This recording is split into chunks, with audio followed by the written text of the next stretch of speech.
The Project Gutenberg ebook of Under the Desert Stars. This ebook is for the use of anyone anywhere in the United States and most other parts of the world at no cost and with almost no restrictions whatsoever. You may copy it, give it away or reuse it under the terms of the Project Gutenberg license included with this ebook or online at www.gutenberg.org. If you are not located in the United States, you will have to check the laws of the country where you are located before using this ebook.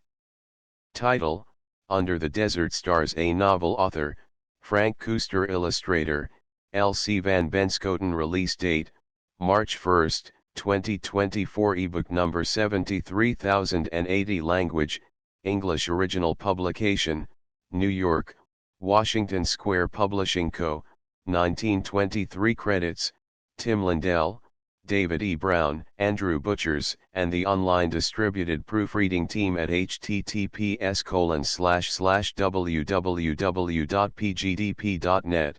This file was produced from images generously made available by the Internet Archive/American Libraries.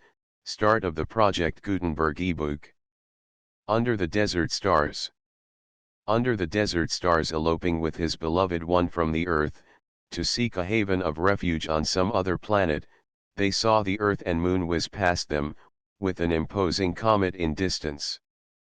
Under the Desert Stars. A novel by Frank Koester, author of The Price of Inefficiency, etc., etc. Illustrated by L.C. van Benschoten. McSeeth, Washington Square Publishing Company, 57 West 10th Street, New York, NY.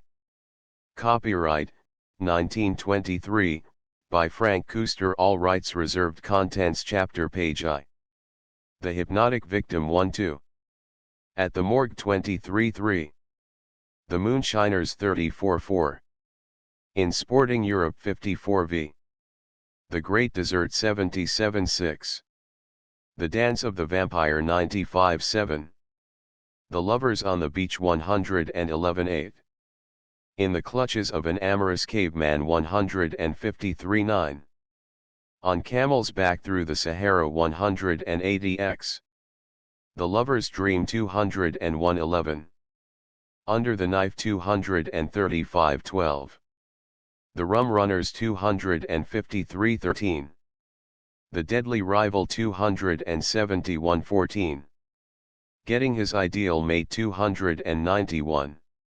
List of illustrations. Frontispiece: The Orgy 63, The Duel 73, The Vampire Dance 101, On the Beach 113, The Interim 155, The Struggle 165, In Distress 177, The Sandstorm 203, Saved 315.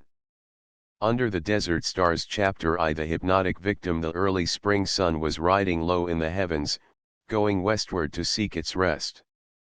The haze of twilight was creeping in upon the city from across the bay, and the canyon-like streets of lower New York were already steeped in shadow. Above the city rose the hum of industry, and from the rivers the saucy whistles of tugboats, with their heavy laden barges, were telling those who would listen that they, too, were doing their bit. But all this was lost to the girl standing at the promenade rail of the Queensboro Bridge, that massive structure spanning the East River, linking Brooklyn with New York. The girl, beautiful to an extreme, both in face and form, stood clutching the railing with a convulsive grip. Her eyes were set on something far in the distance, and so far as the passers-by were concerned, she was in another world. Curious but hurried glances were aimed at her, but that was all. New Yorkers are always in a hurry, and a passing glance satisfies the questions that arise in the minds of most of them. Carl Lohman, however, was different. His profession had taught him to observe. So it was natural that he, noticing the strained attitude of the girl, should give more than a casual glance. Her handkerchief had fallen at her feet, and he stooped down to restore it. His action elicited the slightest notice from her, so he ventured to remark, "I beg your pardon, miss, but I believe this is yours." At this, the girl slightly turned her head to see who had spoken to her. Carl noticed, then, the strange look in her eyes. The fixed stare in them seemed to be seeking something beyond the vision of mortal ken. What dream, what strange meditation had so rudely been broken into? Mechanically she took one hand from the rail and accepted the dainty square of lace which Karl extended to her.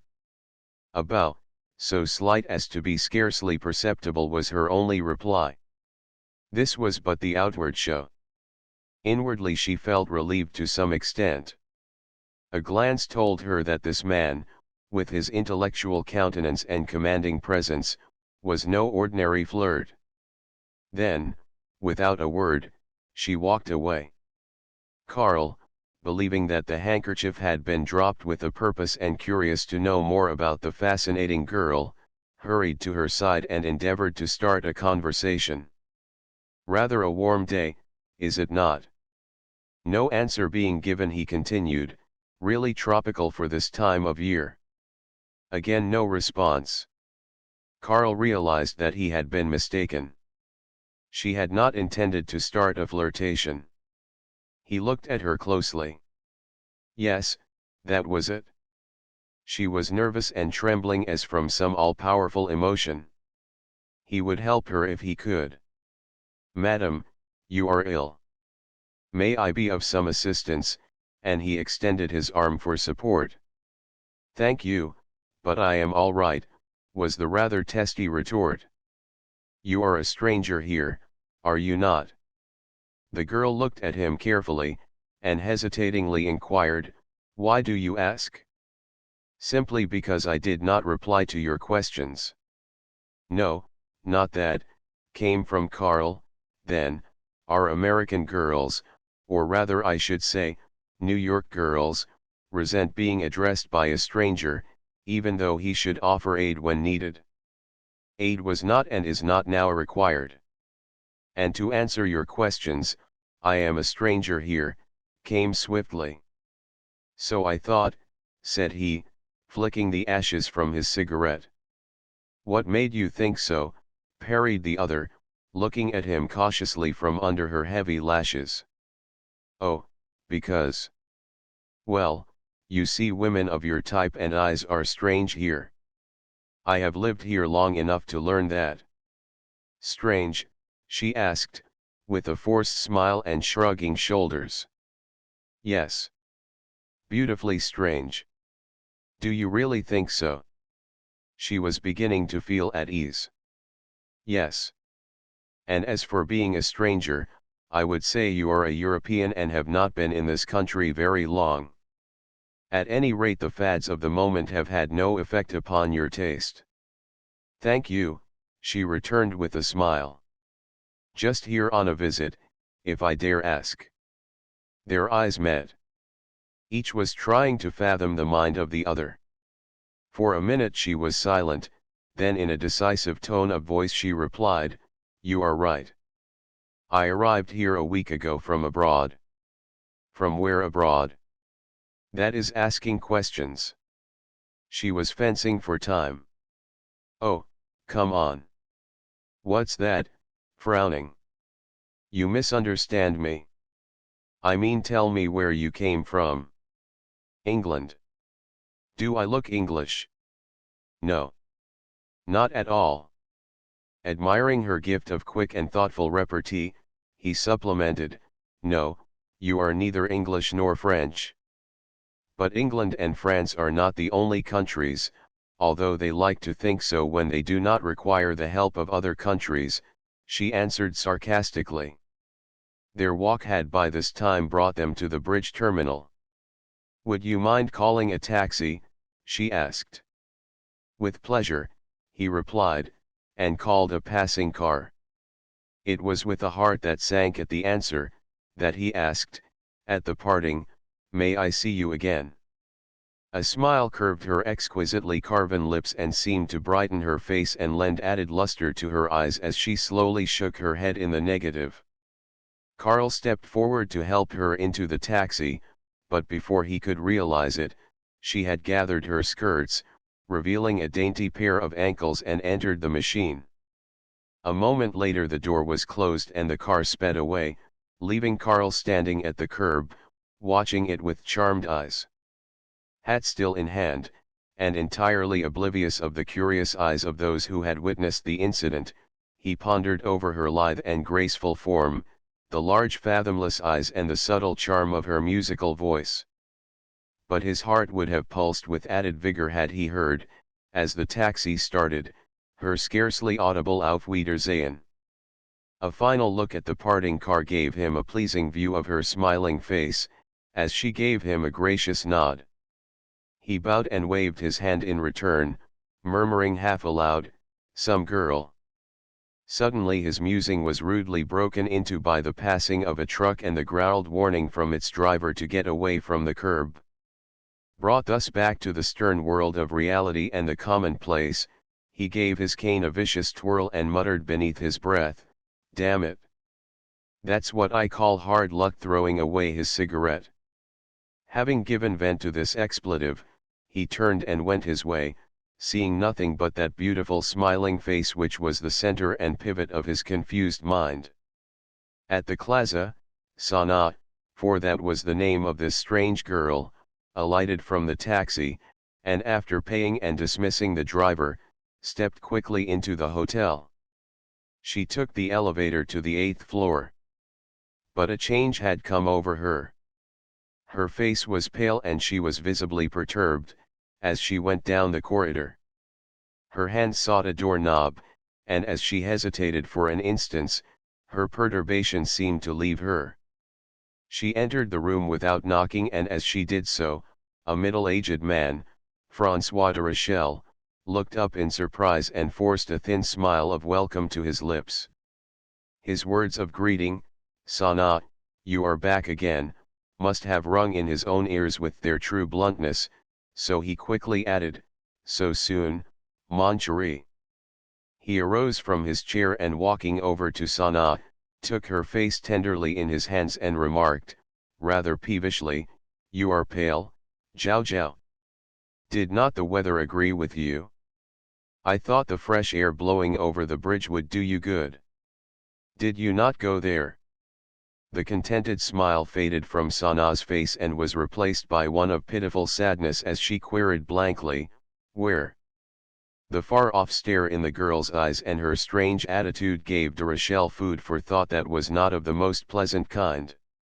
With a scarcely conscious gesture Sanaa removed her hat and mechanically walked to the couch where she sat down, to look with a vacant gaze out of the window over Central Park. De Rochelle, pushing aside some papers, sought a seat next to her, and placing his arm about her shoulder, asked in a voice that bespoke his own anxiety, "What is it, mon chéri?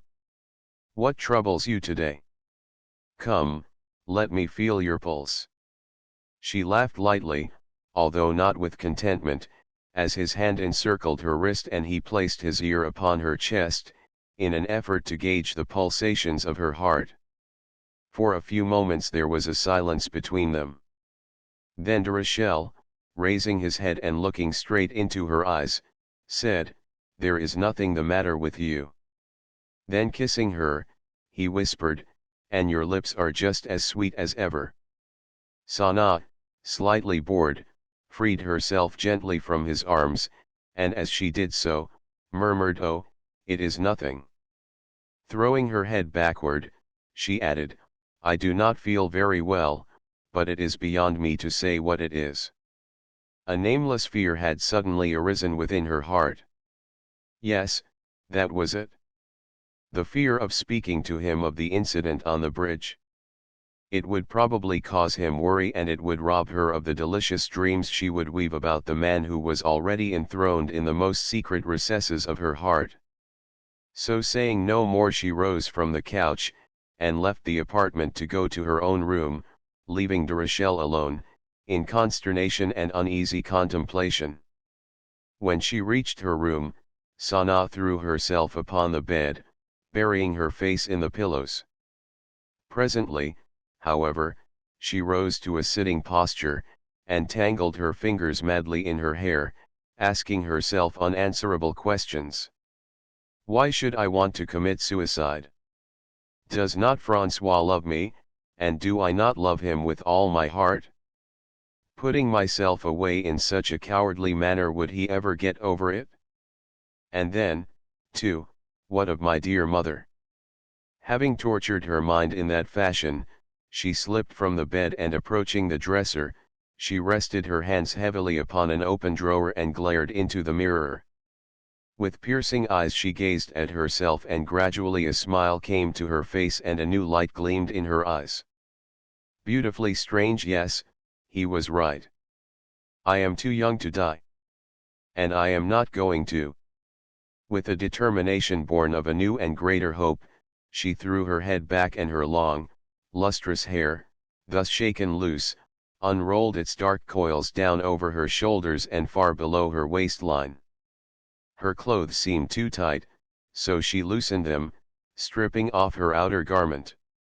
There was something sirenic about her beauty as she stood there with wild hanging hair, her breasts heaving with excitement. She commenced to rearrange her disheveled hair, and a smile crept to her lips as she admired the reflection in the glass. She was indeed well aware of her fascinating and dangerous beauty. And well she might be.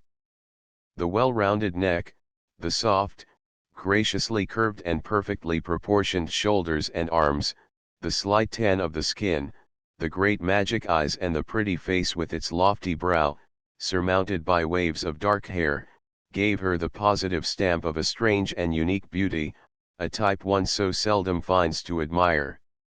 It was not artificial, nor was it yet exotic. Reality was its only expression. Standing before the glass, she unconsciously made a few gestures and movements which held in them a captivating influence when wielded by one who was naturally so comely. Unconsciously, too, she took inventory of her personal charm. It was her woman's instinct that told her that all men would be her willing slaves, should such a thing be her desire. But it was not. Francois was her first lover, and she wanted him to be the only one. Everything was to be for him and him alone. Unfortunately, most women after they secure the man for whom they have angled do not know how to hold their catch. They neglect the very things that first drew the man to them, they forget their art in a feeling of possession and security.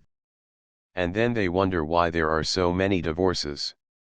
Sanaa, who was but 19, was well versed in feminine artfulness and had already mastered all its varied forms and gestures. Her inheritance from her mother, and the refinement and culture she had acquired, gave her both finesse and charm in addition to her amazing loveliness. Facing the glass, she shook her head and said to herself, "To destroy myself? Never. Gypsy blood would not sanction that." Sanaa hastily dressed herself and without advising de Rochelle of her movements, left the hotel and sought a friend of hers who lived on 57th Street. This was a Mrs. O'Brien, a woman, worldly wise and one who had married young and often. Sanaa had met her on the steamer George Washington, on her way from Cherbourg to New York. Mrs. O'Brien was returning from her latest honeymoon, and the chance meeting between the two had ripened into a most intimate friendship. Regardless of what gossip may have said about her, Mrs. O'Brien was real in every sense of the word. It was to her, therefore, that Sanaa turned in her trouble. Mrs. O'Brien listened to Sanaa's tale with a motherly interest, and explaining in part her intentions, she took Sanaa to the office of the famous Dr. White, on the same block. The doctor, an elderly and affable gentleman, had been in New York for many years, and the fame that had preceded him from Europe, where he had been a professor at the University of Heidelberg, increased with his years of practice in America. He and Mrs. O'Brien were well acquainted, and with a cheery good evening he led the two women from the reception room, into his office, which was splendidly furnished and embellished with numerous books, charts and artistic curiosities. There was nothing about the place to give the visitor the chill that generally comes on entering a doctor's office. Instead, the room seemed to be pervaded with an atmosphere of congenial warmth. The three seated themselves preparatory to the consultation. Sana broke the momentary silence by speaking clearly and calmly. My fiancé, François de Rochelle, for whom I also work as secretary, induces me daily to walk across the bridge to get fresh air. Whenever I do so, I always feel a great desire to jump over the rail and drown myself in the waters below.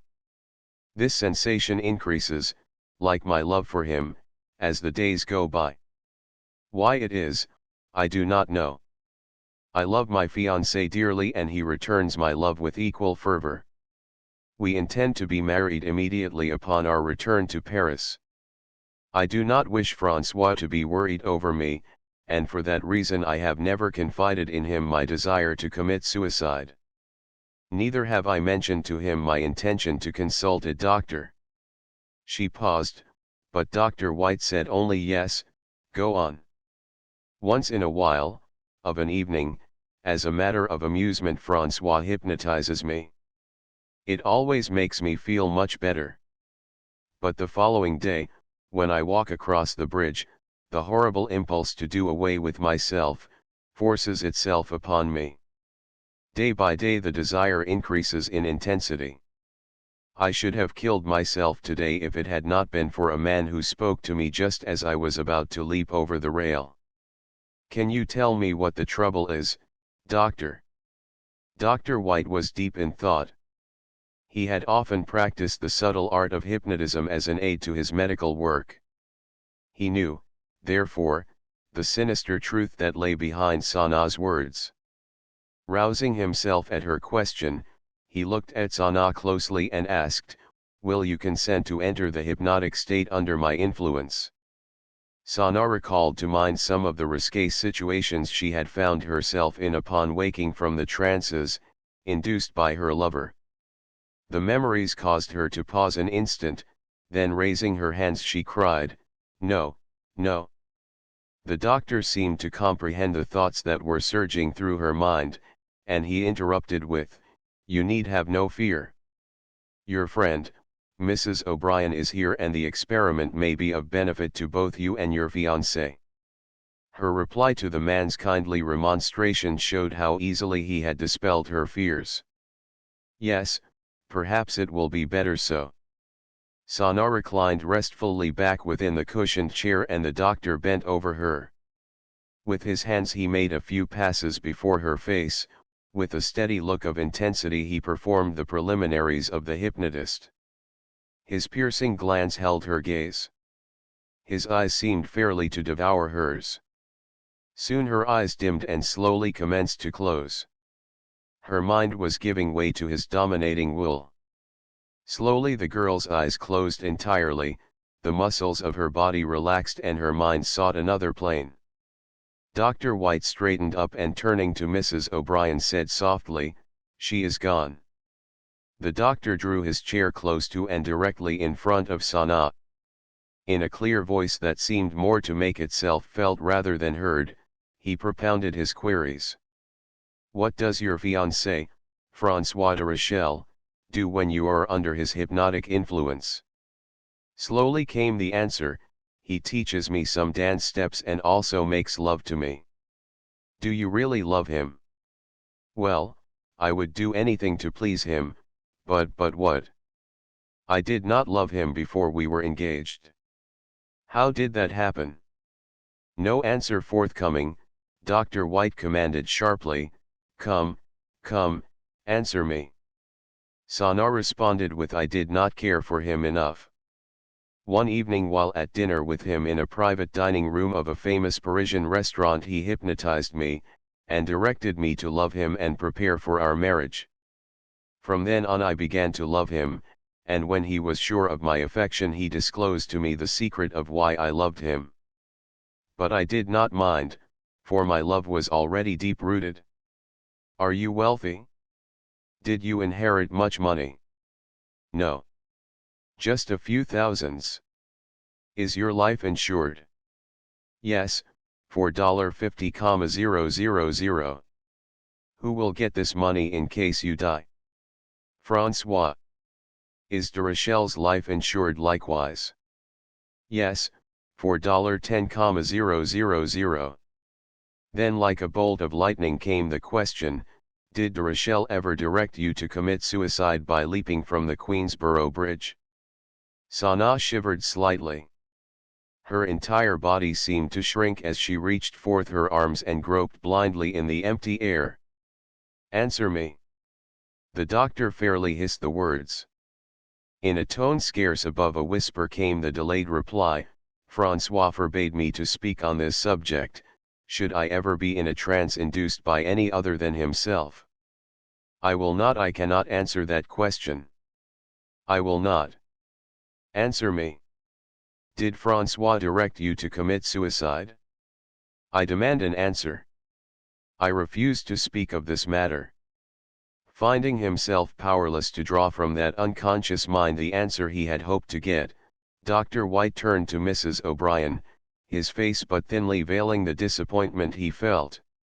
Say nothing of this latter question to the girl, he cautioned, it would only serve to distract her. He turned to the girl, and once more making a pass before her eyes, directed, wake up. Sana opened her eyes, rose to an upright position and slowly gazed blankly about her. Then recalling where she was and for what purpose she had come, a more tranquil look crept into her eyes. After Sana had recovered herself, Dr. White requested that she and Mrs. O'Brien call the following day. To this they readily consented and the appointment was made. After Mrs. O'Brien and the girl had left the office, Dr. White sank into a chair, muttering strange, very strange. For a long time he sat there, with his head bowed in deep thought. Suddenly, he stood up, saying half aloud, Professor Grant. That's the man for this. Going to his telephone he called up the professor's home. Hello, Grant. This is White. Can you possibly be at my office tomorrow noon? I wish you would come. I have a most interesting case on my hands, most interesting. A pause, then, you will? Fine. I knew I could rely upon you. At noon, sharp. The following day Sana and Mrs. O'Brien went to the doctor's office. He and Professor Grant were waiting for them. Dr. White introduced Professor Grant, adding for Sana's benefit, Professor Grant can be trusted. I am sure he will be able to help you. Just do as he asks, and everything will come out all right. Sana smiled pleasantly at Professor Grant, who taking her by the hand said, I shall put you under a hypnotic spell, and while under its influence you must answer each and every question I put to you. It is very important and necessary that you do so, for your own benefit. A cure cannot be effected until you have spoken as you are bidden. Remember that. I shall do as you say. Yes, I will. I want to be cured for the sake of Francois. Little did she dream what the outcome would be. Sana, of course, knew nothing of the diabolical schemes of de Rochelle. The victim of hypnotic influence can never recall to mind, while conscious, what took place during a trance. Professor Grant was a powerfully built man, with a heavy black beard and a pair of black eyes that seemed to seek the innermost recesses of the soul. Taking Sana's wrist he gazed into her eyes with a stare that ever increased in piercing power and concentration. At first her glance met his frankly, but within a fleeting moment of time, before she could realize what was happening, Sana closed her eyes, and with relaxing muscles sank back in her chair totally under the magic spell woven by those piercing eyes. Grant came to the point quickly, with tell me. Did your fiancé, Francois de Rochelle, direct you to commit suicide while under his influence? What was the purpose? Tell me. Sana hesitated. Grant fairly shouted, answer me. I command it. Slowly the words came, barely audible to the eager listeners. Yes, each time that he hypnotized me he directed and commanded me to drown myself by leaping from the bridge into the river. When I was not under his power, he induced me to walk every day across the bridge. He told me it would do me good to get the air. While in a trance, he also forbade me to ever mention to him, while in a normal state, of my desire to drown myself. He impressed upon me, also, that should I ever be under the hypnotic influence of another and be questioned regarding this, I was to refuse to answer. Did he ever intimate his purpose in wanting you to kill yourself? One night he laughed, so I recall, saying that he would then have plenty of money and could return to France to marry his school-day sweetheart. Are you sure of that? Demanded Grant. Yes. He even told me her name. I knew her well. Her name is Edith Durex. Ah.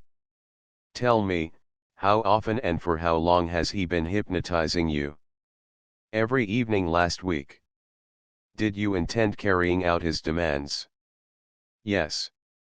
I would do anything for Francois. Only yesterday was I prevented from doing so by a stranger. But I will do it as soon as I get the chance.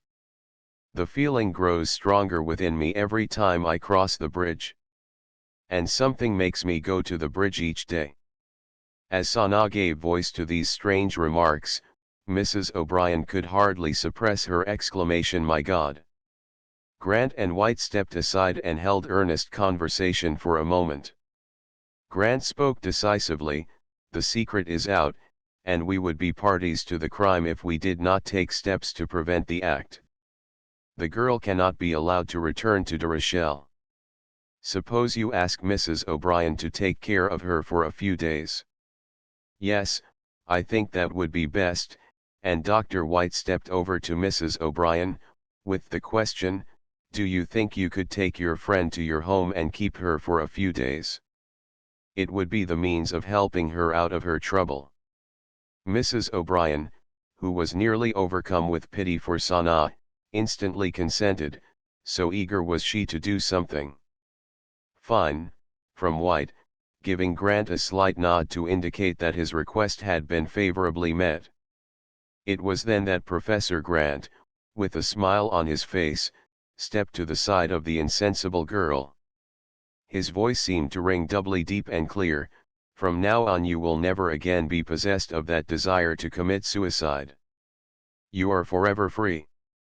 Taking again her right wrist, he softly said, "It is all right, madam," and with a start Sanaa returned to consciousness. The happy smile upon her face told better than words her relief. As they were about to leave, Dr. White stepped to Sanaa's side and said gently, "Miss Sanaa, please accompany Mrs. O'Brien to her home. If you wish to go to the hotel you may do so, but not until after 6 o'clock. Do you understand?"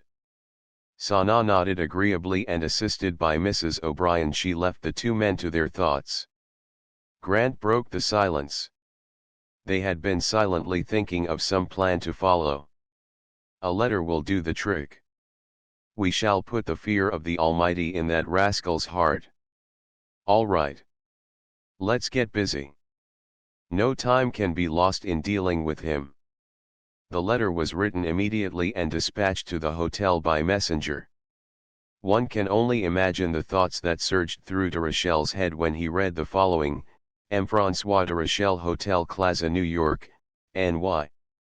Dear Sir, your secretary, Miss Sanaa, attempted to jump from the Queensborough Bridge to drown herself, as directed and demanded of her, while under your hypnotic influence, so that you could collect the $50,000 insurance and marry your old-time sweetheart.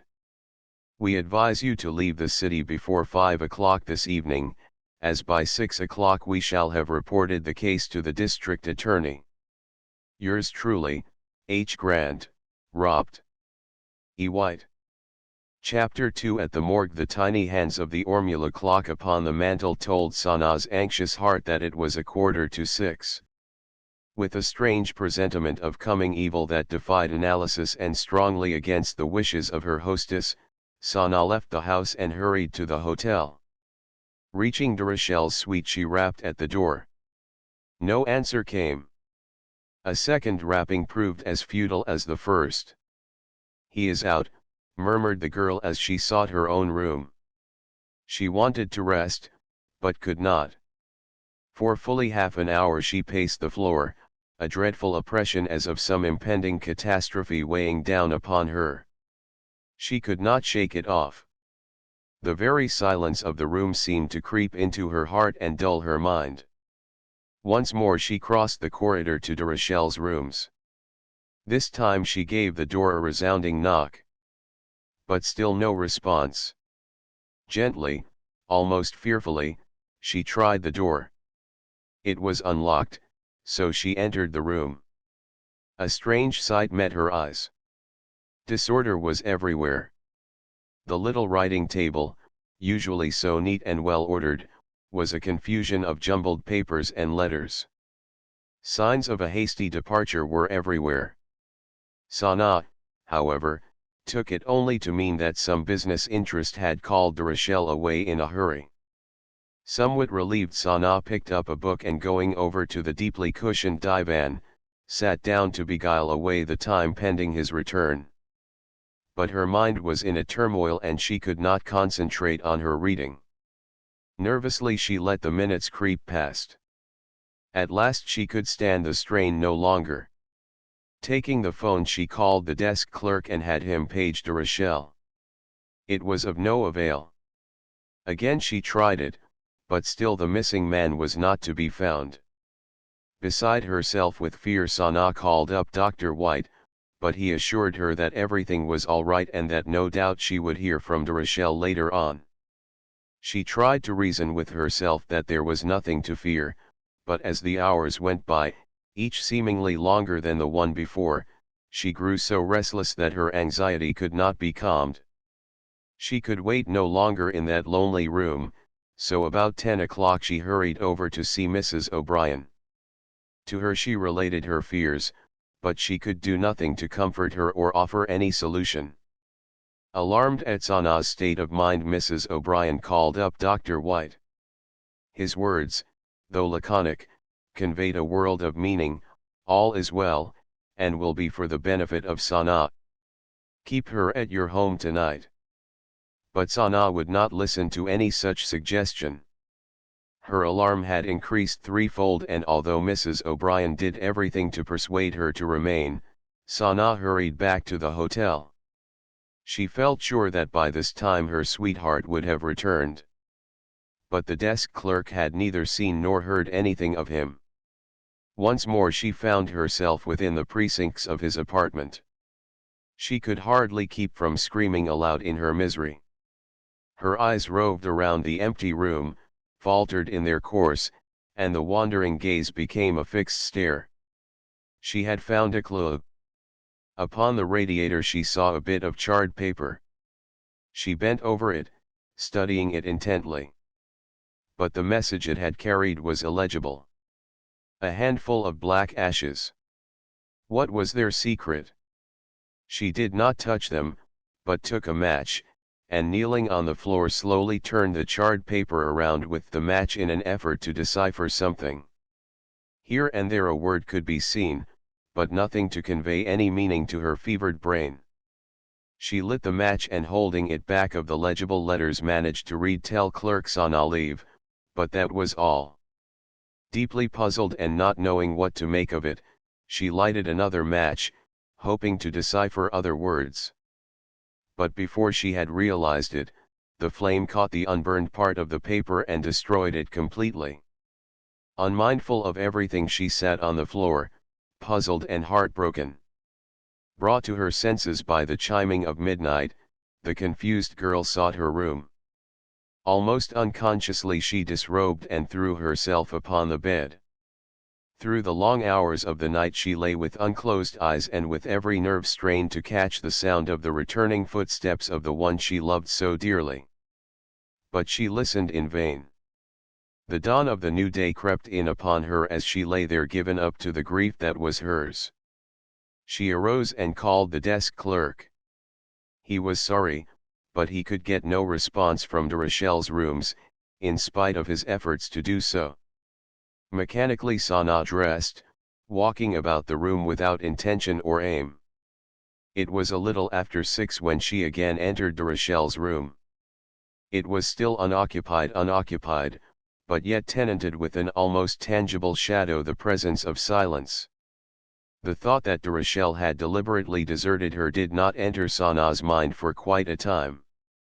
When it did, it tended to clear her brain, lend calmness to her being. She made a brave attempt to figure it out, saying to herself, "What for? And if so, what will become of me? What shall I do in this strange city?" And her thoughts went back to Paris and her childhood days, when she had someone to watch over her and guide her footsteps. Sanaa realized her helplessness. She was alone. Dear as she was, her friend Mrs. O'Brien could not help her, nor could she help solve the mystery of de Rochelle's absence. So she looked around the rooms once more and left. In a trembling voice, she questioned the desk clerk, "Have you had any word from Mr. de Rochelle?" The clerk was perusing the morning paper as she put the question to him. He started violently, gazed intently into her face, then back at the paper. Finally he said, "De Rochelle? Is this the de Rochelle you mean?" And with a pencil he marked a column in the paper and handed it to her. Her worst fears were more than realized as she read the tragic headlines: "Bridge jumper succeeds François de Rochelle of Sahara Development Organization drowned last night in East River near Queensborough Bridge. Address unknown. Boys playing on the waterfront last night discovered a man's body floating toward the shore, and with the help of a policeman it was soon recovered. The face was greatly disfigured, due to his striking the bridge pilaster. The body was removed to the morgue." Sanaa grew pale. Great tears forced themselves from the deep seas of her eyes, and the paper, falling from her limp grasp, fluttered to the floor. The clerk, noticing this, hastily walked from behind his desk and reached Sanaa just in time to catch her as she fell in a dead faint. A small crowd of early hotel guests soon gathered about Sanaa. Among them was the hotel doctor, who ordered that the girl be at once taken to her room. A nurse was summoned, and with her aid the physician soon revived Sanaa. "Quiet and rest," he said, "were all that would be required to restore the weakened girl to a normal condition." That morning, Mrs. O'Brien, breakfasting with her husband, read of the drowned man in the paper. Believing that Dr. White had been implicated in some foul play, she at once sought him out. Yes, he had read of it, but was as much puzzled as she. Together they called on the prostrate Sanaa. She was lying on her bed weeping and softly calling the name of her lover. The couple sought to explain, and hoped, in doing so, to mitigate the horror of the catastrophe. But the attempt was fruitless. The girl refused to be comforted or quieted. Realizing the futility of their desires, they took their leave, feeling the worse for so painful and depressing a call. They decided, however, to call later in the day. About noon Mrs. O'Brien and Dr. White again called to see Sanaa. Their explanations were lost on the girl. She could not comprehend, and she feared to believe. All she would say was, half to herself, "François, François, come to me. I need you so."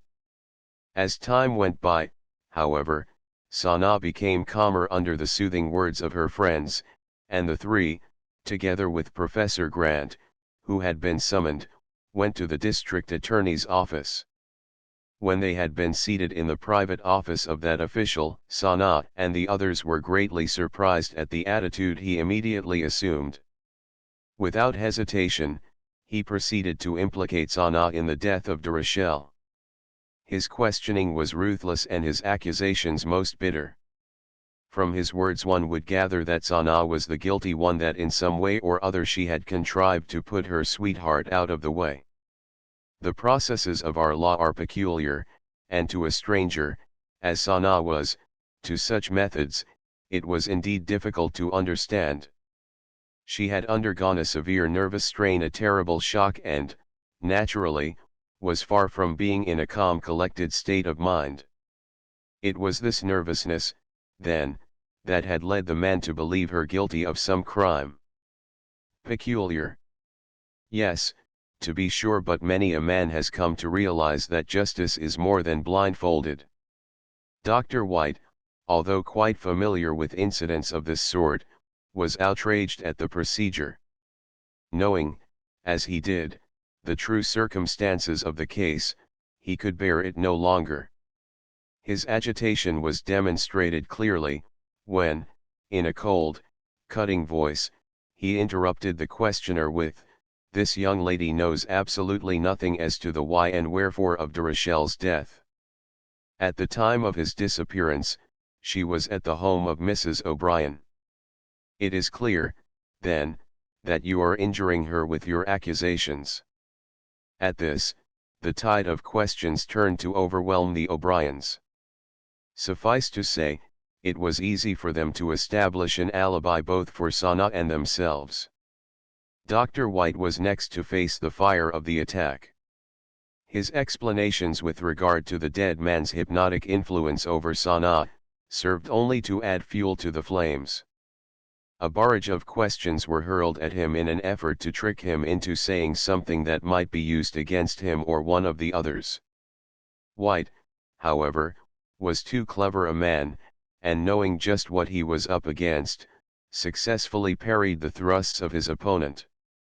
The outcome was, that, failing to secure any satisfaction from his visitors, the district attorney bowed them out, mumbling, "Well, it will be investigated further." Leaving the place, the party wended their way to the morgue, to make an effort to identify the body. There are moments when long restrained grief and anxiety break loose from the mortal fetters that bind them. They escape the chains, though in their flight they rend the soul and tear the heart. Such a moment came to Sanaa as she stood in the house of the dead, awaiting her turn to look at the body of the drowned man. She freed herself from the supporting arm of Mrs. O'Brien and with a cry of anguish pushed her way to the body lying upon the rude slab. Silently she gazed upon the form. The facial features were wholly unrecognizable, and his curly hair, through which she had so often delightedly run her fingers, now was matted with dried and clotted blood. The eye that had fascinated her, the lips that had so often sought hers, all these were hideously mutilated. Sanaa sank to her knees and fell across the body, sobbing, "Francois, Francois, come back to me, your Sanaa, your Jiao Jiao. Oh Francois, why did you leave me? I loved you so. Oh, look at me." And as she raved she peered with pitying intent into the sunken eyes of the lifeless man. "Come, my child, we must be going," burst upon the ears of the anguished girl, as she moaned and wrung her hands hysterically over the form of her dead love. "Yes," came from lips unconscious of the utterance. "Francois, I must leave you, Francois, goodbye." With her farewell uncompleted, Sanaa fell in a swoon at the feet of Professor Grant. They carried her into the office, and after regaining consciousness she was led to the waiting automobile in which she was taken to Mrs. O'Brien's home. The following day a representative of the insurance company called upon the O'Briens to hand Sanaa a check for the $10,000 insurance on de Rochelle's life, of which Sanaa was the beneficiary. Sanaa looked at the check with a feeling of disgust, and finally passed it back to the man, saying, "I don't want his money." "But it is not his money," came the answer, "it is the insurance company's money." "Well, I don't want it anyway. But what shall I say at the office?" "Tell them I shall let them know in a few days. Perhaps I shall donate it to some charity." At this display of pride, the agent muttered something about her being an exception, and at a signal from Mrs. O'Brien, who noticed that Sanaa was becoming nervous, he left the room. Chapter 3 The Moonshiners. Sanaa was confined to a sick bed for several weeks, at the home of Mrs. O'Brien, following the visit to the morgue. The tragedy had well nigh shattered her nerves, and only the most careful attention on the part of her host and Dr. White prevented a serious breakdown. But none could be more considerate than they, and though slowly and through periods of great suffering, Sanaa regained her strength. When at last she was able to be up and about in the open air, Mrs. O'Brien prevailed upon her to accept her invitation to go with the O'Brien family to their bungalow in the Catskills. New York was sweltering. It was late in August, and at times the thermometer would show 100 in the shade. At the earnest pleading of her friend, Sanaa smiled. "Oh, you are so good, you are the kindest woman I ever met." Mrs. O'Brien laughed at that, saying, "My dear child, it is easy to be kind to you. I'm sure I don't know why I am imposing upon you so much." Mrs. O'Brien stroked Sanaa's hair and replied, "Don't let us talk about it. You simply come along. Your being with us will be ample reward." "Well, if that is the way you feel about it, I surely cannot refuse. Yes, I shall be glad to go with you. Now you are showing the proper spirit." She rang a bell, adding, "I shall tell the maid to pack at once. We can't get away from here quick enough to suit me. Perhaps you didn't know, but Mr. O'Brien is on his way to the mountains already, to get things in order." The next morning they were soon on board the river steamer, sailing up the majestic Hudson. It was an ideal day for a river trip. The two women seated well forward on the upper deck basked in the warm sunshine, which, tempered by the cooling breeze that came down river, seemed so utterly different from the sweltering sun that beamed on the city's paved streets that they could readily have believed themselves to be in another land.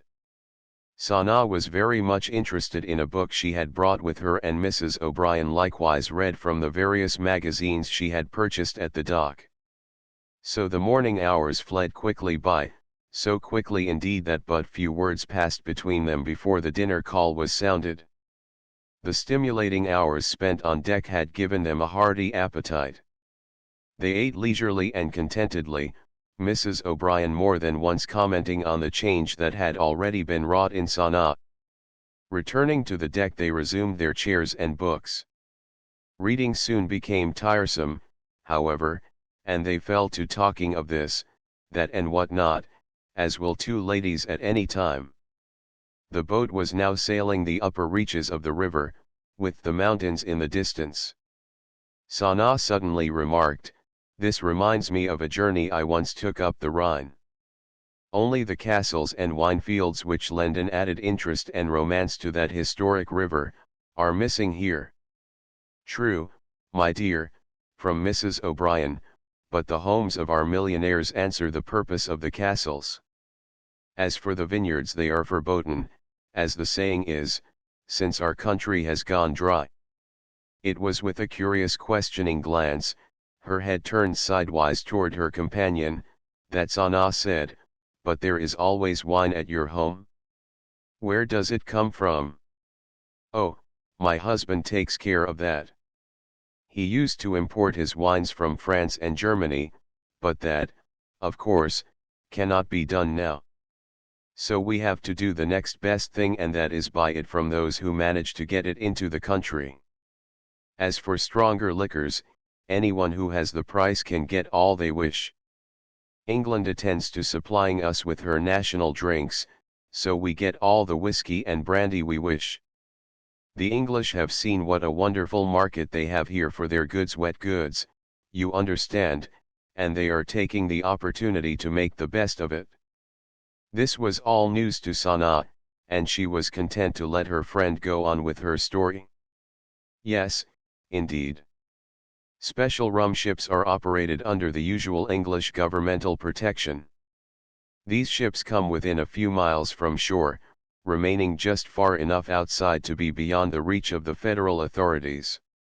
Rum runners' fast motorboats go out to these ships, get a cargo, and under cover of darkness or a favorable fog, transport it to the land of liberty. How is it they can smuggle in this contraband when your government is so efficient and all your authorities so honest in carrying out the law? Don't worry, child.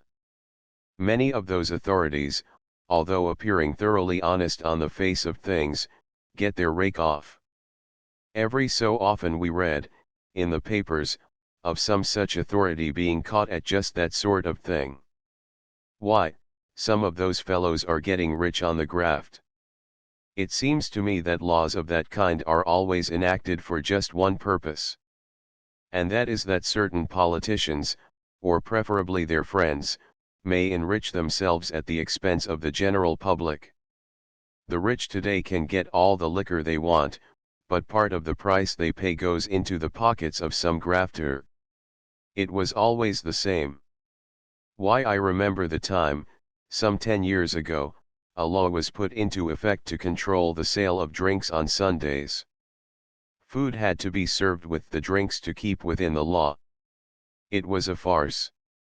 The protective police and their go-betweens took the graft, and the sandwich which was served with the drinks went back and forth between the bar and the tables, acting simply as a chaperone. The same sandwich was served 100 times or so, before it ended its career in the garbage pail. Provided, of course, some hungry individual, short a dime for food, would not swallow it with his whiskey. From Sanaa, why, I thought people in this country always voted on issues of this kind, that is, if the people wanted the country dry, they would decide it and not the government, the servant of the people, and that for this reason you call it a democracy. Only then could it, in truth, be called a government of the people, by the people, and for the people. Also, I believe you call it the sweet land of liberty. What does that mean? My dear child, it can readily be seen that you have not been here long. Mrs. O'Brien, surely you do not mean to tell me that the people of this great country have nothing to say in matters of this kind? If that is so, could their opinions count with the government in matters of less importance than the stability of society? Stranger as I am, I have noticed how big an increase there has been in crime and other matters that can be laid directly at the door of this law. The absence of light alcoholic drinks has had an effect not to be smiled at. I wonder why doctors, surely men of learning and understanding, prescribe such stimulating drinks to their patients. Is it to further weaken their bodies and characters or to strengthen them? Yes, Sanaa, I know, we do not have the logic others have, or rather I should say, we have no logic at all. Common sense is thrown to the winds every 4 years during election campaigns and twice in the interim, therefore of what use is it to think? Seemingly a waste of time. Politicians, as well as others representing various interests, will state facts or untruths, for that matter, one day and contradict them the next just to suit their interests, so the people absolutely do not know where they stand. And when a final issue is to be decided, the rogues step in and find it very easy to lead the dear public by the nose. Why, they do not even know the correct time, our very clocks contradict themselves.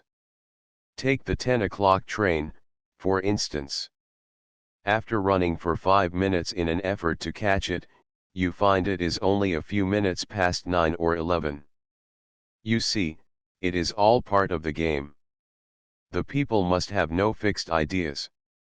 Their minds must be as pliable as dough to suit the interests. That is what they do not understand, as yet, in other countries. But at the same time, the public must be told over and over again that they are the foremost and freest people on the face of the globe, and that settles it, as sure as the amen in the church. And these persons, running things like that, get away with it? Yes, Sanaa, they do, but they are only so very few that the rest do not mind them. But should one mind them, he will be a marked man, like Tom Lawson, who exposed the frenzies of high finance in Wall Street in his famous novel Friday the 13th. First they drove him from his large operations to smaller ones. Finally they broke him. The recent sale of his $4 million estate Dreamworld was the last of the tragedies of Lawson's life. And the same tactics are used with others in political life. They get them in the long run, even if things have to be framed, as many records show. I could tell you more, but I must not. Someone might overhear me and I would get myself in difficulties, even though proofs are available. They may do anything to you, but you must not get back at them, no matter how right you are. You know, it hurts their feelings to know the truth, but don't expect them to show any feeling for you. But to get back to the liquor question, Sana. I have several recipes with me, for very good drinks. I got them from the Duncans, friends of mine, you know. They have been making home brew ever since the country went dry. The stuff they make is good and has a decided kick to it. I have had some several times at their home. I enjoy a good drink once in a while myself, you know. I brought copies of the recipes with me. You never know who you might meet and it is always good to be able to compare notes. Mrs. O'Brien, after searching a few minutes among the puffs, rouge boxes and other miscellany that filled her handbag, drew out 2 slips of paper which she handed to Sana. Here they are, you may keep a copy. Might come in handy when your own country goes dry. Sana looked at the papers for a moment, then commenced to read: peach wine 1 pound evaporated peaches, 2 pounds sugar. Mrs. O'Brien interrupted her with a hasty shh.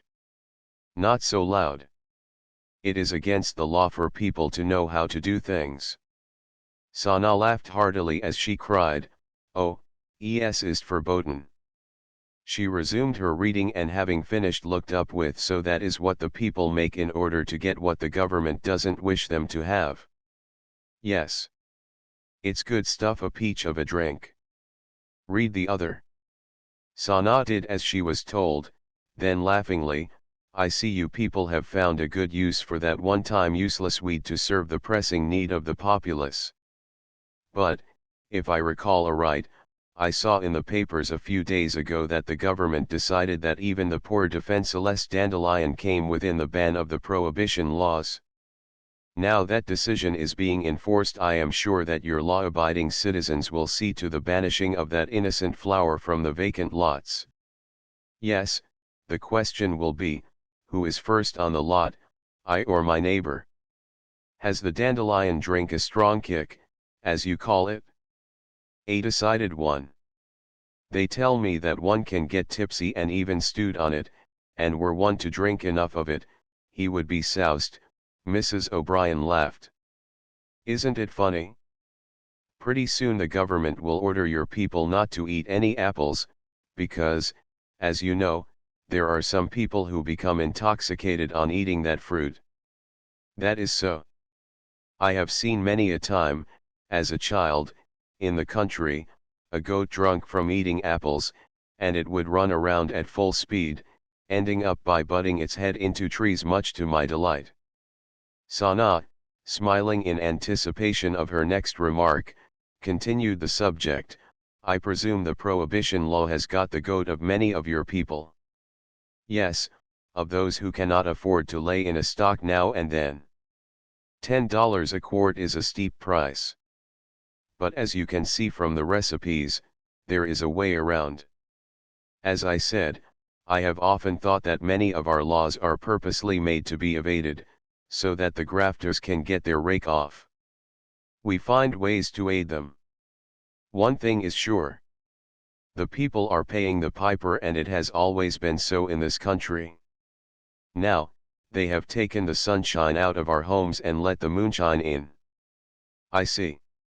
After all, you people do some scheming, it seems, to get some small liberties in spite of what seems to be, in reality, an autocratic government. Now, that drinking even light alcoholic beverages is an offense, and something not to be tolerated, I suppose they will pass a law making it unconstitutional to indulge in tobacco. Then what will the people do? Do? Why, nothing, so far as eliminating the law is concerned, but as for obeying it well, you know. The more the law is disregarded, the bigger the graft, and the bigger the graft, the more successful the law. But I really do not know what it will lead to. I guess you are right, and after they have taken care of our smoking, some hypocrite will attempt to do away with coffee and tea. Sana laughed. Well, there would be more sense in that. Some people cannot sleep after drinking coffee, while a glass of good beer does much to induce sleep. The caffeine in coffee is a dope, while there is no nourishment in the drink itself. That could not be said of any malt beverage. Sana, you spoke of such things getting our goat. That reminds me of a good story. I do not believe you know this, but my brother Pat was in the saloon business. He was quite prosperous, too, and a law-abiding citizen in every respect of the word. He never did a mean trick in his life and was a respected member of our church. Then came Prohibition, which by the way was rather a surprise to the returning soldiers. They had been wined in France, to their heart's content, but when they returned to their own country they found they had criminal intentions if they tried to get a drink. Well, Pat went broke. He couldn't be honest and make a living at the only trade he knew. And what made him so sore was that, as he expressed, the biggest bootlegger put him out of business. You remember that there was a time when dear England had her back against the wall and was crying to America for men and ships. It is a matter of history as to how willingly and well we responded to that plea. Well, as a matter of gratitude, England, greatly against her will, allowed us to keep, for ourselves, a few former German vessels that had been tied up at our docks during the war. They were not allowed coal for quite some time prior to our entering into the war, so they didn't get away. Well, we got those boats and, of course, we had the privilege of retaining and using the wooden boats we built during the war. That was about all we got for the billions of dollars we loaned and the thousands of lives that were lost on the fields of battle. And what good were those boats when we could not successfully cope with vessels flying the flags of other nations? That is where Uncle Sam turned bootlegger. The boats running under foreign registry carried liquor. That was the whole situation in a nutshell. Americans would not travel on dry boats when they could get liquor on others. So it came to pass that American vessels were allowed to carry liquors for the convenience of the passengers. And it was a good idea. It kept American money where it belongs in America. But it didn't last for long. Complications arose so that Washington ruled that our American vessels must not have liquor aboard. But while it did last, Uncle Sam was a bootlegger serving the interests of a few the ship owners, and Pat and the rest of us footed the bill, by paying heavier taxes to make up for the losses incurred by the government when the closing of the breweries, distilleries, and saloons wiped out many millions of dollars income in the way of internal revenue, and making lawbreakers of honest citizens. Why don't the people protest against such reactionary laws? Their state of mind won't allow them. It's a case of follow the leader all the time. Why? In their treatment of their own neighbors this can be seen. Prior to the war, the Germans, for instance, were credited as being a people possessed of sound logic, hard-working, intelligent, and above board. The German Americans in this country were respected as good citizens, hard workers, and held a high place in the esteem of their fellow men. When the war came, they did not change. It was our state of mind that changed. Another case of follow the leader. Guided by a few, we arose against them, abusing and accusing them shamefully. Every Tom, Dick, and Harry felt self-ordained to search out their innermost secrets. There was a perfect orgy of tale-bearing and envious tattling. The police department of one city reported receiving as many as 15,000 letters in one day from people wishing to report actions of their neighbors. Actions and words that had passed unnoticed for years, were suddenly found to be treacherous. And so it is with everything. The controlling cast makes one believe things, and if you believe it, it's so. Barnum was right. Who was Barnum and what did he say? Barnum was an American circus man. He had been in the business for many years, and in his contact with the American people he had learned to know them better than anyone else could have done. When asked the secret of his success in dealing with the American people, he summed up with the phrase, "The people want to be fooled." And another American, a leading railroad man, said, "The public be damned." So, there you have it. An hour or so more of inconsequential conversation passed between the two women, and the boat was docking at Albany. "Come, Sana," urged Mrs. O'Brien, "let's hurry to the hotel. We can get a bite to eat before Mr. O'Brien calls for us. And perhaps we can see whether this town is any drier than New York." The hotel dining room was quite crowded, and they noticed that there was more than the usual air of hilarity about the place. On several tables were what appeared to be real highballs. This sight interested Mrs. O'Brien to such an extent that when the waiter came for their order she remarked, "George, what kind of nice drink can we have?" "Well, we has ginger ale, lemonade, buttermilk, all what you sees on the card," indicating the beverage list of the menu. "Yes'm, all those. But I mean something more substantial, something like they have," and she motioned with her head toward a party of women at a table nearby. "Oh, them there ladies done brought their own substantials."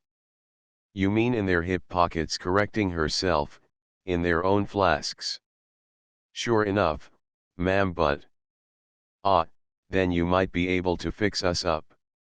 The waiter studied the two for a moment, then, assured that he could take a chance, replied, "Guess I can," and prepared to go.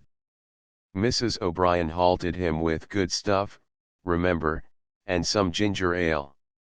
"Good stuff is right, ma'am. Government goods, made before the war," and he was gone.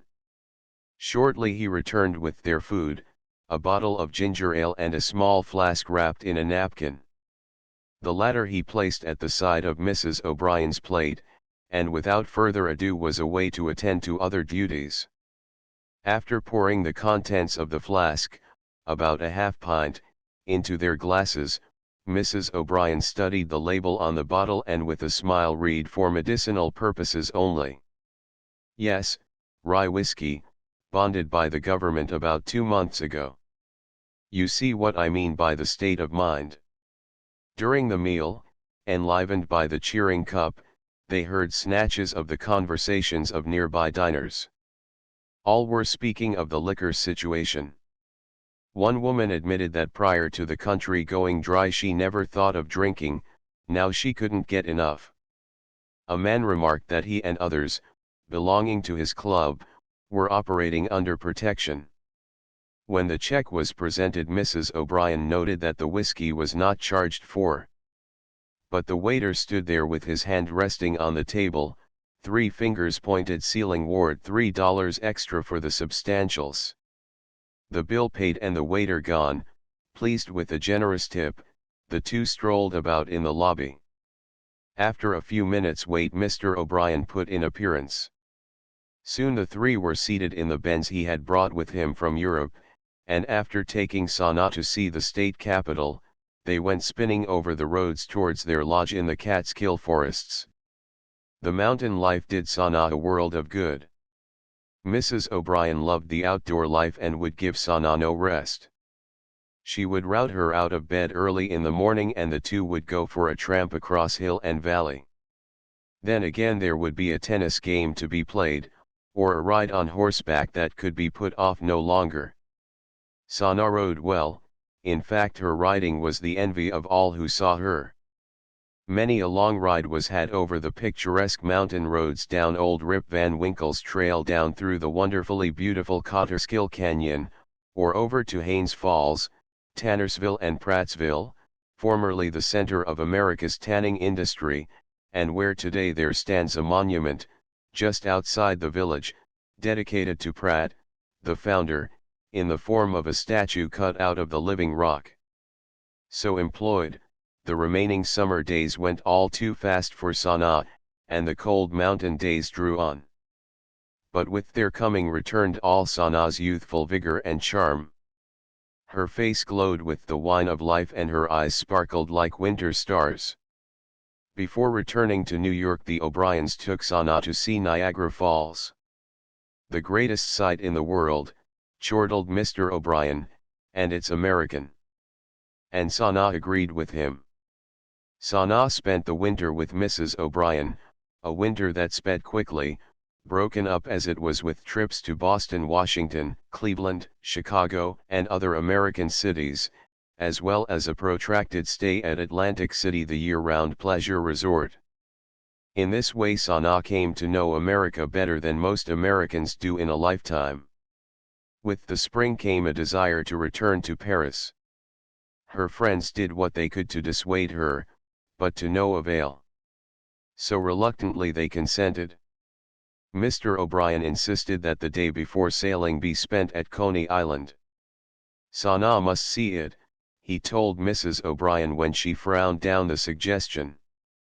She knew that he was just as anxious for himself as for Sanaa, but she at last consented, thankful, in her heart, that he had made the suggestion, because it was years since she had been there, and though she would not admit it, it was only her state of mind that kept her from going there before. But of course, he mustn't know just how she felt about it. There was no happier crowd at the island that day than their little party. They shot the chutes, got lost in the maze, and did all the things they thought they never would do, but that's the spirit of the island.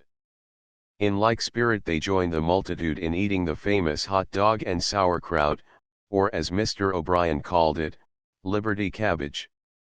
He regretted this remark, because his better half broke in with, "I suppose in the broad-mindedness you have acquired since the war you call these Frankfurters Liberty dogs. Don't you have enough liberties forced down your throat without applying them to your food? Put some mustard on your liberties and the dogs will taste better." The following day the O'Briens accompanied Sanaa to the steamship pier to say goodbye. Parting, they exacted a promise that she would soon return to America and visit them. Readily Sanaa agreed, little dreaming of how the riddle of her life was to be solved by the fates that guide us from the cradle to the grave. Chapter 4. In sporting Europe. It was evening when Sanaa arrived in Paris. The weary railroad trip from the seaboard had made her rather tired, so instead of looking around for less expensive accommodations she went at once to the Hotel Mercedes, facing the Place de l'Étoile. In her room, she spent the next hour or so removing the stains of travel and then, fresh as a rose, set forth to satisfy the cravings of hunger that were making themselves quite apparent. She gave the hotel dining room but a passing glance. No, that would not do. Paris already had her in its grip. She must seek gaiety and refreshment. Ah! The very place. The Café de Paris. Here she would surely meet someone of past acquaintance. For the café was noted for the pleasure it afforded and also for the excellence of the food. Some friend of hers would surely be there. Her assumptions proved correct. Hardly had she seated herself when a gentleman at an adjoining table spoke rather loudly, "Well, if it isn't Mademoiselle Sanaa." Sanaa turned her head and recognized the speaker as a Mr. Johns, an Englishman and a friend of the head of the company Le Développement du Sahara. His companion was an elderly lady of distinct refinement and apparent wealth. In response to his polite bow Sanaa smiled back bonsoir. Mr. Johns rose and came over to her table with an invitation to join his companion and himself at dinner. To this Sanaa gladly consented. Mr. Johns introduced his companion as the Princess Cassandra, adding in way of explanation, left Russia in time to escape the Soviets. The princess was sipping black coffee, evidently preparing to keep awake the coming night. This she made clear to Sanaa by saying that they had the entire night before them and intended to wind up at Maxim's. When they invited her to go with them, Sana, pretending fatigue, begged to be excused. But her pleas were useless, she must go, so she finally agreed. Her first night again in gay Paris. Finished dining, they left the cafe and went to the Theatre Châtelet to see the ballet. The performance ended, the party went slumming through the Latin quartier, eventually finding themselves, about 3 in the morning, at Maxim's. This was the place the princess had been so anxious to see. Sana had been there before and knew what to expect in the way of dancing, and feminine display. But all parties must come to an end, so the rosy-fingered dawn, tinting the east, finds Sana saying goodbye to her friends, a thoroughly tired but happy girl. Sana soon renewed the acquaintance of many old friends, but her stay in Paris was short. Too short perhaps to suit the many admirers of the lovely girl. The Princess Cassandra had been attracted to the girl from the start, and after much urging she secured Sana's consent to accompany her as a companion on a tour of the continent. Together they visited the great cities and famous resorts. Delighted as she was with the companionship of the girl, Cassandra gained in another direction. Sana proved a great attraction to the younger aristocrats of the places they visited. And it is easily seen that with such a host of admirers at Sana's beck and call, it was hardly possible that some of them should not fall to the lot of the princess, even though it be considered charity on the part of the man. Wealth alone does not draw in circles of their kind, and Cassandra, still beautiful for her age, recognized the advantages of having Sana at her side. It was the philosophy of a homely woman making it her business to associate with a beautiful and charming girl.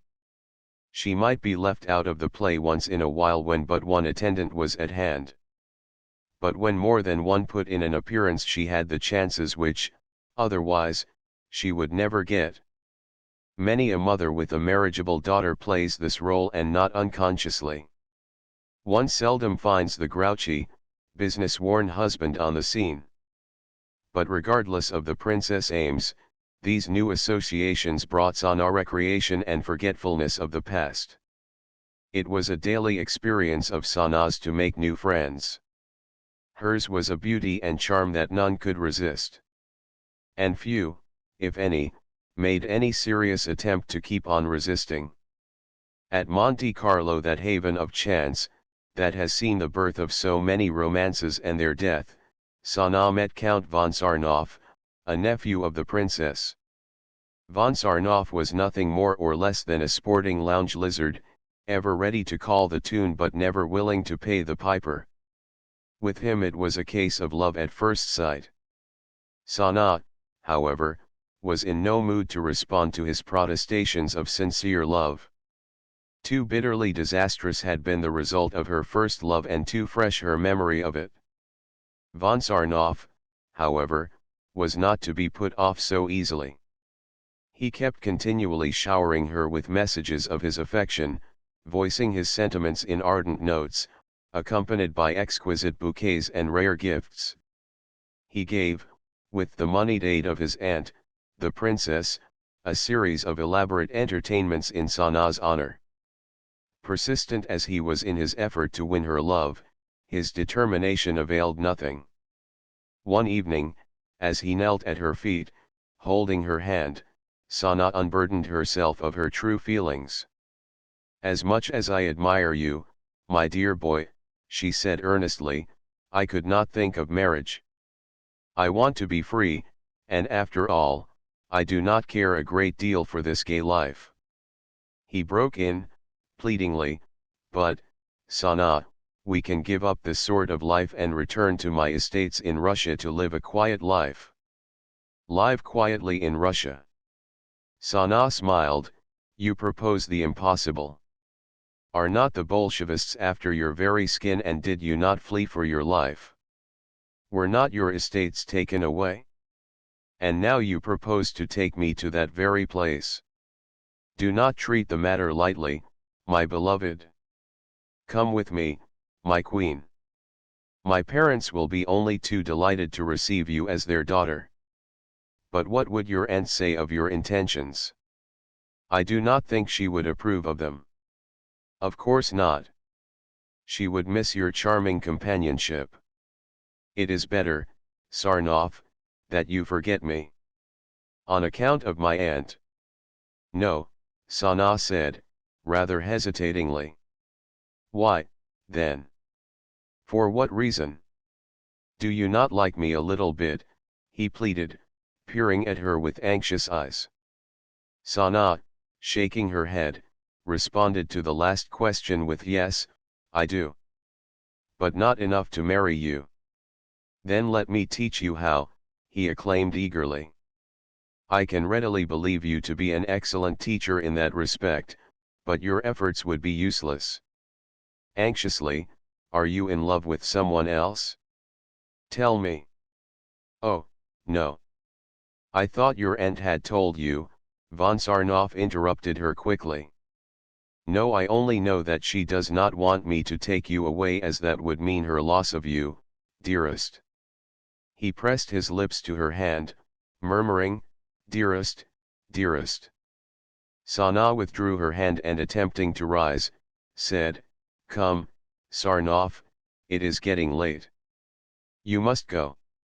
I will, if you give me hope, he begged, unsteadily getting on his feet. I shall soon leave this place. Sana rose from her chair and turned away. Von Sarnoff was at her side in an instant, crying in her surprise, What, Sana, you are going to leave me? Yes. Tomorrow, your aunt and I leave for Baden-Baden. Positively. Positively. Then I shall see you there later. But now kiss your little boy goodbye.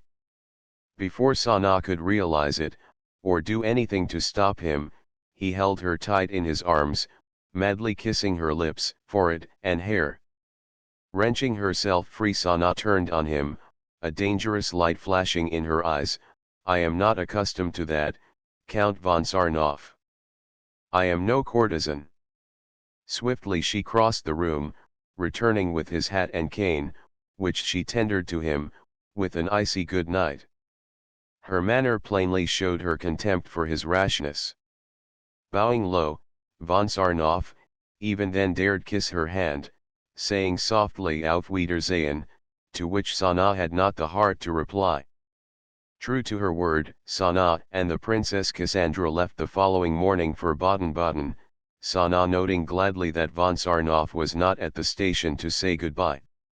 Arriving at Baden-Baden, they engaged rooms at the Hotel Stephanie, on the right bank of the Ouse. Sana was fairly enchanted by this gorgeous hostelry, surrounded with its beautiful gardens and directly opposite the Lichtenthaler Allee. It was a fairyland, the playground of the wealth of Europe. Princess Cassandra had many acquaintances there, and now, accompanied by the charming Sana, she was more popular than ever. Immediately she and Sana were in the midst of the social whirl. No dinner party or other function was complete without their presence. A week, the days and nights of which were a continual round of pleasure, passed before von Sarnoff put in an appearance. Sana was at dinner among a group of friends, when he was announced. Joining the party, he proved the gayest of the gay. But his eyes were constantly upon Sana. He noted her every word, her every act. He managed that evening to offer an apology for his rudeness, and Sana, believing him to be sincere, forgave him.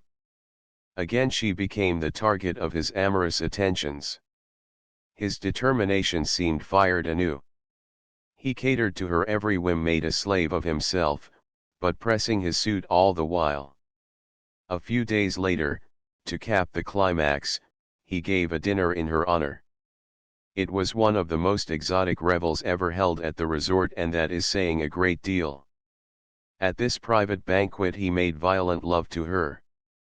Piqued somewhat at her constant refusal to entertain his suit, and encouraged, too, by the wine he had consumed, von Sarnoff, kneeling at her side, suddenly reached down, grasped one of Sana's tiny feet and quickly removed the jewel-encrusted slipper. Rising to his feet, rather shakily, it is true, he filled the slipper with champagne, and holding it aloft in one hand, the other sweeping over the select assembly, he cried, "To the health of Sanaa, the Queen of Queens." Then amid the cheers of the diners, he drank from the slipper. The eager von Sarnoff grasped the shimmering garment, buried his face into its perfumed folds and looked up with eyes of lust and passion. Around them a group of professional dancers, scantily attired, were performing risque solo dances, but von Sarnoff, sensual though he was, had no eyes for their display. But like Herod of old begging Salome to dance, he pleaded with Sanaa to give them an exhibition of her dancing art. What tempestuous thoughts ran through her mind, one cannot tell, but with a wild laugh and the cry "I will," Sanaa sprang up on the table, and kicking off the remaining slipper sent it flying across the room. Her dinner gown was too long to allow of much freedom, so with deft hands she lowered the shoulder straps and cast it off.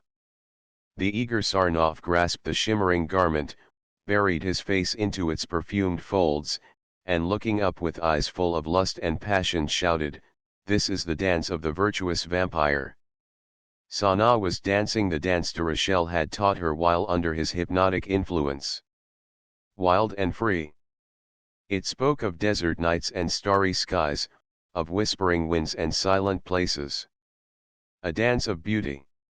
Suddenly she ceased dancing. The fire had died down. The coaxing, passionate creature was gone, and in its place stood just a girl. Springing from the table, she demanded her dress.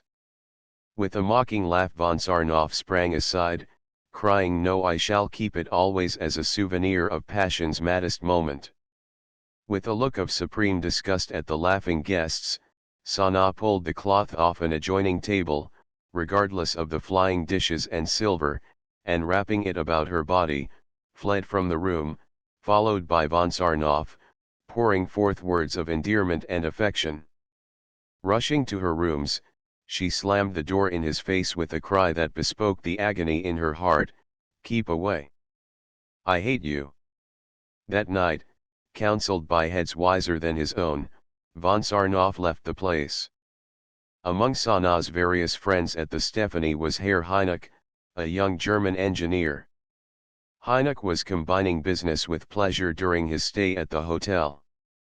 He had been sent to Baden-Baden to supervise an electrical development in the suburbs of the city, and took advantage of the opportunity to partake of the baths, the efficacy of whose waters are known the world over. In fact, the Romans were aware of it, in the days that are gone, and spoke of the waters as aquae aurelius. But the waters and his work were not the only things to occupy his thoughts. There was Sanaa. If one could question his mind or seek out the innermost regions of his heart, Sanaa would loom up high above even his work. His work could be neglected, he reasoned with his conscience, but not Sanaa. She could not, would not be neglected. Even though she had already refused his offer of marriage, he was determined to win her. Sanaa and he were at the Hotel Mesmer, one afternoon, enjoying the music and refreshments, which were delightful. The hotel was a favored resort and attracted a large number of noblemen and people of wealth. Heineck had just asked Sanaa a second time for her hand when she felt a strange sensation stealing over her. It was as if some power were seeking to enter her mind and control her body. Against her will she turned her head to look behind her. For a moment she stared in amazement. Her breath came in gasps. She sank back in her chair as though on the point of fainting, then finding her voice she shrieked, "De Rochelle!" It was but too true. There at a table a few steps away sat De Rochelle, as forbidding as ever. He had seen her with Heineck, and resorting to the powers he had exercised of old, he concentrated his mind upon hers, while staring at the back of her head, thus drawing her attention to him. Heineck, who was somewhat upset by this strange and unaccountable state of affairs, questioned Sanaa as to the cause.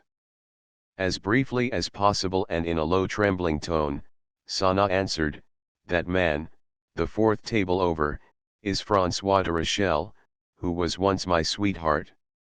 He possesses a strange hypnotic influence over me and may cause me to commit rash acts.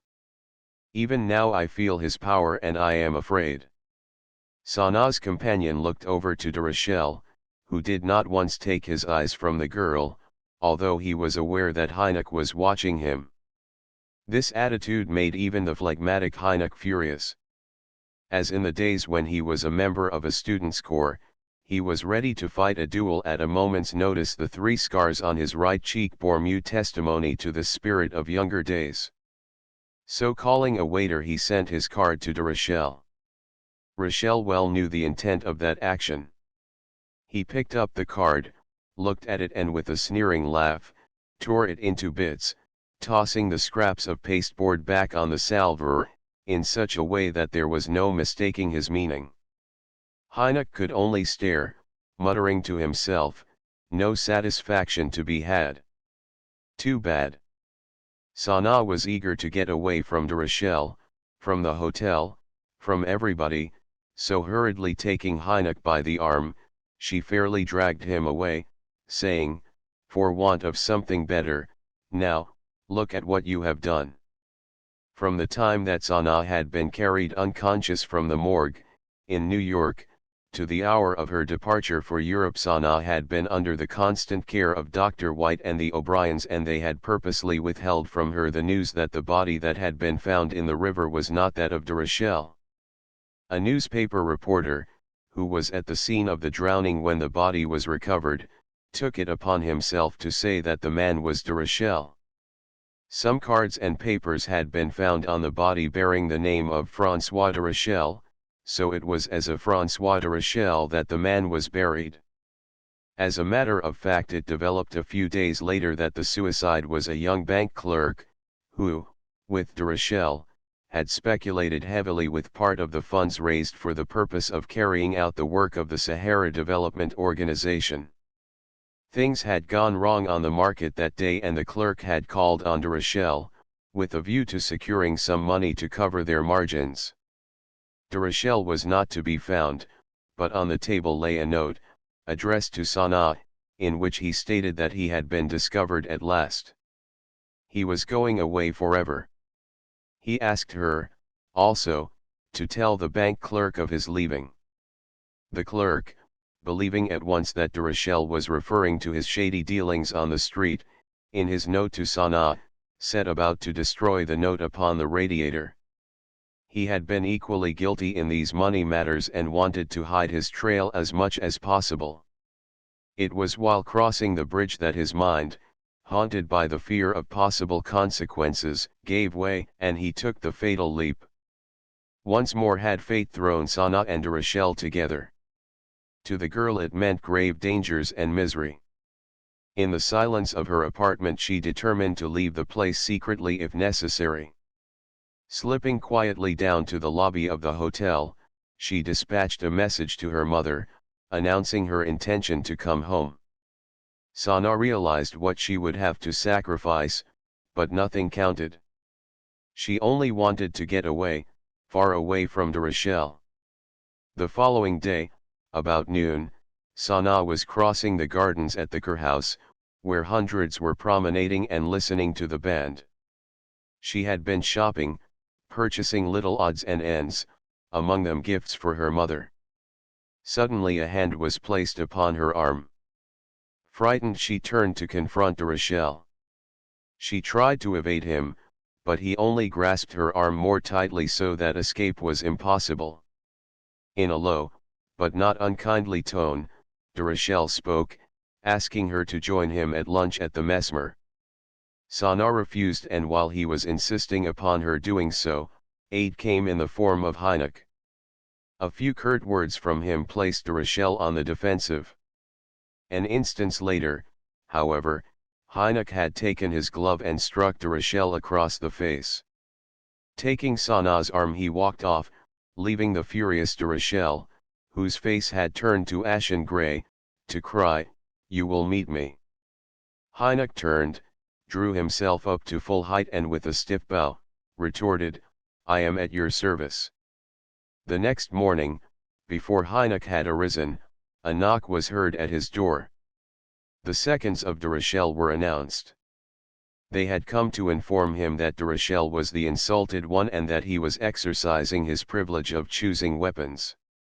He had decided upon pistols, shots to be exchanged until one or the other fell. Had Hynek the option he would have chosen the saber of his student days, that being his favorite weapon. However, he was not afraid. His army training had taught him the use of a pistol, and in his heart he was sure that this affair would certainly win Sanaa. Sanaa, however, on hearing of the coming duel, sought Hynek and begged him to desist, saying de Rochelle is an expert in the use of a pistol. I have seen him sever a telephone cord at 20 paces and hit a plum I had thrown into the air. To which entreaties Hynek replied, with a shrug of his shoulders, "This is an affair of honor." The next morning, the two duelists, with their seconds and a doctor, went to a secluded section of the Black Forest, about an hour's ride from the resort. The day was bright and the cleared spot in the forest, where blood would flow and probably a life be sacrificed, had been well chosen by the seconds the preceding day. The preliminaries over, the two men took their stand, facing each other at 15 paces. Pistols were leveled. They awaited the word to fire. Hynek cool and determined, de Rochelle perhaps equally determined but rather shaky, having spent the previous evening drinking champagne in celebration of the coming duel. Sanaa was up before daybreak that morning. When Hynek left, she followed in an automobile, at a distance, so as not to arouse suspicion. At a road crossing she had lost track of Hynek's car, but shortly afterward discovered it, and another, parked by the roadside. She ordered the chauffeur to stop the car, jumping from it before it had come to a standstill. As she did so, she heard two shots ring out simultaneously, echoing and re-echoing through the silent forest. In feverish haste she ran in the direction from whence the sound had come. Another deafening report vibrated the morning air. Turning aside, Sanaa came upon the clearing. The two combatants still held their ground, while the seconds were reloading the pistols. The weapons again in their hands, Hynek and de Rochelle renewed the combat. As they leveled the pistols, Sanaa wanted to cry out, but running forward blindly, stumbled and fell. As she arose, she heard the word 3 and looking up saw the flash of the shots. To her horror, she saw one of the men, she could not tell which, waver and sink helpless to the earth. "Oh, God!" The words came in a quivering cry. Because of her, a woman, a man had just fallen wounded, perhaps dead. At the cry a man stepped forward. It was Hynek. He pointed in the direction of de Rochelle, who, badly wounded in the right shoulder, was being attended by the doctor. Sanaa looked at the fallen man. Then came reaction. With a withering look of scorn, and unmindful of Hynek's outstretched hand, she upbraided him, "Shame unto you! You have soiled your hands and stained your soul with the blood of a creature not worthy of the bullet you fired into him." At her cry he stepped forward, pointing in the direction of de Rochelle, who, badly wounded in the right shoulder, was being attended by the doctor. Hynek looked at the girl in a strange, curious way, then looking toward de Rochelle, he spoke in a low and somewhat sad tone, "If it had not been for his coming, you might have been mine by this time. I feel like putting this man out of your way and life forever. Leave me for a while at least." Sanaa, realizing his desire, did not move, but whispered beseechingly, "Hynek, I implore you, stop. I do not love you, so why risk your life for me? Consider, please." Her plea was in vain. Hynek, changing his tone of voice and manner, commanded her to leave. Upon her refusing to do so, he attempted to gently lead her away, when the mocking voice of de Rochelle reached them. He had gotten to his feet. "Here, Herr Heineck." The words came with a sneer. "You shall not hide behind a woman's skirts. Stand your ground, you coward." With this he grasped the pistol his second had reloaded and aimed it at Heineck. His sneering laugh chilled Sanaa's blood as he continued, "Come back. I will kill you like a dog in this woman's presence." Heineck, with a shrug of the shoulders, awaited the shot. De Rochelle had barely time to pull the trigger when the gun was wrested from his hand. Two men had jumped from the brush behind him and were now holding him a prisoner. De Rochelle, demanding an explanation of what he termed an outrage, was politely informed that he was under arrest and was shown a warrant as their authority. The sight of this caused Sanaa to give a sigh of relief. Her plan had worked. After Heineck had told her of the proposed duel, Sanaa, finding her pleas of no avail, sought to prevent the combat in another manner. She, of course, had been informed on her return to Paris of the manner in which de Rochelle had run the affairs of the company he represented in New York. She knew, too, just how much of the company's money he had appropriated for his own uses. So with this knowledge in mind, she went to one of those detective agencies, to be found the world over, where hard cash is a means to an end, and placed her proposition before them. Yes, it could be done. They would do anything for a consideration. Accordingly, two of the firm's hirelings trailed de Rochelle that morning, armed with a fake warrant calling for his arrest and extradition to France, to answer charges of embezzlement. They had arrived on the scene a little late, but, nevertheless, in time. Turning to Sanaa, de Rochelle addressed her, with supreme sarcasm, "You have done a noble thing." "Noble indeed. To save your lover you have betrayed me. But wait. My love for you has gone. Insatiable hate has taken its place. As I have adored you in the past, so do I despise you now. I shall be free again, and I assure you, by God, that the day shall come when you will lie before me prostrate and pleading. And all your pleading shall be in vain." Raising his voice until it fairly shrieked at them, he added, "You shall go down with me. It may take time, but I shall get even with you." Heineck was about to spring forward, but Sanaa restrained him with, "Please don't." To which Heineck replied, his lips twitching with scorn, "I'm sorry I couldn't finish the job." That evening, leaving notes for her friends, the Princess Cassandra and Heineck, Sanaa secretly left the gay watering place to go home. Chapter V. The Great Desert. The plan for flooding the Sahara, as fostered by the French government, attracted widespread attention. Even in America, accustomed as it is to great engineering undertakings, the plan created a great deal of interest, much of it critical. Among the Americans to challenge the proposed work was Carl Lohmann, a New York engineer and writer of international reputation. Lohmann counted among his friends the foremost editors, men whose fearless pens are watched the world over by financiers and politicians. The pages of the daily press were open to him, and in them he attacked the plan. So thorough was he in his attacks and criticisms that the French authorities invited him to submit alternative plans. To this end, Lohmann left for the Sahara on an inspection tour, arriving at the Gulf of Gabes, on the Mediterranean Sea, where the canal was to be built. Here he met the pilot who was to lead him over the desert to study the territory at close range. After studying the canal site, on horseback, for a few days, they boarded an aeroplane, which was well provisioned, and soon they were flying over vast stretches of sand. They made wide detours, in their flight, so as to get a more general view of the situation. Finally they turned southward to reach Timbuktu on the Niger River. 2 nights were spent on well-selected ground. On the third day they came to the Queen City of the Sahara, Timbuktu, where they intended replenishing their gasoline supply, and thus be able to return to the Mediterranean coast. During the entire flight Karl was busy making copious notes to be used in connection with his plans on his return to America. Karl was proud of his mission.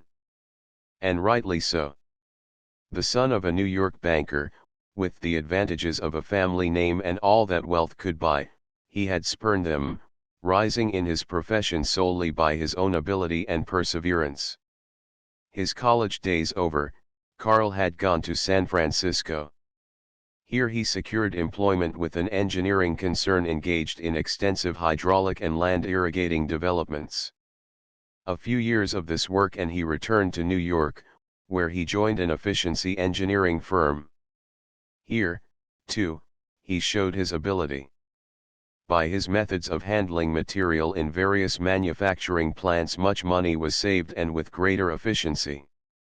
Electric stations, he proved, could be operated at less cost, while in the field of street lighting, several cities benefited by his knowledge, securing better light and at a great saving to the municipality and the electric power companies.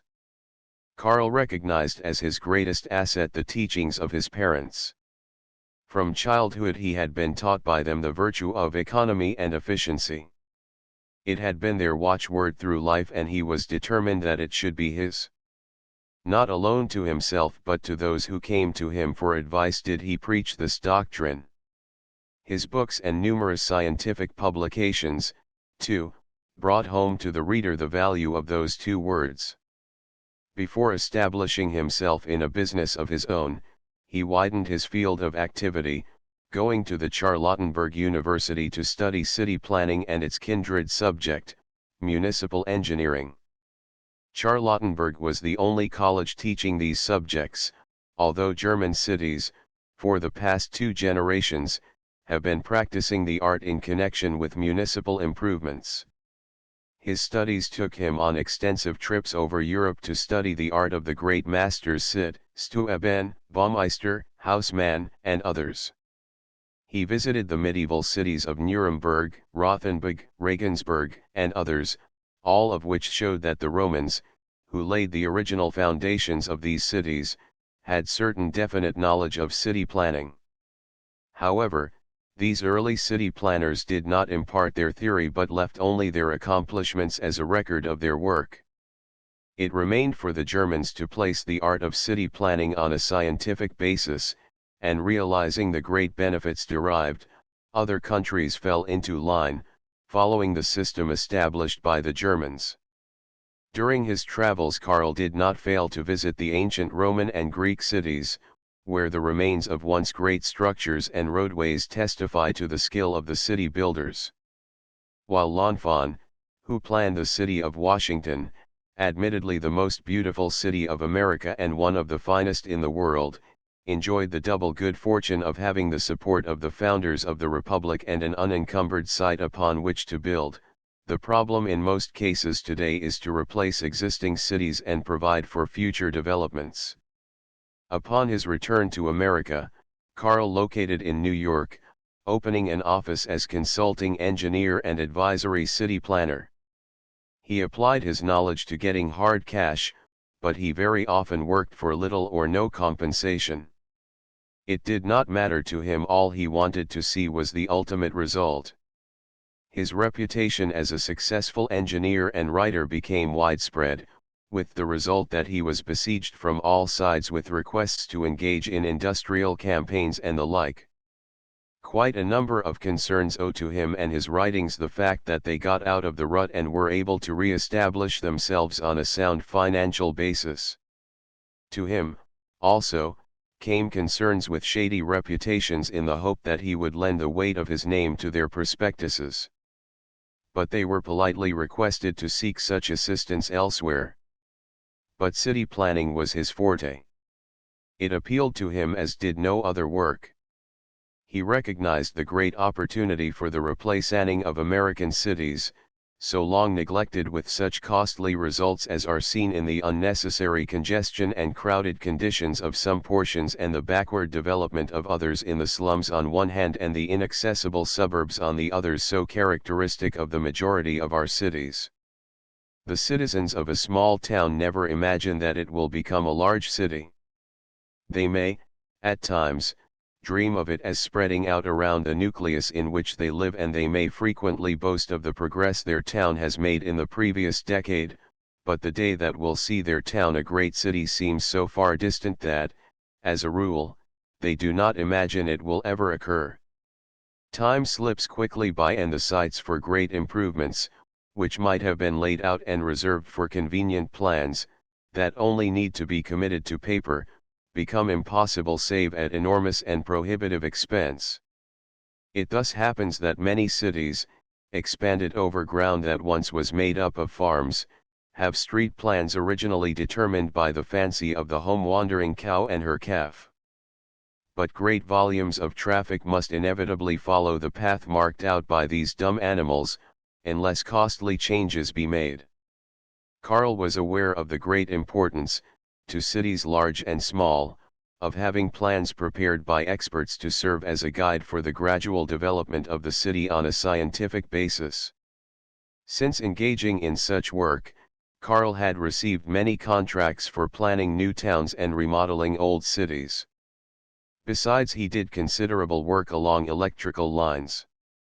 His spare time was occupied in writing books and contributing articles on city planning, industrial efficiency, and national economy, to various newspapers and magazines.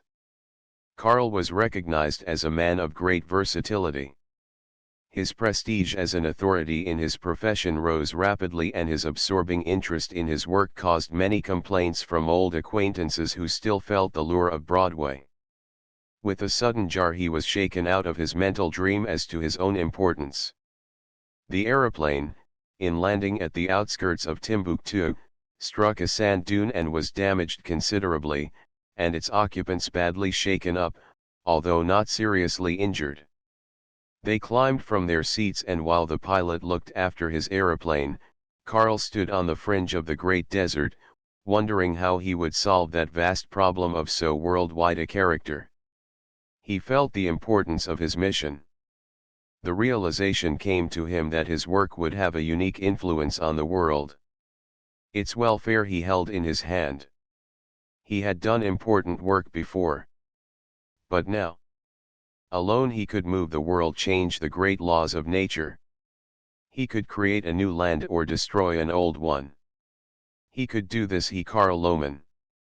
Was it to be wondered that his bosom heaved with emotion as he gazed out over the endless barren wastes, which, at his command, could be made to blossom with the fullness of the earth's fruits?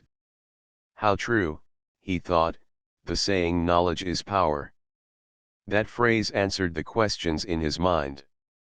Yes, his knowledge would bring it about. A mental picture came to him, like a fata morgana, a mirage of the desert, reflected high in the heavens. A picture of the day to come. This picture, however, came to an abrupt end.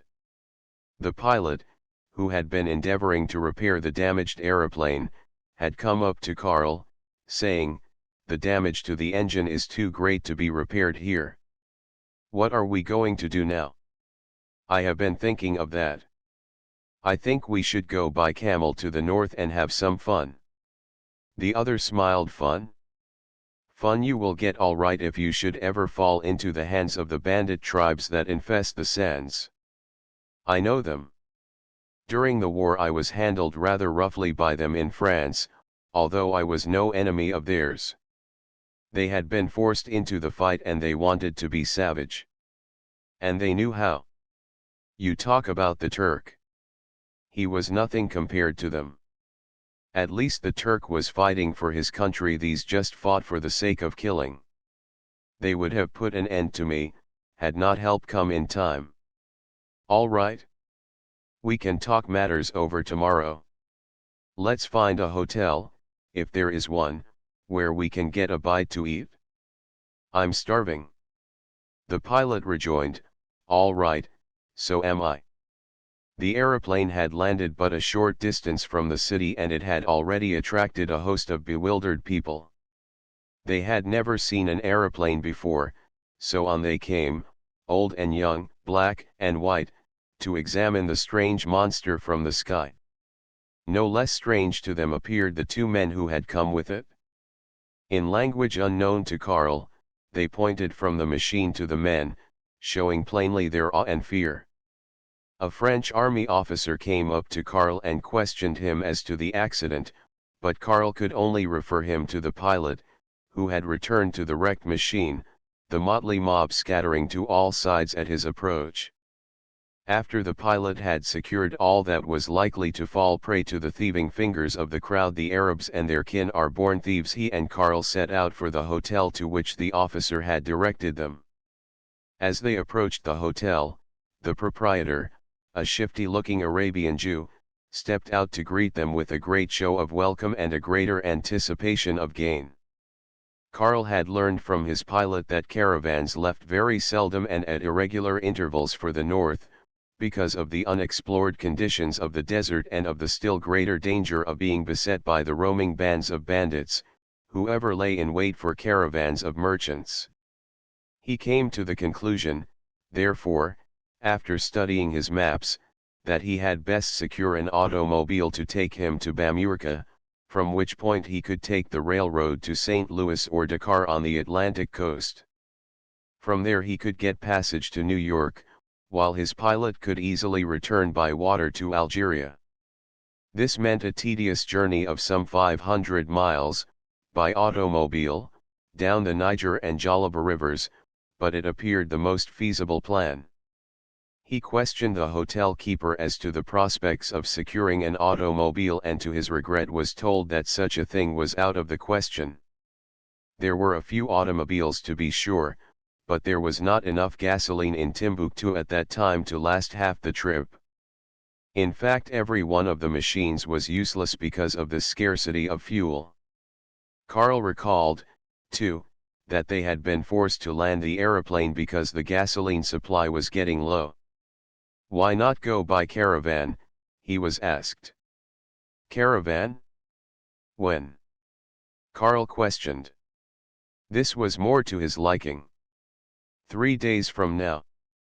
Thursday morning. Yesterday a tourist party came in. They had made arrangements months ago for a special caravan from here to Magadar. You can join them. It could easily be arranged. Karl voiced his thanks with a bit of silver. The Jew added, they will be here tonight at 7. I will tell them you wish to meet them. By the way, his eyes glinting craftily, there will be an entertainment tonight for these travelers. Do not miss it. It will be worth your while. Arrangements to join the caravan were easily made. The tourists, after hearing his story, readily consented to his request to be allowed to accompany them. In fact, they wanted him to come. He had seen the desert from aeroplane and could tell them more about it than even the guides. After a short chat, during which the success of the journey was toasted by Karl, he excused himself and went to his room to write the following report to the New York newspapers. I find that there are no great difficulties to be encountered in building the canal, which has to be about 50 miles long. The waters of the sea, coming through this canal would flood an immense area, forming a great inland sea. The canal could be made sufficiently large to permit the passage of ocean steamers through it into the inland waters. While there is a possibility of the canal being silted up with dune sand, it is estimated that it would take from 1,000 to 1,500 years for this to occur. The cost of the canal would be at least $100 million, and it would take 5 years or longer to build it. Laborers could be drawn from the interior tribes, such as Senegals, Moroccans, Algerians, and Turcos. The Gulf of Gabes is separated by a ridge some 40 feet across and perhaps 150 feet high, from Shat al-Fijaj, a depression which runs southwest into the Shat Jared, which, in turn, is separated from the Shat Garsa only by a still narrower ridge. Shat Garsa is succeeded westward by a series of smaller depressions, and beyond them lies the Shat Mel Rear, whose northwestern extremity is not far from the town of Biskra, a favorite winter resort of North Africa. The original author of the scheme to flood the Sahara was Colonel François Roudère, who proposed it some 50 years ago to the French government. Roudère's plan was strongly advocated between 1870 and 1885, receiving support from Ferdinand de Lesseps, the French builder of the Suez Canal, now controlled by the English, who acquired it through crafty diplomacy. That plan fell through, because of the adverse criticism, and it will fall through once more. While it would have a certain great result for France, the consequences due to the change of climate would not only affect Africa, but would be disastrous to the entire world.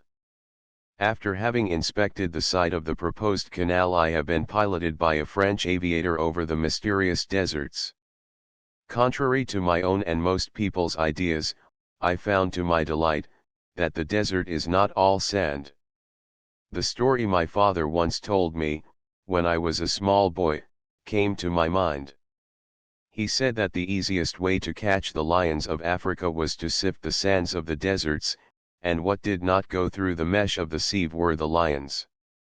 We flew over depressions and mountains, ranging from 100 feet below sea level to 6,000 feet above.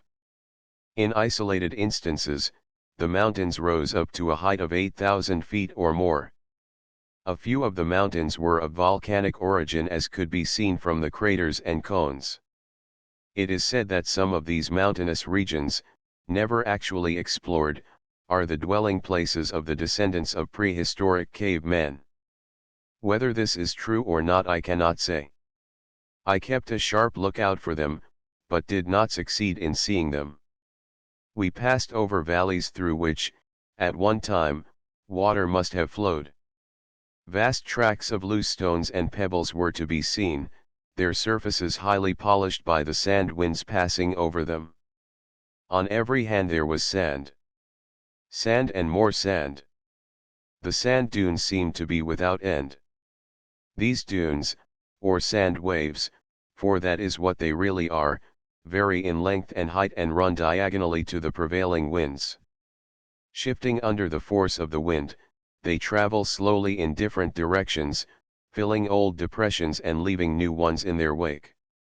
Oases have been literally swallowed up by these sand waves, which, in their irresistible march, passed over them and on, leaving no trace of what was previously a garden spot in the desert. Most curious are the inland mountains, known as the witness of the Arabs. These are the remains of a one-time widely distributed mountain terrace. The sand winds and storms passing over them through the years have robbed them of most of their bulk, leaving only the solid hard cores, which now form a group of flat-topped pyramidal mountains. While flying over these mountains, a band of savages began shooting at us. They had become frightened at our aeroplane. Luckily we were high enough to be beyond range of their rifles and no damage resulted. A great many oases were to be seen. Some cover great areas, while here and there are smaller ones. Some of the smaller ones are grouped together. Most of these oases are rich in vegetation, especially in fruits, such as apples, peaches, oranges, citrons, figs, grapes, and pomegranates. The date, however, predominates.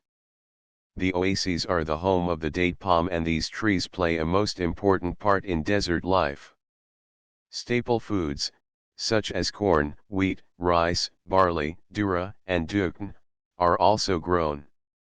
Besides these, a few other tropical products are cultivated. Asses, camels, and a breed of black cattle are the main domestic animals. Of course, the full-blooded horse is to be seen in large numbers. The population, made up of Berbers, Arabs, Moras, Negroes, and Jews, is chiefly engaged in cattle raising and trading. The caravans, in their journey across the desert, pass through various oases at which they replenish supplies. it is at these oases that trading is liveliest. For products of the oases are traded guns, ammunition, gold dust, clothing, and quite often slaves brought with the caravans from the seacoast cities. France also contemplates building railways through the Sahara to furnish easy communication between Algeria and Nigeria. This proposed plan has already found many advocates. Two principal railroad routes have been suggested, one taking the easterly line from Biskra through Wargla to Ir and Zinder, the route followed by Forno in 1898, under the protection of Major Lorry, the other starting from the terminus of the most westerly railway already existing at the harbor of Casablanca, and reaching Timbuktu by way of Iglai and the Tuat Oasis. But these plans are dreams. At any rate, the railways themselves are a long way off, as they would not earn interest on the capital invested. For a long time to come, travel across the Sahara will be by caravan. There are 5 principal north and south caravan routes. One from Rio de Oro leads over the Waran Desert to Timbuktu on the Niger River, one from Magadar, in Morocco, goes through the sandhill region of Ajiti to Timbuktu, another from Tangiers and Algiers through the Tuat Oasis to Timbuktu, another from Tripolis, over Gadames and Got at the Tassili Mountains to Kano, and still another from Tripolis over the Oasis Blima to Kouk, at the Tsad Sea, and then on to Benghazi and Wada. The foremost are those leading to Timbuktu, the queen city of the Sahara. Long before Christ, some of the present routes were used by the Romans in their explorations of the desert for its products. In the 4th century, Field Marshal Salomon penetrated from the north to Timbuktu and as far as the Sudan. Missionaries, preaching the doctrines of Mohammed and Islam, in crossing the desert, used the same routes as are used today. For centuries, so far, there has been nothing new under the sun of the Great Desert, with probably the exception of the Frenchman Le Baudet's adventure in 1913, attempting to crown himself Emperor of the Sahara. Progress is not made here as in other countries, and as a result this vast land is the least populated of any on the face of the earth. While the climate is not what might be termed unhealthful, the climatic conditions of the desert are, however, the cause of the stagnation. The temperature ranges from 70 to 120 degrees Fahrenheit during the daytime, while the nights are cold with a temperature of 35 to 45 and quite often below zero. Very little rain falls, and the desert rarely experiences a rainstorm. However, frequent and terrific electrical discharges take place, and the desert dweller is ever in fear of the terrible blizzard-like sandstorms. But for all that, the Sahara has played her part in history. In the days of Julius Caesar and the later Roman emperors, the Sahara was called the granary of the Roman Empire. Rome, then at the pinnacle of power, took the wealth of the desert. Slaves were carried to Rome together with vast quantities of grain, oil, wine, leather, spices, and perfumes. Served and fed at little or no cost by the subject colonies of North Africa, the Romans were enabled to lead a life of the maddest luxury, idleness, and self-indulgence. While landing near Timbuktu yesterday, the pilot drove the nose of the plane into the sand, wrecking the machine. Neither of us was hurt. We'll stay here for a few days' rest, and will then take the first opportunity to return to America. The article finished, Carl posted it immediately. He went out to smoke a cigarette and later, for want of something better to do, sauntered over to the dance hall designated by the hotel keeper that afternoon. Chapter 6: The Dance of the Vampire. The dancing place, an open space surrounded by palms and date trees, under which were tables and chairs for the guests, was already quite crowded when Carl arrived. As he looked about for a seat, an Arab, apparently acting as an usher to the Europeans, guided him through the crowd to a seat near the arena. What mattered it if the seat were already occupied by another Arab? A few words and the threat of a kick sent him scurrying away, although Carl noted, with a smile, that he waited nearby for the other, apparently in anticipation of part of Karl's tip. A native tribe was performing one of their wild desert dances, swinging their guns and great scimitar-like knives in a most fascinating way, howling and shrieking at the top of their lungs and accompanied by the deafening noise of a native band. The dance over, there was a wild scrambling among the dancers to get the coins that were tossed to them by the spectators. The last coin tossed and picked up, the last dancer aided from the scene by a prod of a booted foot, a man stepped into the circle and in a loud voice proclaimed, "You are now going to witness the dance of the vampire by the Europeanized desert flower. This young siren has been proclaimed by the art judges of Europe to be one of the most lovely women on earth. Her beauty is beyond words and her dance extraordinary. But judge for yourself. Behold Sana, our desert flower. None can rival her. Not even the beauties of the harem."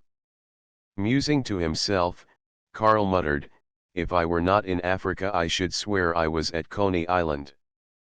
The eyes of the audience are turned toward a tent near the dancing space. There is a low rumble from the tom-toms of the native orchestra. The flaps of the tent are pushed aside and a young woman steps out.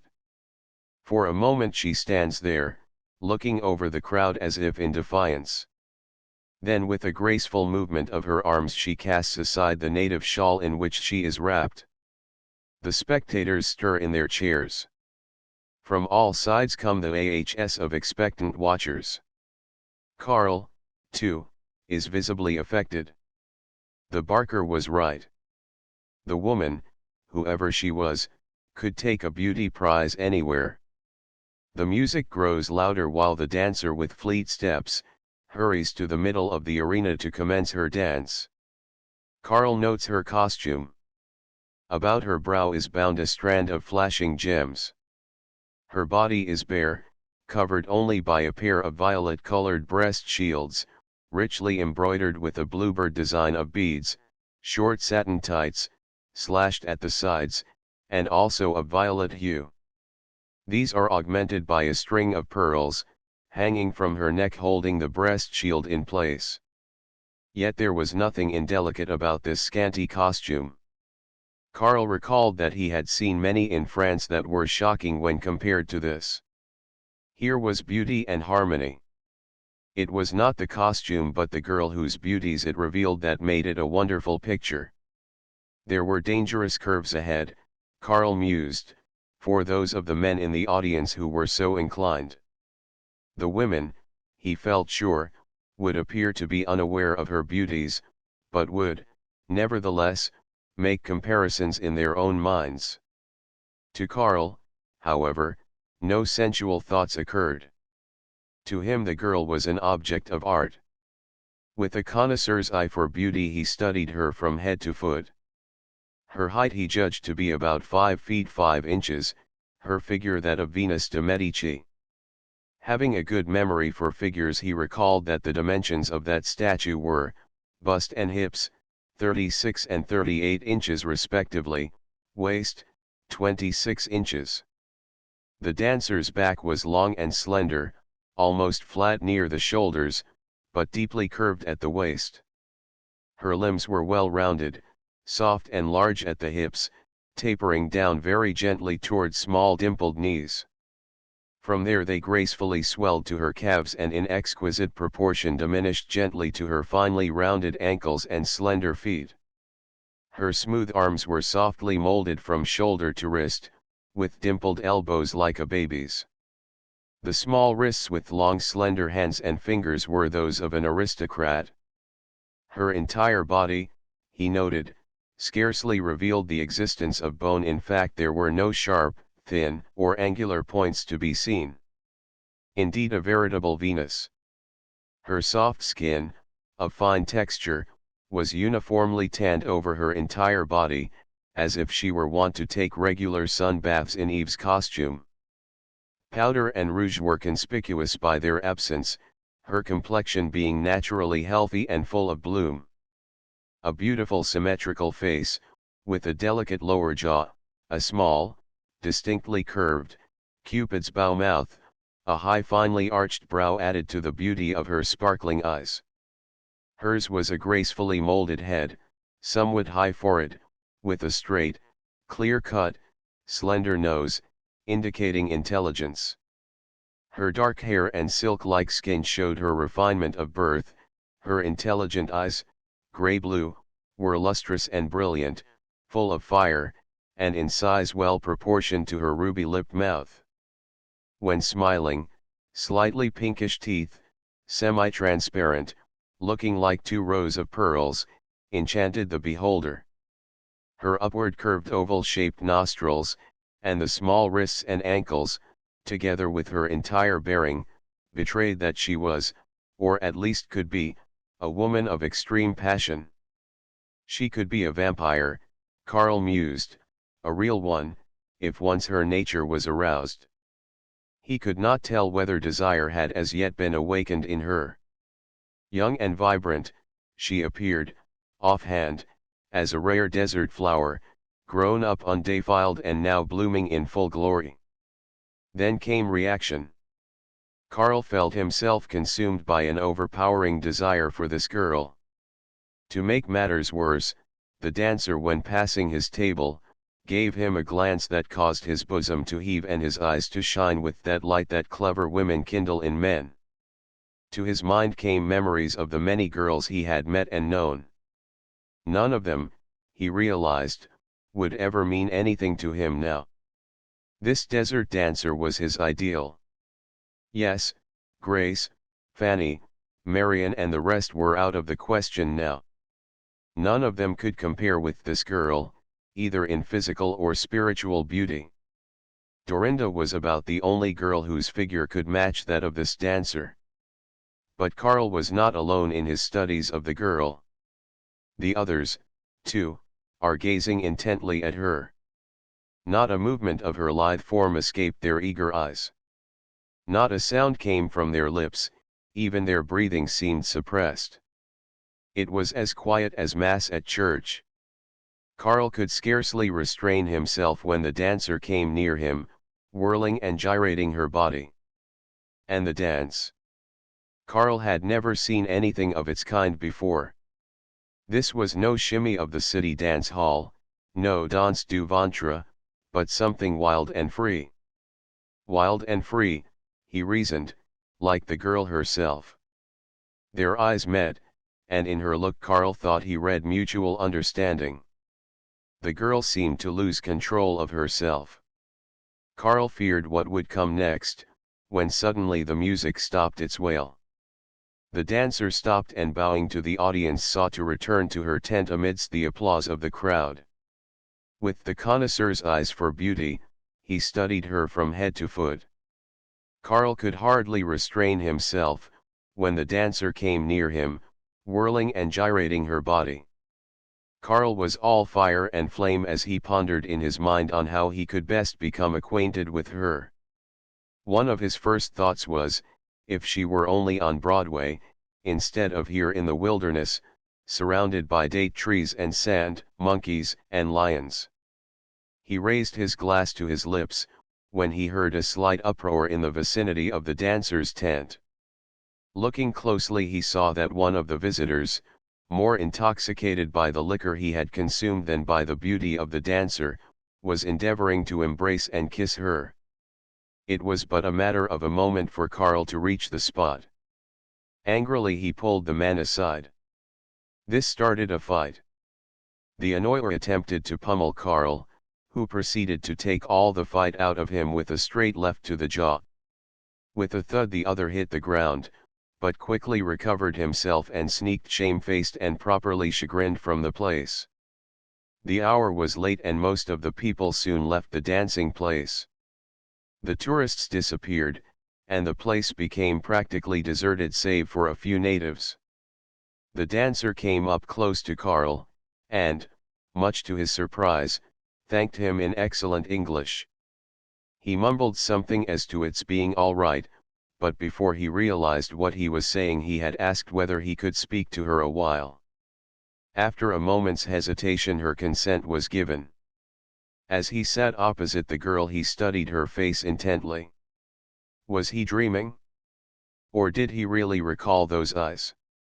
A new feeling, far different from that which he experienced when she danced before him, came to Karl, supplanting that less worthy one. The girl, seeing Karl's hesitancy to speak, began, "I feel as if I must tell you the whole story, that is, if you care to hear." "Please do," returned Karl. During the dance he knew of many things he would like to say to her, but now he thought it best to let her do the talking. "Well, to get to the point, the man you just drove away has long been an evil influence in my life. His name is de Rochelle. I worked for him as his secretary in Paris and New York. He forced his love upon me, through hypnotic influence. Later, he wanted to get rid of me, so, while he had me under his influence, he commanded me to commit suicide by leaping from one of the bridges that span the East River, in New York." "Commit suicide?" questioned the astounded Karl. "But why should he command that?" "I found out, later, that he would have collected some $50,000 insurance and would have returned to France to marry another girl." "The beast," was all Karl could say. The girl continued, "I would have carried out his orders but for an incident I have never forgotten. As I was about to swing myself over the rail, a gentleman came up to hand me a handkerchief I had dropped in my excitement. He kept talking to me, not realizing, I suppose, my true intentions." Karl, his mouth half opened in astonishment and looking at her as if dazed, reached across the table to clasp her hand, when she said, "I believe it was you who saved my life." Silently they gazed at each other, the tears coming to their eyes. The girl had difficulty to keep from crying aloud, while Karl, deeply moved, could find no word to relieve the situation. Words are helpless things at times, and at best they fail to convey our true feelings. Volumes were spoken in silence by the look in their eyes and the pressure of Karl's hand. The girl's hands trembled in his clasp, although he felt a slight pressure of them on his own. He drew one hand away to reach for a handkerchief so that she might dry her eyes. For a moment the gaze of the few people still present caused him embarrassment. What he would have liked to have done was to take her in his arms, to console her and kiss the tears away. Steeling herself against the emotion which was striving to get the better of her, Sana dried her eyes and attempted to smile. It was like the first sunbeam that shoots from out the rifts of the departing storm clouds. It served to restore the equilibrium which had been so sorely disturbed by the emotional interlude. It was difficult for them to continue the conversation on this subject, so they had some refreshments, talking the while of everything and nothing. It was the most natural thing for the conversation to drift back to New York, and drift there it did. They spoke of many things of mutual interest. Karl told her of his work at home, of his books, and why he visited the Sahara. Still puzzled though as to why Sana should be here in the desert, he asked her the reason. "That, too, is part of my story. But I shall begin at a point before I was born. As a youth, Baron von Secht was the black sheep of a family of the German nobility. He was what you Americans call a good sport, squandering his parents' money and contracting debts. Naturally he was much mixed up in social affairs and was the cause of many a family row. At last his escapades became too much for his father, who decided that the son would have to go either to America or Africa. The young man selected the latter. He had money enough to last him perhaps a year. He would enjoy himself while the money lasted. After that he could go to work. With this in mind he joined a hunting party. While in the region of the Niger River, near Ansozo, he became separated from his friends. He wandered around, lost, and finally, totally exhausted, lay down to sleep. In his sleep he was attacked by a giant tiger snake. During the struggle which followed he was badly bitten by the snake. He managed, however, to kill it with his knife, and after freeing himself from its coils, fired several shots into its body to make sure it was dead. These shots attracted the attention of a hunter who at the time was not far away. He found the stricken man, by then unconscious, and took him to his camp, where he was taken care of by the hunter's wife, a young and full-blooded gypsy. Blood poisoning set in and the Baron was confined to his bed for some time.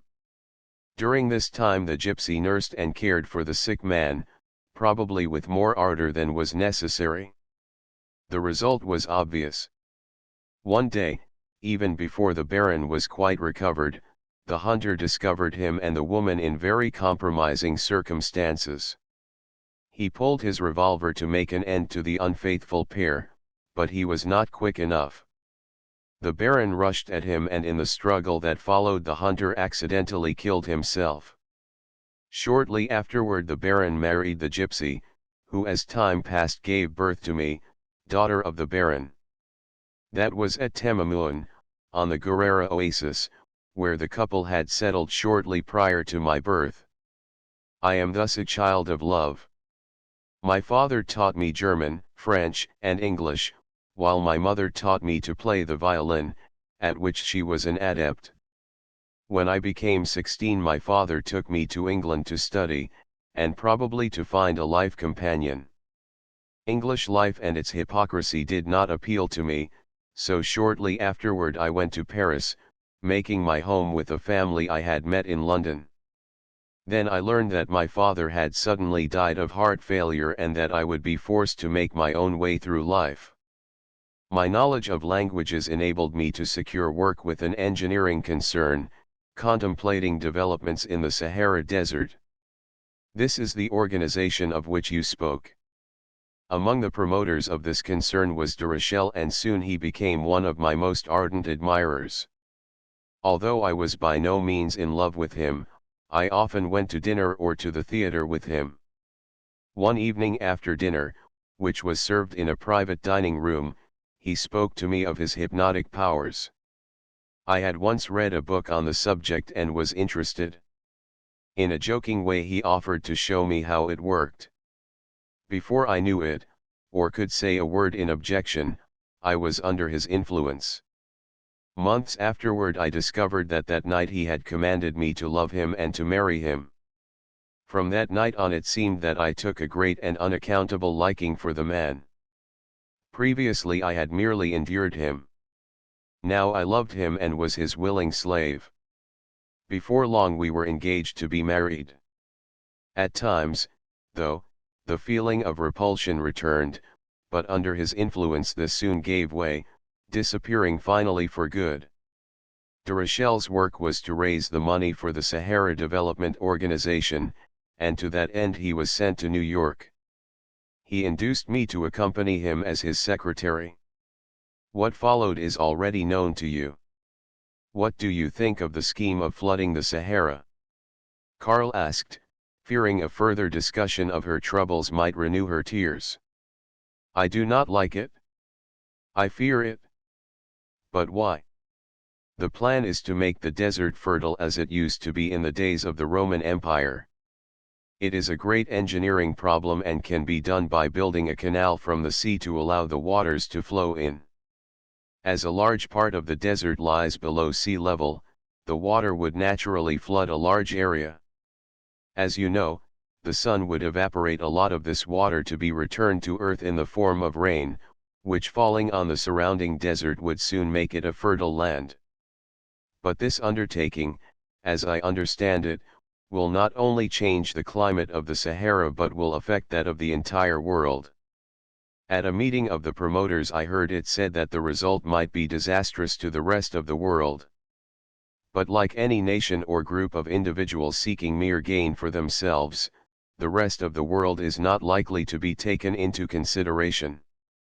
It would be a good thing for the world at large if the Sahara could be revegetated, but it must not be the cause of suffering. I would give anything a woman can righteously offer to the one who will prevent this destructive flooding. You see, it would destroy my beloved homestead at the Guerrera Oasis. It can be done, remarked Karl, as he drew a pencil and a map from his pocket. He spread the map on the table between them and using his pencil as a pointer explained once more his mission in the desert, assuring her, at the same time, that he would think of a plan by which the catastrophes she feared would be avoided. Sanaa was overcome with joy. Rising from her chair, she clasped his hand with both hers, exclaimed, "I have, indeed, found a friend in you." Chapter 7 The lovers on the beach. After a sleepless night, Karl arose early to take a stroll and enjoy his pipe. He had tried to woo sleep in every known way, but in vain. In his mind's eye lurked the face of the girl he knew he loved better than anything on this earth, and through his brain whirled her promise to give anything a woman could offer to the man who could save her home from destruction. Sanaa had told him, the night before, that every morning it was her custom to ride on horseback to the not far distant Lake Fagabai. So Karl inquired the way of the hotel keeper. A few miles of brisk walking and he was at the lake. Looking around, and seeing no one, he sat down in a secluded spot, thinking of Sanaa and his plan to flood the Sahara. Time passed and Sanaa not yet coming into vision, he took his binoculars from their case and adjusting them, swept the surrounding country with his gaze. Looking over the waters of the lake, he noticed, not far from shore, a bather, enjoying a morning plunge.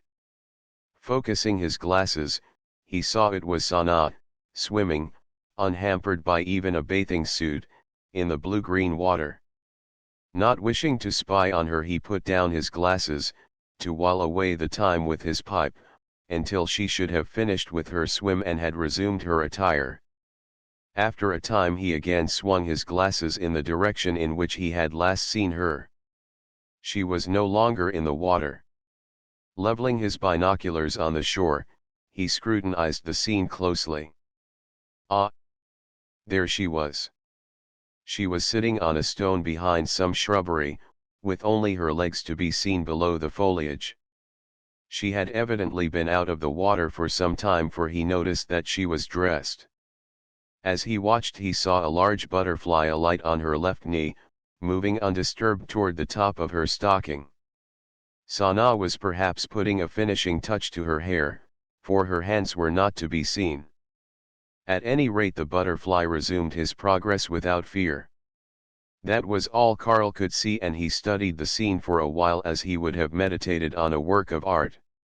Surely the gods had given her beauty. That was all Karl could see, and he studied the scene for a while as he would have meditated on a work of art. Surely the gods had given her beauty. Putting his glasses aside, he fell into a reverie. Full well did he realize that Sanaa was a woman of exceptional beauty and passion, whose enchantments could enslave and humiliate the proudest and crush the mightiest. Was she aware of it? He did not know. But if she was, why did she bury herself here in the burning sands? She had a knowledge of love and life, and Karl was certain she was anything but lukewarm. He gave her the benefit of the doubt, making up his mind at the same time that he would do his best to induce her to marry him and go to New York with him. How his friends would envy him, especially after he had remained a bachelor for so long a time. During the long years many a woman had tried to weave about him the net of love.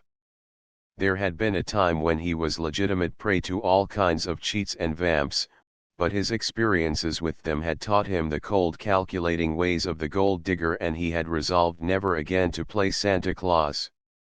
Karl, while having enjoyed life, became a man of reserve and had never been anxious to be led to the slaughter at the altar of matrimony. He did not want to be a husband on paper only. He also knew that man might come too late, but woman never. But he was not a foolish boy who wrote letters to a smart girl, who saved them with a definite object in view. He knew, too, that passionate love is the source of little pleasure and of much suffering. Would Sanaa leave the desert soil of her birth for his sake? Passion he once called evil, but now planted in his heart it became virtue and joy. He and she would be well matched. Karl had found his ideal. Observations covering many years had taught him that most men are fools so far as women are concerned, and that women are the most dangerous playthings God ever devised. But, he reasoned, this was generally caused by man's own faults. The favor Sanaa would win, as his wife, among his friends he pictured in the brightest colors. It did occur to him that Sanaa, with feminine instinct, and so bewitching and beautiful a siren, could easily turn his vision of paradise into real hell, after she had brought him through a maelstrom of mad passion, which she would unquestionably arouse after having realized her full powers. For woman, nothing is impossible used to be a saying of his. But now, no such thoughts entered his head. He was too much in love. This time he was sure of it. There had been times in his life when he had thought himself in love, but luckily he realized the true state of affairs before too late. How much sorrow and unhappiness could be spared us mortals if we could but see what the future will bring. Karl now thought of what had happened about a year before. At that time he was sure he loved a girl, Dorinda, a young cloak model. He had taken lodgings temporarily in a rooming house in New York, and it so happened that Dorinda had the room over him. He had met her casually and they had taken a great liking for each other. Dorinda was of the distinct flapper type, pretty to be sure, a good dresser, but a girl without much sense. Her one real ability, he now knew, was her art of weeping.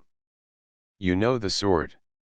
The girl who crying bitterly relates her hard luck stories to arouse your sympathy and generosity.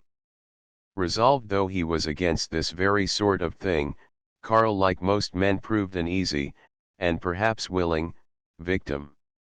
That she came home at all hours of the morning or entertained men in her rooms until late into the night did not trouble Karl. His faith told him it was all right. Came an evening when he took her to dinner, as he had done quite regularly for some time. Dorinda, leaning across the table, said softly, tears in her voice, "Karl, I have wanted to talk to you of this for a long time. You know that I have taken friends to my room in the evening. I should not have done it, but I did not know better. I was wrong, but I did know wrong," and taking his hand in hers, she pleaded, "Tell me that you believe me," and when he assured her of his belief, Dorinda pressed his hand, and with a trembling voice whispered, "Thank you, Karl. I feel much better." She was relieved, but not Karl. He made her promise that she would not be so foolish in the future. And to all appearances she kept her promise. Returning from a short business trip, however, Karl heard voices overhead until well into the morning. The following day he reminded Dorinda of her promise, but in a huff she left him without a word of explanation. For some time they saw nothing of each other. But one evening she came to his door with an apology on her lips. And Karl, fool-like, accepted the apology. Immediately she launched into a recital of intimacy, concerning the trouble a supposed girlfriend had gotten in. Karl listened quite attentively, it is true, but while listening put two and two together. But if it had not been for a few remarks between the girl and the landlady, overheard by him on his way to business, he never would have known the truth. He realized then his narrow escape. Suppose he had asked her to marry him, as he had contemplated for so long a time.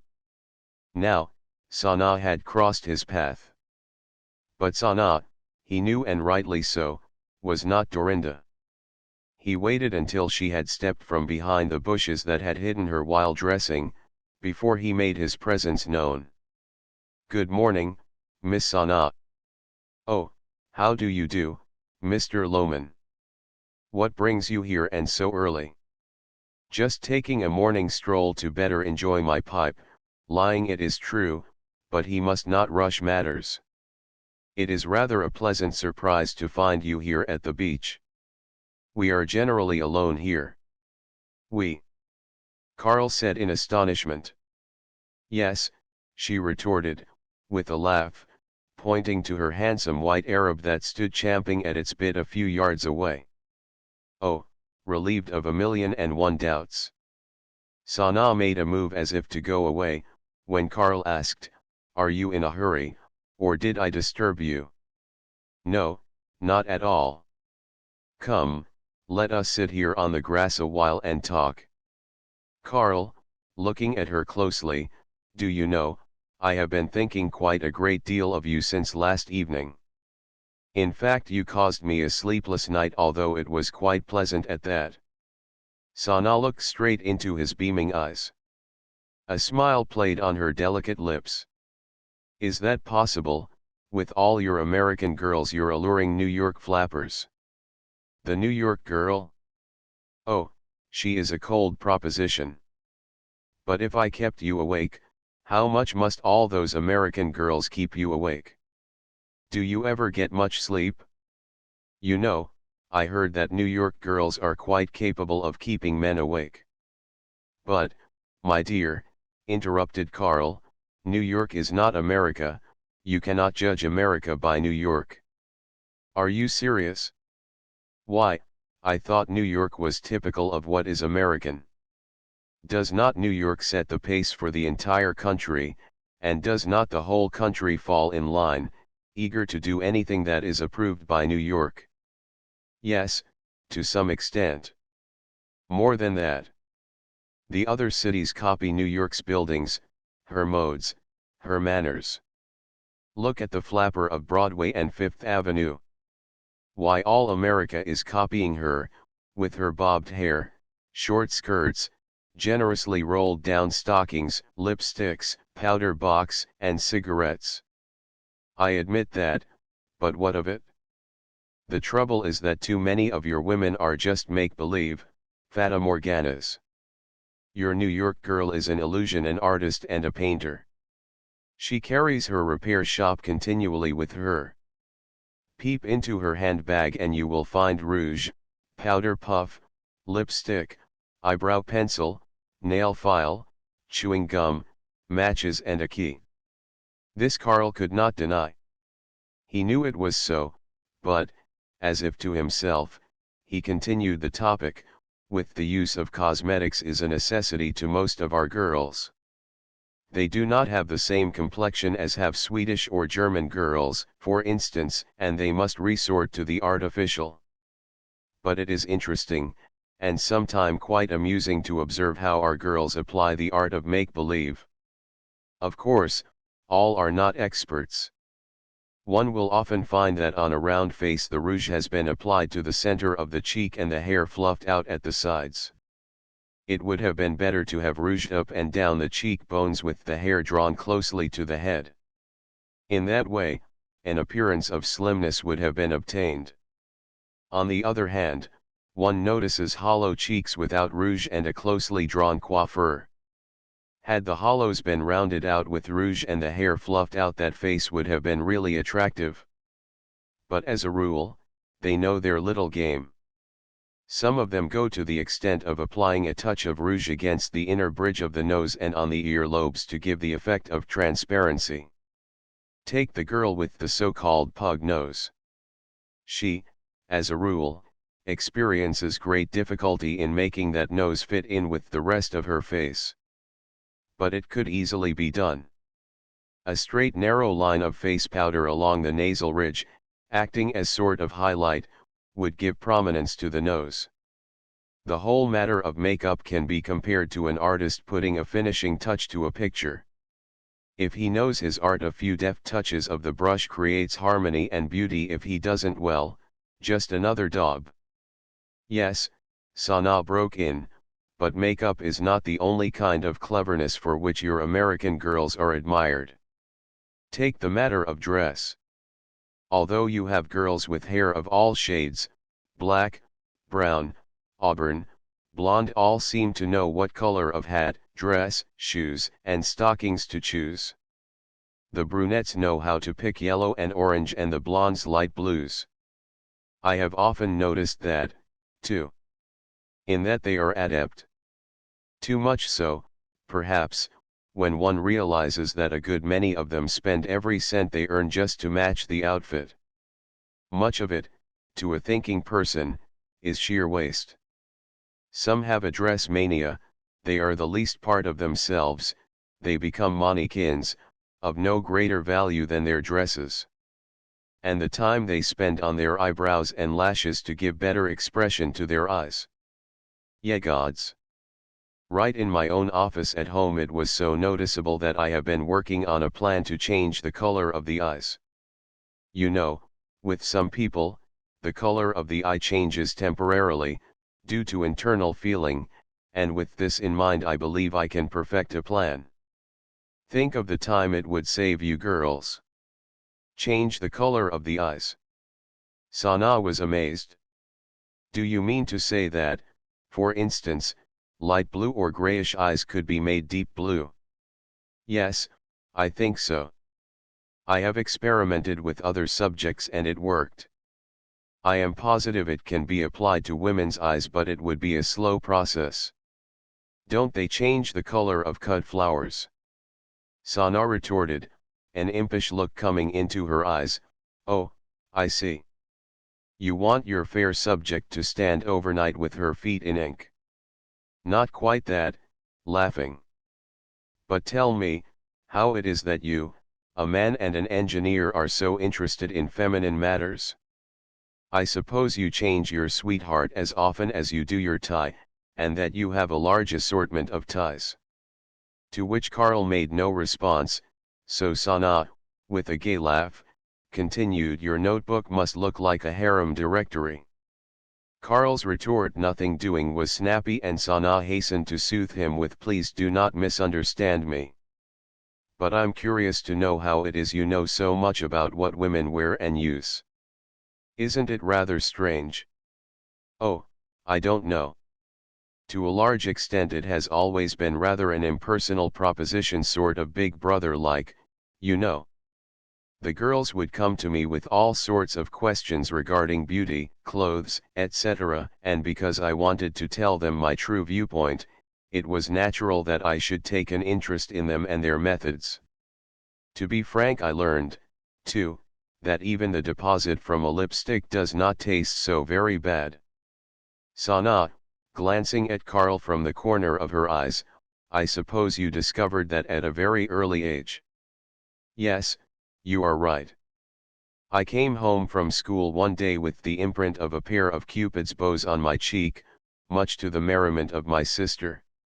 And those bows weren't left there by a city girl, either. She was a country lass, whose parents had sent her to school in New York. And from then on you were a ladies' man.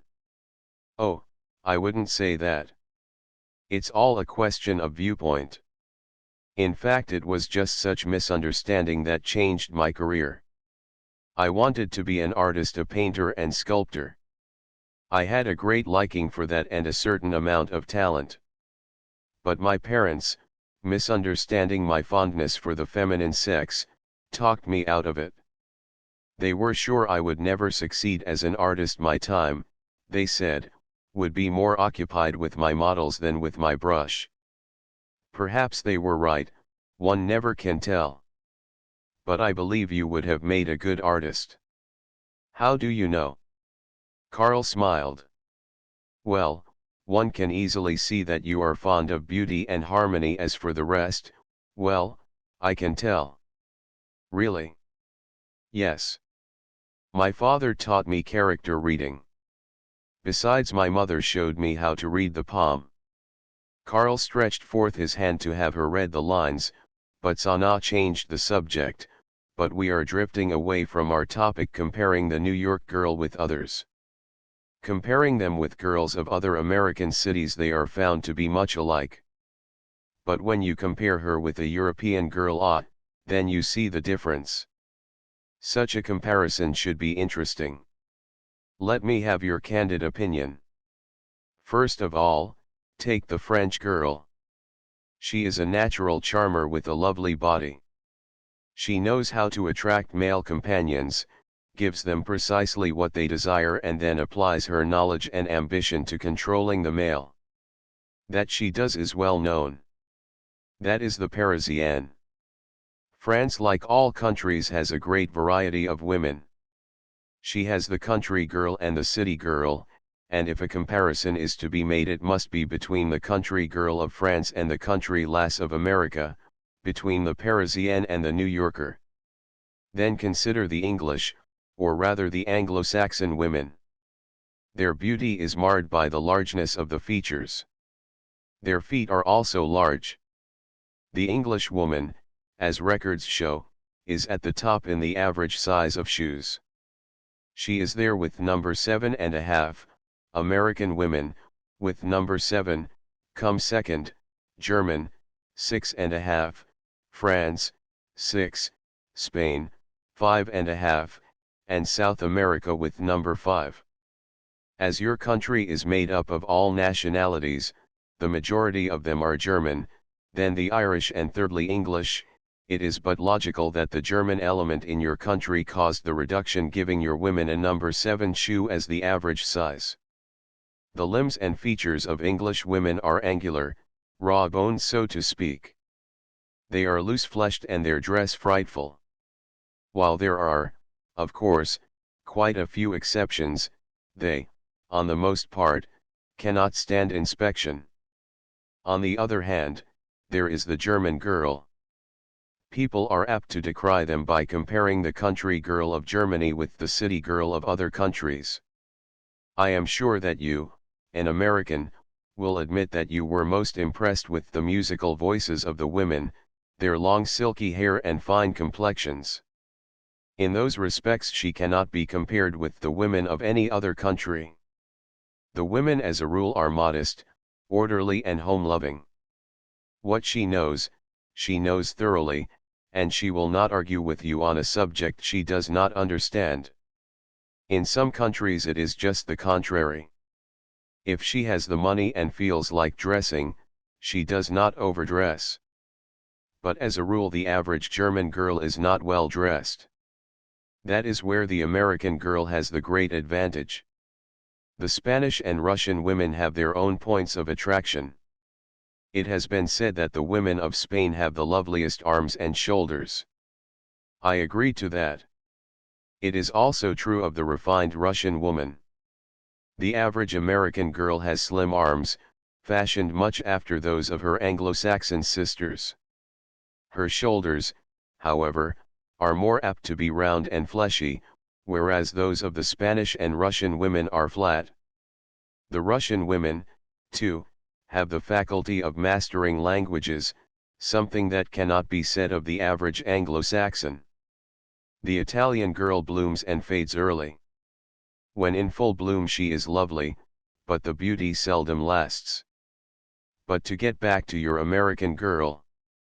Regardless of what might be said to the contrary, she is superior to all in many ways. She is well dressed, though at times underdressed. Either way, though, she spends a great deal of time and money on clothes. She paints, as you say, like an artist and as in no other place on the globe. Her coiffure is always neat and in fine trim. She is free to talk on things that interest her and in that respect cannot be compared with her hypocritical Anglo-Saxon sister. She is independent and knows how to help herself out of difficulties.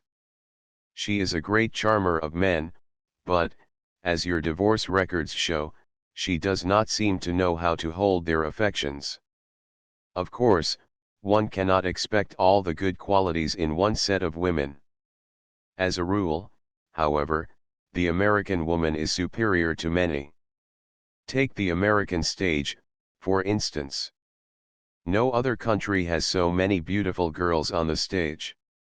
Of course, it is true that they are selected from all over the country and are of different nationalities, but they are essentially American.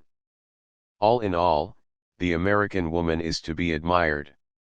Her style, grace, and freedom of movement cannot be found elsewhere. There is no doubt but what most of her good examples are to be found in New York. The most attractive ones seem to concentrate in New York. But the trouble is that contact with men makes the American woman more or less mercenary. That, of course, is the man's fault. You American men are too apt to think of life as a mere matter of dollars and cents, and it is only natural that your women, hearing that doctrine preached from early morning to late at night, should in turn become of the same mind. Karl had no intention of arguing. He realized that Sanaa had overlooked certain phases of American life. He saw, too, that she did not speak of the American woman as being high-strung, stubborn, and cranky at times, and that a great many of them never know what they want. His words, therefore, did not betray his thoughts. Yes, I believe you are right. I admire your knowledge. But, please do not compare New York with our other cities. New York is not America, and never will be. But what, then, is America? In Chicago, Cleveland, Denver, or any large American city, you are told that these respective cities do not represent the life and customs of the United States. Where, then, will you find the true American? Karl shrugged his shoulders, replying, "You can search me. But America cannot be judged by the individual or by any group of individuals. America is the melting pot of the world. All nations, all creeds enter into the life of America. The nation can only be judged as a nation. The national spirit is the thing. Even to the point of hypocrisy." "What do you mean?" "Your dry laws, for instance." "What a farce." "You have got me there. On that point I cannot argue. It is true that hypocrisy enters there. And hypocrisy is the worst enemy a nation can have within its borders.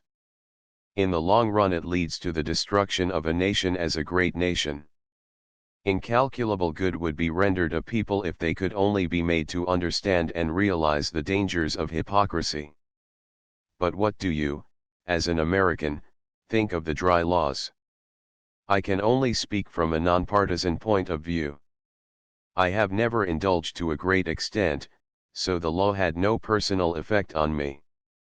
Theoretically the country is as dry as the desert sands. Practically speaking it is as wet as it ever was.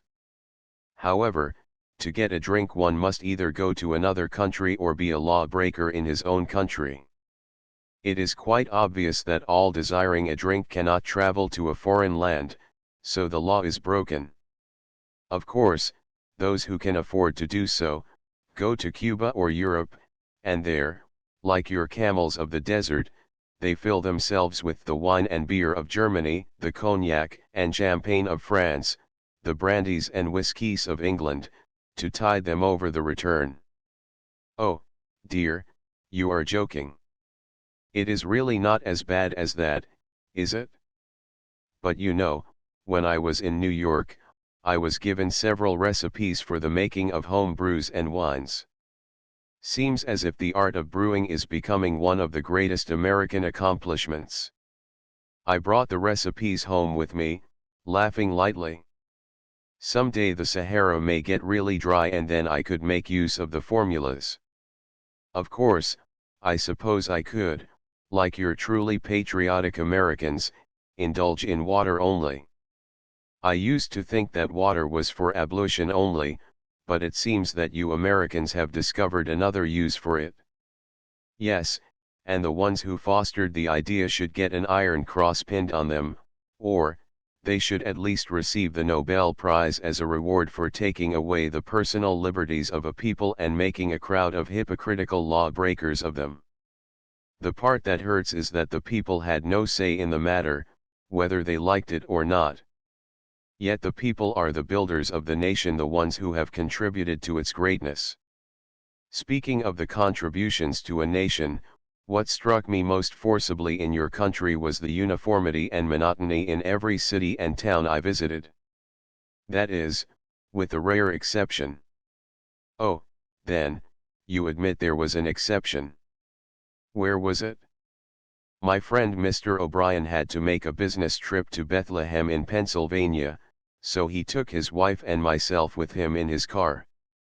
We passed through a number of New Jersey and Pennsylvania cities and towns, and in the evening he took us to a great county fair in Allentown, a city adjoining Bethlehem. It was there that I found the exception to the rule so far as American cities are concerned. Allentown certainly was different.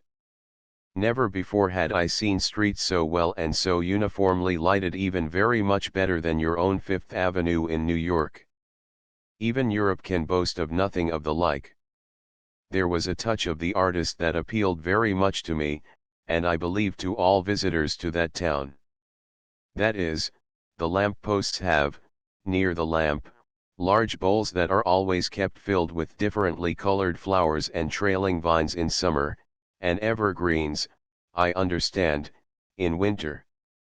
In the middle of the public square was a great granite monument, erected in honor of the soldiers and sailors of Allentown. What impressed me most was the lighting effect used to show the monument at night. Nothing garish, like the Coney Island effect, so many times seen in America, but the whole was bathed in a soft glow that was extremely effective and peaceful. We liked Allentown so much that we remained overnight, and before leaving the following day, took time to look around. To our surprise we found the sidewalks and streets extremely clean, which is the exception, as you know, for an industrial city of some 100,000 population. But everything was different, even the people seemed different and more friendly. Yes, I know it, was Carl's dry answer. But as I said, it was an exception.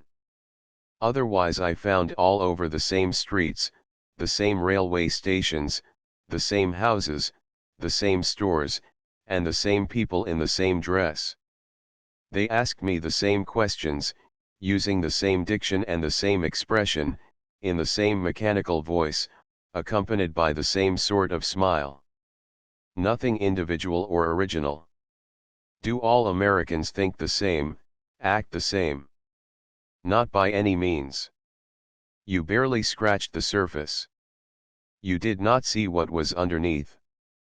Perhaps not, but to me it seemed that everything, animate and inanimate, bore the same mark of standard uniformity imprinted on all with rubber stamps cast from the same die. Why, in every city I visited one could see on the sidewalks, floors of public buildings, even in churches, the same round marks of castaway chewing gum.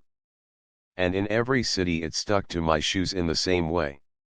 She paused a while, but Karl was too deep in thought for words, so Sana continued, "Yet, there is no other country on the face of the earth that could be made so interesting in every walk of life as your own, for, as you say, it is made up of people from all lands. They have given it the greatness it possesses.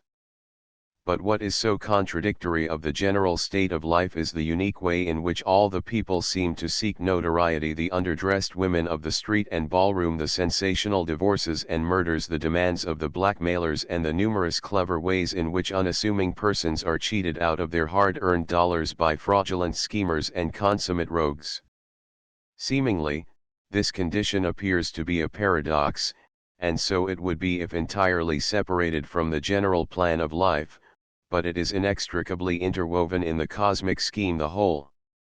Because someone has been successful in a certain line, oblivious of its virtue or its evil, others will pursue the same path in quest of wealth equal to their brother. Yet, considering all, I greatly admire your country. It holds a spell of fascination for me, although I cannot define it." "It is indefinable," replied Karl, gazing far in the distance. Karl, although one could not say he was unattentive to Sana in her discourse, was thinking of things other than the subject of her remarks. Turning to the girl, he asked, "Where did you learn the fascinating dance you performed last night?" "Oh, that? Just a few steps which de Rochelle taught me while I was under hypnotic influence. A friend of mine, Count von Sarnoff, called it the vampire dance, after he had seen it."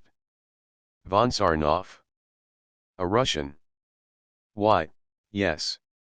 A young Russian fellow, sporty to an extreme I discovered, and deadly in love with me." How did you get along with him? The temperatures and temperaments of Russia and the Sahara are two very different things and hardly to be reconciled. That is just what made it so fascinating for a time. Love speaks an international language, you know, she smiled. Indeed? Quite interesting coldly, then changing his manner quickly, but it would be most charming to hear your story of the vampire dance. If you promise not to say nasty things, or get angry at what I tell you, I shall tell you all about it. Karl was but too anxious to learn anything and everything relating to Sana, not to yield compliance to this mild request. Her musical voice, her manner and ways had already worked their charm. He was even more in love than he imagined. Please tell me. I promise to be good. Bear that in mind, then. It is not to everyone I tell such things as this. After de Rochelle had disappeared, I returned to Europe, where in Paris I met the Princess Cassandra, a Russian. I traveled with her, as companion, over Europe, visiting the various resorts and cities. At Monte Carlo, while we were trying to lose our money, I suppose, at one of the roulette tables, the princess recognized her nephew, von Sarnoff, who had been winning steadily. He came over to our table and, after the usual introductions, played for me.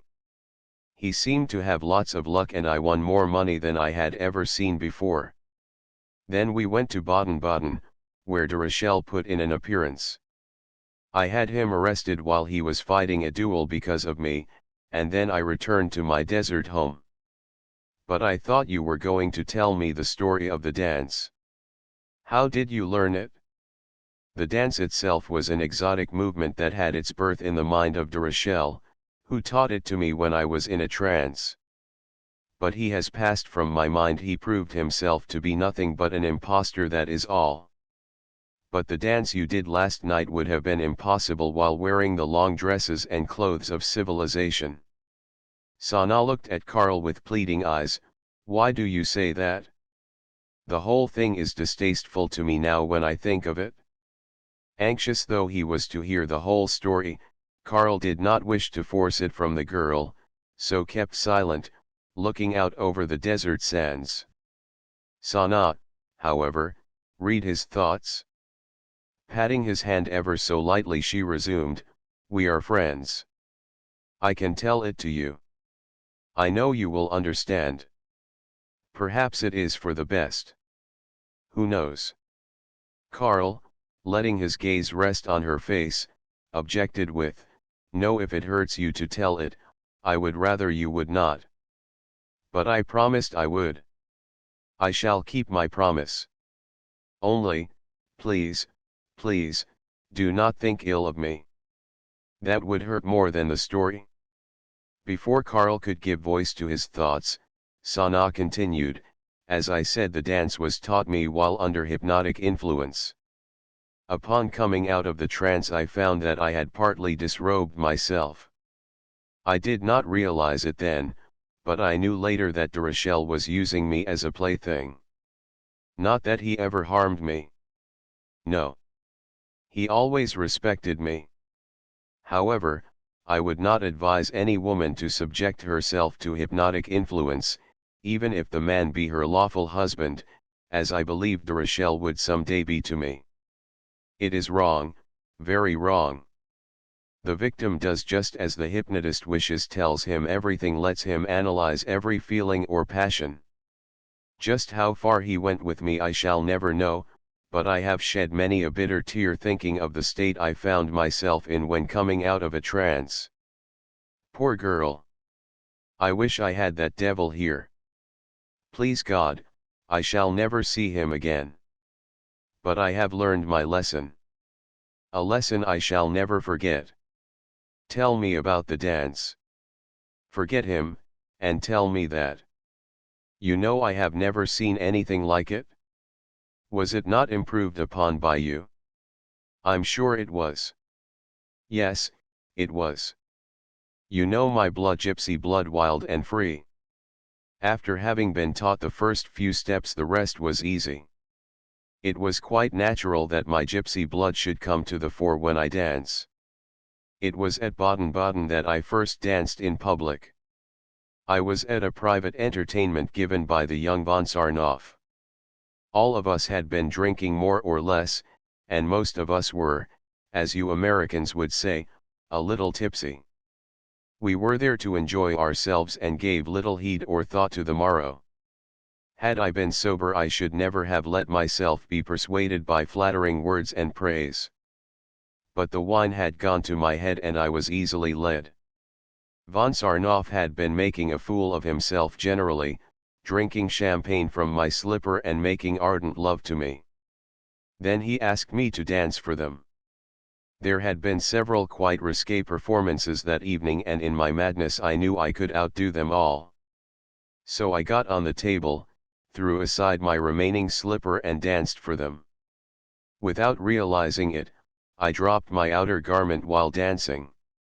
At the end of the dance I found myself standing there in my little pink combination suit.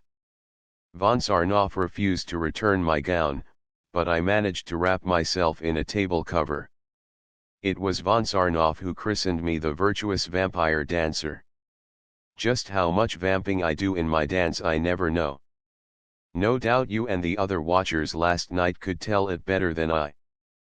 But the name lingered in my mind, and so I have named it the Dance of the Vampire. Karl, eager-eyed, really I must confess I did not pay much attention to the dance. My eyes were on the dancer. Suppose you show it to me now. No, not now. Some other time. Perhaps after you return once more to our great desert. Then I suppose I shall have to wait. But tell me, dear, why did you come to this out-of-the-way corner of the earth after spending so much of your time in the great cities and resorts of the world? Oh, I soon tired of that false life. So I decided to join my mother, who, after my father's death, had moved here from the Guerrera oasis. This used to be her old home, you see. Here at least I can live a natural life, free from what you call civilization. Of course, even here one must make a living, so that is why I dance. They look at such things differently here. A woman can be a dancer and still be considered good, but in Europe, well, you know. Besides, it is great fun to be able to ride around free as the air, in native dress, although sometimes I masquerade in European style. Sana, I admire the frankness with which you have related your experiences to me. I am glad, for your sake, that you have returned here. I hope, too, that you believe me when I say I know none of those happenings were brought about through fault of yours. I do believe you. As for your dance, resumed Karl, it is worthy of all the praise bestowed upon it, and I. Oh, your American girls are equally as good dancers. I learned, too, that they were very clever in ridding themselves of their stays when at dances. Parking them, I believe they call it. Of course, we of the desert do not wear such things at all. We have our own mode of costume and dress. For a moment she hesitated and then continued, I have often wondered why in America, such a large good-natured country, full of foreign elements, the very forefathers of the country did not do something to maintain their national costumes in the mode of dress. How much more interesting it would be to see the dress of the American Indian, the true American, and that of the earlier settlers, instead of everyone trying to pattern their clothes after the so-called latest European fashions. How much more interesting and picturesque it would be to see Turks, Chinese, Japanese, Russians, Greeks, and Swedes in their national costumes, instead of appearing as if all are of a single mind. Many of your people travel through foreign lands to study foreign ways, while, in fact, you have everything in your own country, so far as peoples and their customs are concerned. Why deny it? I notice too that you have but one official language. Perhaps it is best, but then take the case of Switzerland, much smaller in population than the city of New York. There they have 3 official languages and get along wonderfully. Everyone has the opportunity of learning 3 languages, which is a great thing to be sure. German, French, and Italian are not called foreign or alien tongues in Switzerland. The very word foreign specifies the limits of one's knowledge.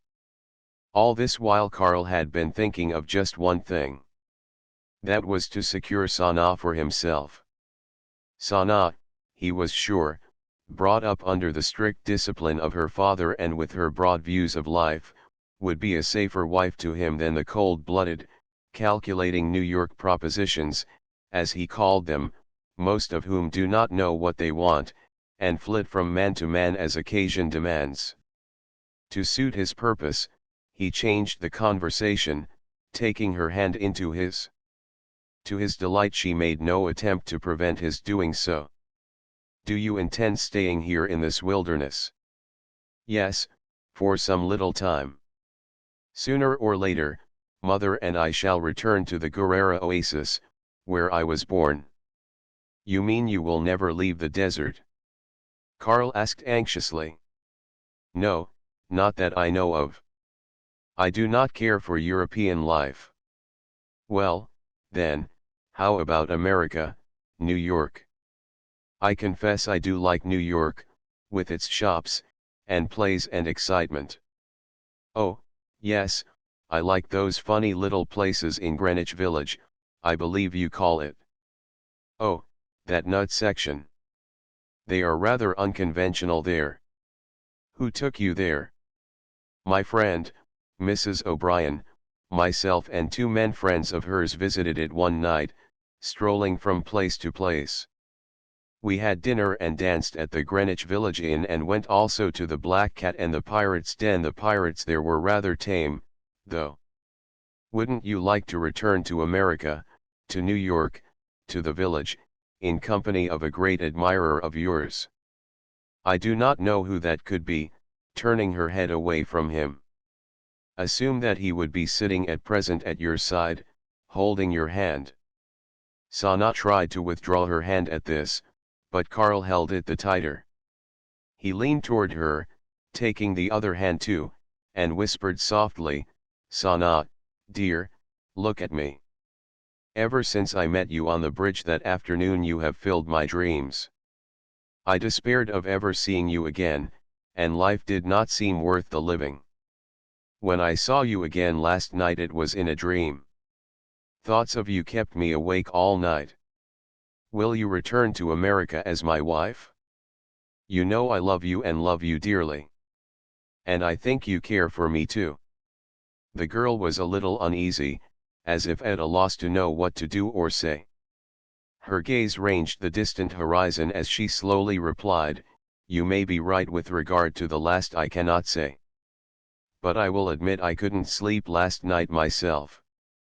That we should meet here I do not understand." "Sanaa, dear, answer my question," pleaded Karl, trying to draw her to him gently. The question was never answered, for, with a sudden jerk Sanaa freed one hand and slapped herself on the neck. A bee, stunned by the blow, fell into her lap. Sanaa made a grimace and touching carefully the spot where the bee had left its sting, remarked, "I believe it is swelling." Karl now took matters into his own hands. Drawing her gently to him, her shoulder against his bosom, he studied the red mark, saying, "I don't think it is poisonous, but it certainly is swelling." With Sanaa's body quivering in his arms he pressed the spot tenderly with his fingers. A sudden thought shot through his mind and he added softly, "Let me take out the poison." Without waiting for response he bent over her, pressing his lips upon her neck to suck out the poison. The warmth of her velvet-like flesh made his head swim to the music of the gods. Sanaa was blushing a brilliant red, like a poppy, Karl thought, and she tried to get free. He held her all the closer now, his hand inadvertently upon her breast which was, he felt, beginning to move stormily. her resistance did not last long. Soon she lay quite still, her shoulder against his bosom. His bosom, too, was heaving mightily as he pressed his lips tightly against her neck, while Sana slightly parted her quivering lips, breathing heavily and slowly, her body exhaling a sweet fragrance like the aroma of a sun-kissed rose. Karl knew it as that of an untouched blossoming flower, and he was happy. Her heart, under his hand, told him too, of her feelings, and lifting his lips slightly, he murmured, "Sana, I love you. Be mine," and his cheek brushed against her warm neck.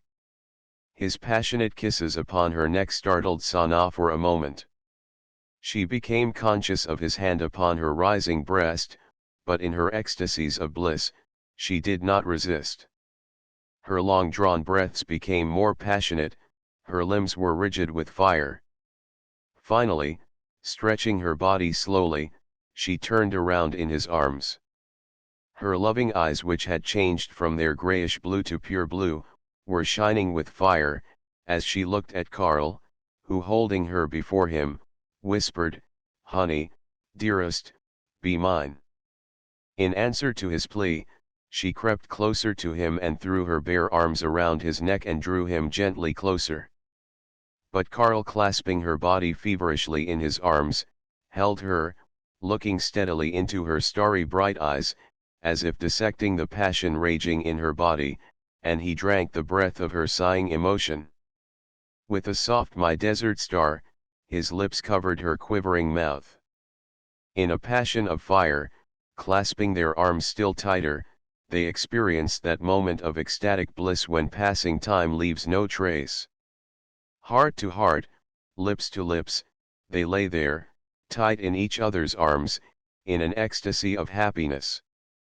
In his glory, Karl could think of nothing more sensible to say than that little bee surely left sweet honey upon your neck. "As sweet as me?" she asked mischievously. Bending over and kissing her neck once more, he answered, "Sweeter than sugar, but only half as sweet as you." With that he showered her neck and shoulders with kisses. Forgotten in a moment was the past with its many trials, unthought of was the future. The present alone existed for the two so closely clasped in love's embrace. Those moments of rapture were like premeditated bits of eternity. The world and all its vain dreams could not give the supreme madness of joy which they experienced in silence and solitude. The kisses they drank from each other's lips were sweeter than the honey of Hymettus. Their corporal beings seemed to vanish and dissolve away, while their souls merged into one whose aspirations were boundless, whose thoughts knew not words, and whose pleasures were not of this earth. The sun was high in the heavens when Sana at last released herself from Karl's arms. "Come, Karl dear. We must be going. I shouldn't wonder but what mother is already very anxious for me." Arm in arm they sauntered homeward, along the quiet shore of the Niger, that river of history, Sana's horse following behind them, puzzled, no doubt, over the strange being who came and caused his mistress to neglect him so. They had strolled but a short distance, when they heard a woman's cry. Their soaring flights of fancy were brought quickly to earth by the almost unearthly yells and shrieks. Looking around, they perceived a Negro girl chasing a large monkey that was running away with her clothing. It had chosen an opportune moment for its mischief while the dark damsel was enjoying a swim. Karl and Sana hurried toward the scene of the chase, but as they neared the spot, they saw the monkey suddenly turn and attack the girl. Flashes of livid flame sparkled maliciously in its small beady eyes, as it made the fatal spring. It was about to rend the throat of its victim, when it observed Karl coming toward it, revolver in hand. Crazed now with fear, the animal leaped from the prostrate negress and lunged at Karl, its new enemy. A well-directed shot, and it was over. The hairy thing fell dead at Karl's feet, while the negress, recovering from her fear, and embarrassed at the presence of the man, got up quickly and without so much as stooping to pick up her clothing, rushed away into the water, resembling nothing so much as an animated puppet of ebony. Sanaa's mother, a gypsy not of the type Karl had often seen traveling through America, was waiting at the door of her modest home. She greeted Karl in friendly fashion when introduced by Sanaa.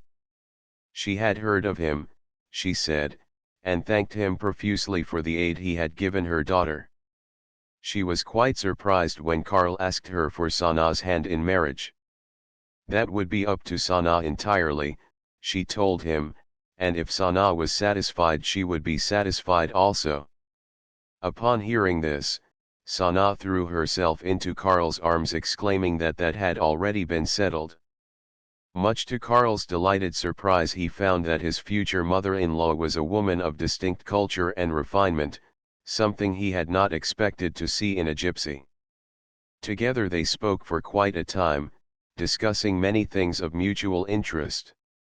The talk reverted to Sanaa's father, of whom the mother had only words of praise. Apparently he had tried hard in the last years of his life to make up for the foolishness of his youth. Excusing herself, Sanaa's mother left the room, returning shortly with a manuscript in pencil. Handing it to Karl, she explained, "My husband wrote this just before his death. He was a great student of astronomy and this data he compiled as the basis for a book, but he died before he could have it published." Noting that Karl perused the manuscript with great interest, she continued, "You may have it, if you wish. I understand you are a writer and it may be of inspiration to you. Take it and use it. Perhaps he who wrote it will sometime know that his work did amount to something."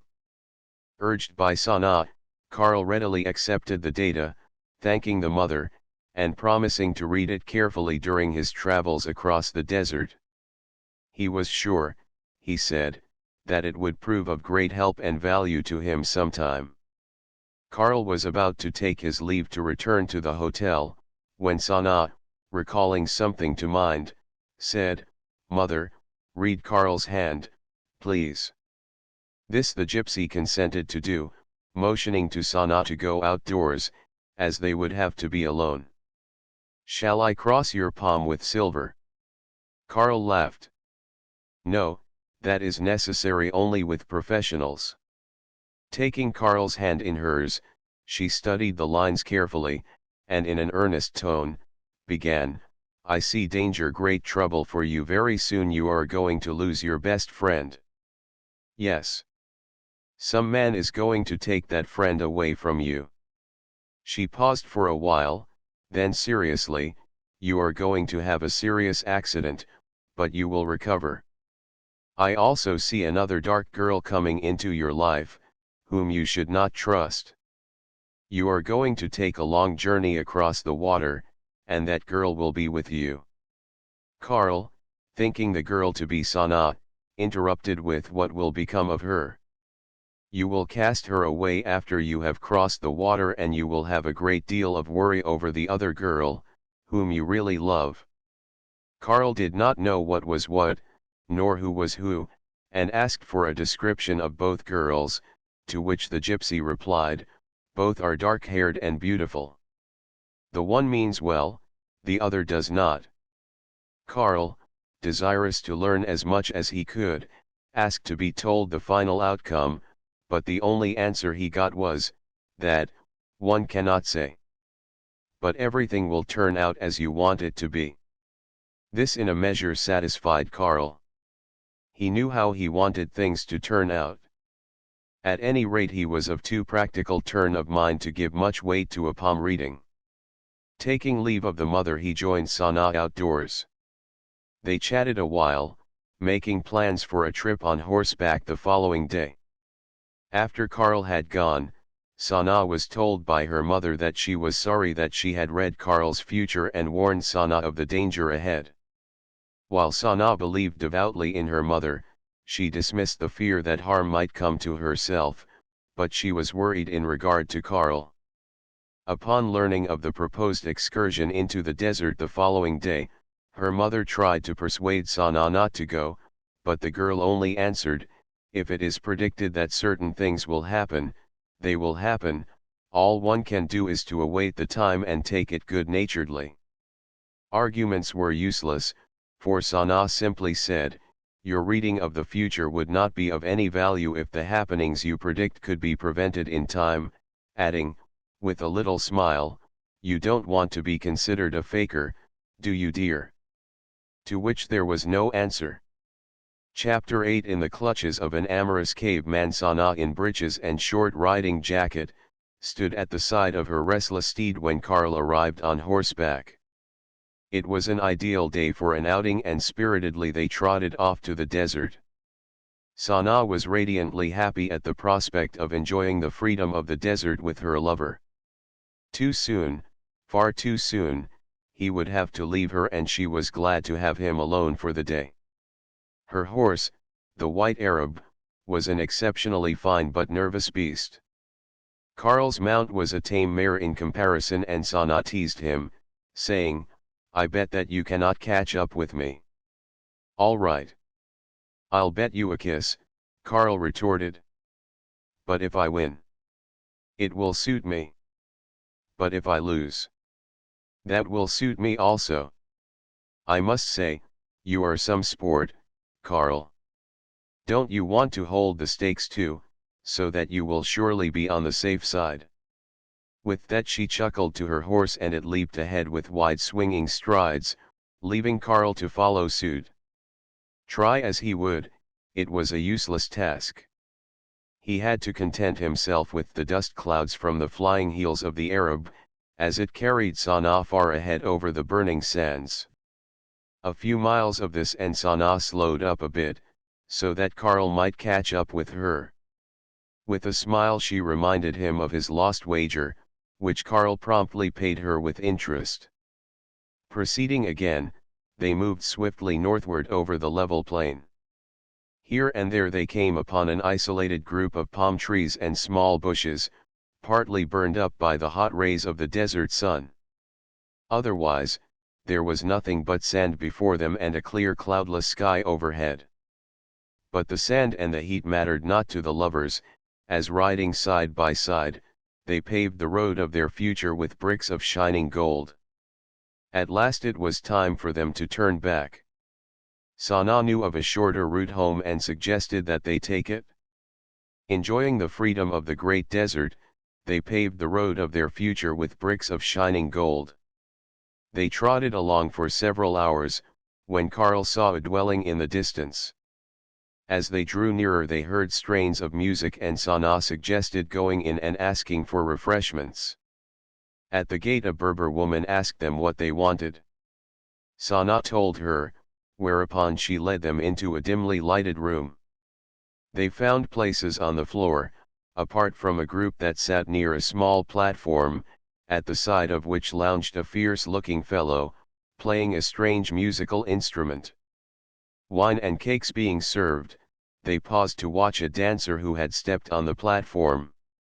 The dancer, a girl of hardly 16, was very scantily clad, and her dance consisted mainly of twistings of the body, accompanied with meaningful flashes of the eyes.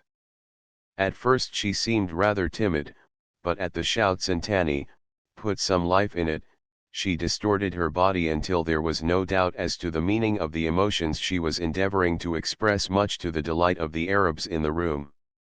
The one whose command she had so eagerly obeyed was, as Sanaa whispered to Karl, Amjid, a Berber chieftain, and the 3 husky females at his side were known to be his consorts. After the dancer had gone, the musician placed a snake on the platform. He then commenced to charm it with the whistling of a fife, to which the snake responded readily, much to the surprise of Karl, who, not believing it would be noticed in the darkness, took Sanaa's hand and pressing it to his lips, said, "That is more than a man can do to a woman." His act, however, was noticed by Amjid, who turning to his women said, in a low voice, "Watch that pair. One of them is a woman. If I am right, I know who she is and who wants her. At any rate they shall not leave. I'll take care of the woman, and you 3 can share the man." Saying this, he arose from the floor and went into another room, where he knew de Rochelle was waiting. Motioning de Rochelle to the door, he nodded at Sanaa, asking, "Is that the one you spoke of this morning?" "Yes." "Can you manage to secure her?" "Have I not managed many things?" "It shall be done. But first the gold." De Rochelle paid him his price and sat down to wait, believing that at last Sanaa was in his hands. Little knew he, however, of the plans lurking in Amshid's skull. When Amshid returned to his place, he spoke a few curt words to the women, who now stepped to the platform and performed amazing feats of strength, revealing the while their muscular limbs and bodies.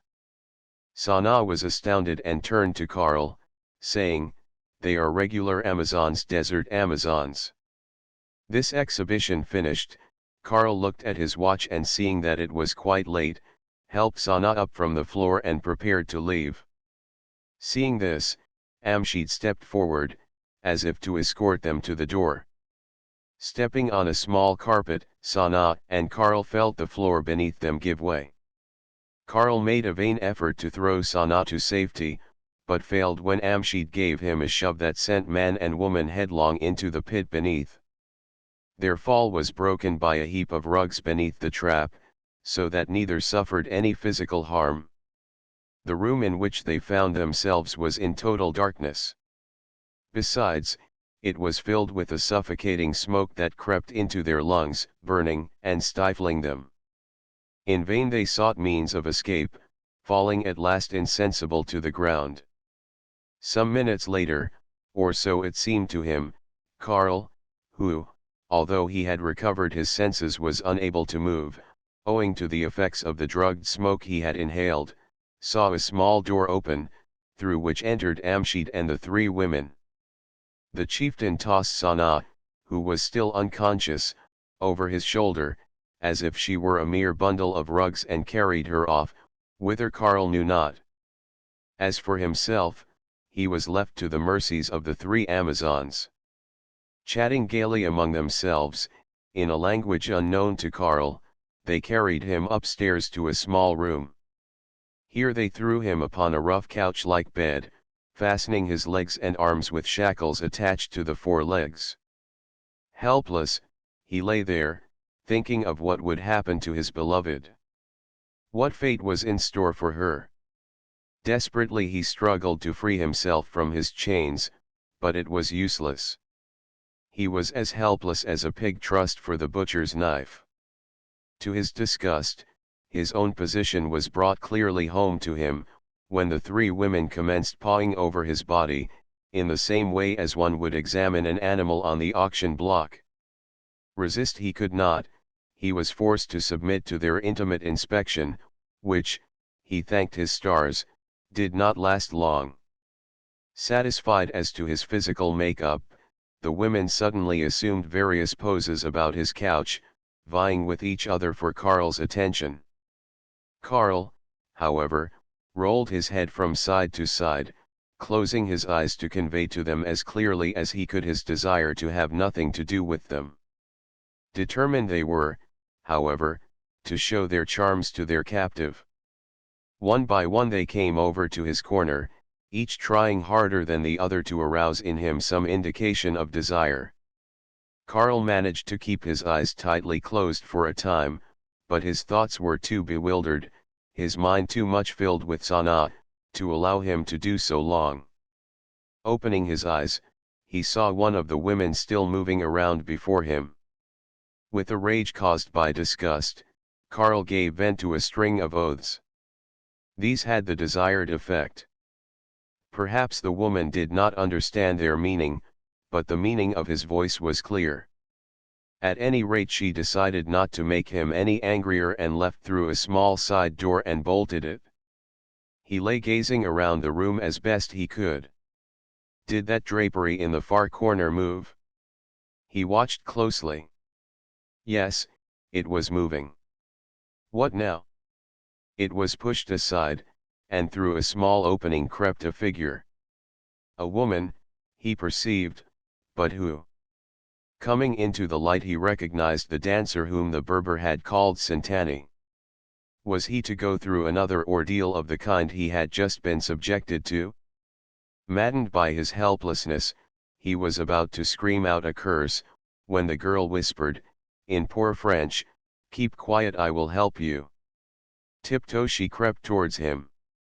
To his relief, Karl saw that she had other intentions than to charm him.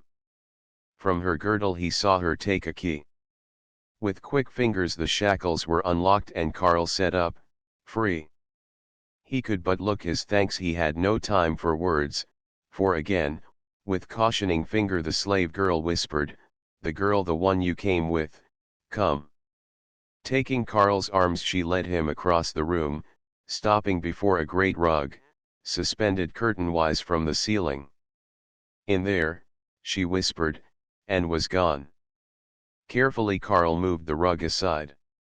It concealed a heavy wooden door. And on the other side, peering through a small hole in the door, Karl saw Sana lying on a heap of cushions, while Amjid, back to Karl, knelt beside her, caressing and fondling her.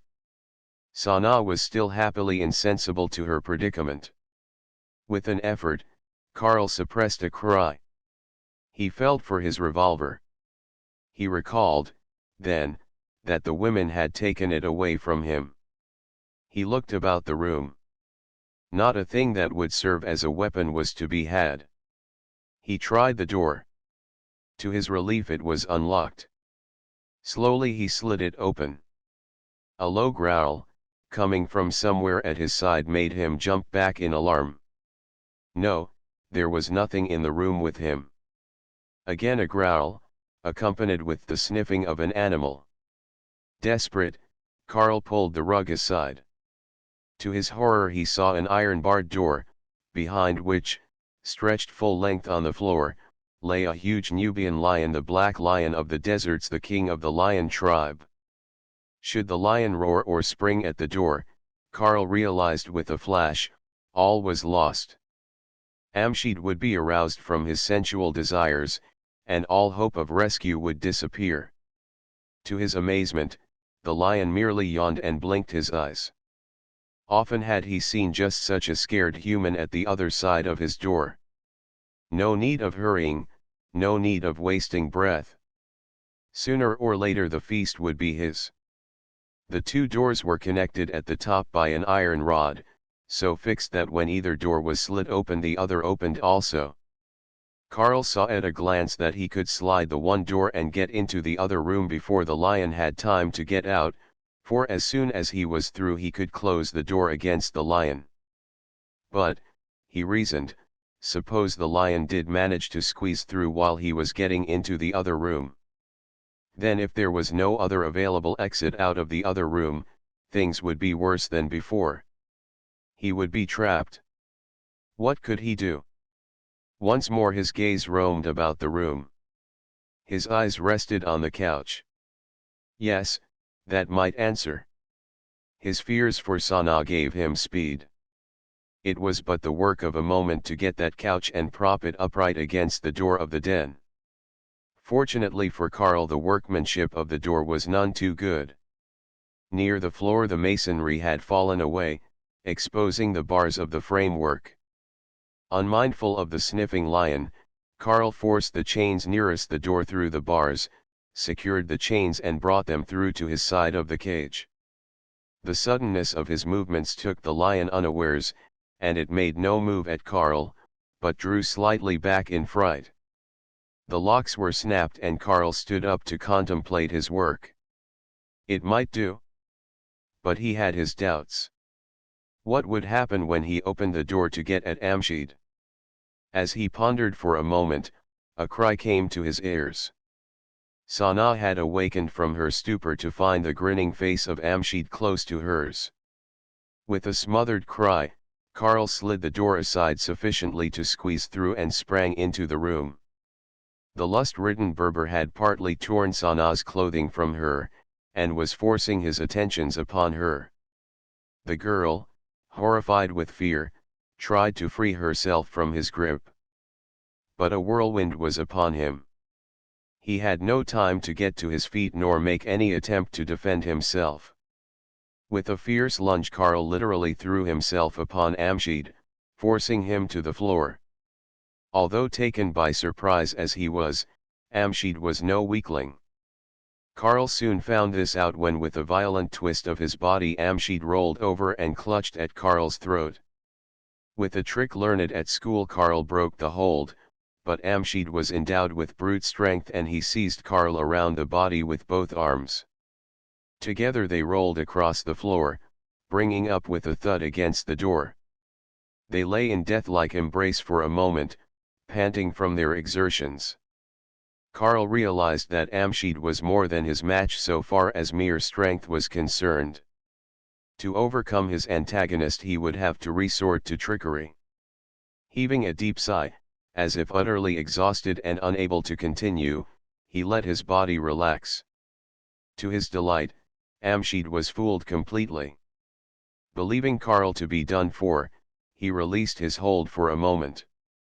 Brief though this respite was, it was sufficient for Karl.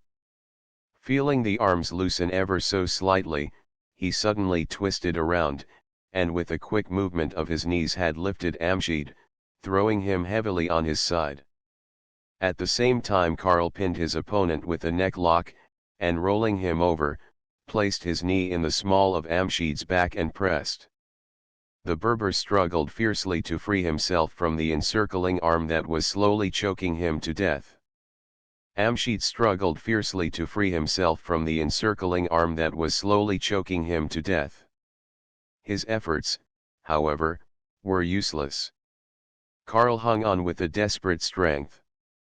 Slowly the other weakened, his breathing became more and more strained under the pressure on his throat and back. At last his body relaxed. Apparently he was unconscious. But Karl took no chances. Still retaining his grip, he rose to his feet. Then with a mighty heave he threw the senseless man to the further end of the small room, where he fell in a huddled heap to the floor. Karl noted, then, that Amjid's head was grotesquely twisted to one side. He would bother them no more. Karl rushed to Sana, who had watched the struggle with bated breath. He sought to take her in his arms to carry her to freedom.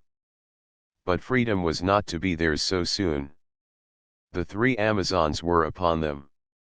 With wild shrieks they attacked Karl, who, not caring whether they were women or not, let them have the full force of his blows.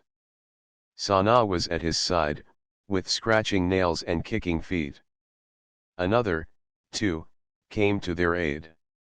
Santani, coming through the door, saw the struggle and with eager fists did her best to help.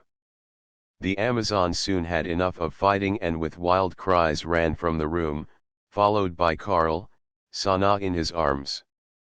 His thoughts, now, were only to get away from that devilish place. Santani, running at his side, grasped his arm and led him through a door out into the open. Smoke was pouring from the house. Someone had set it afire.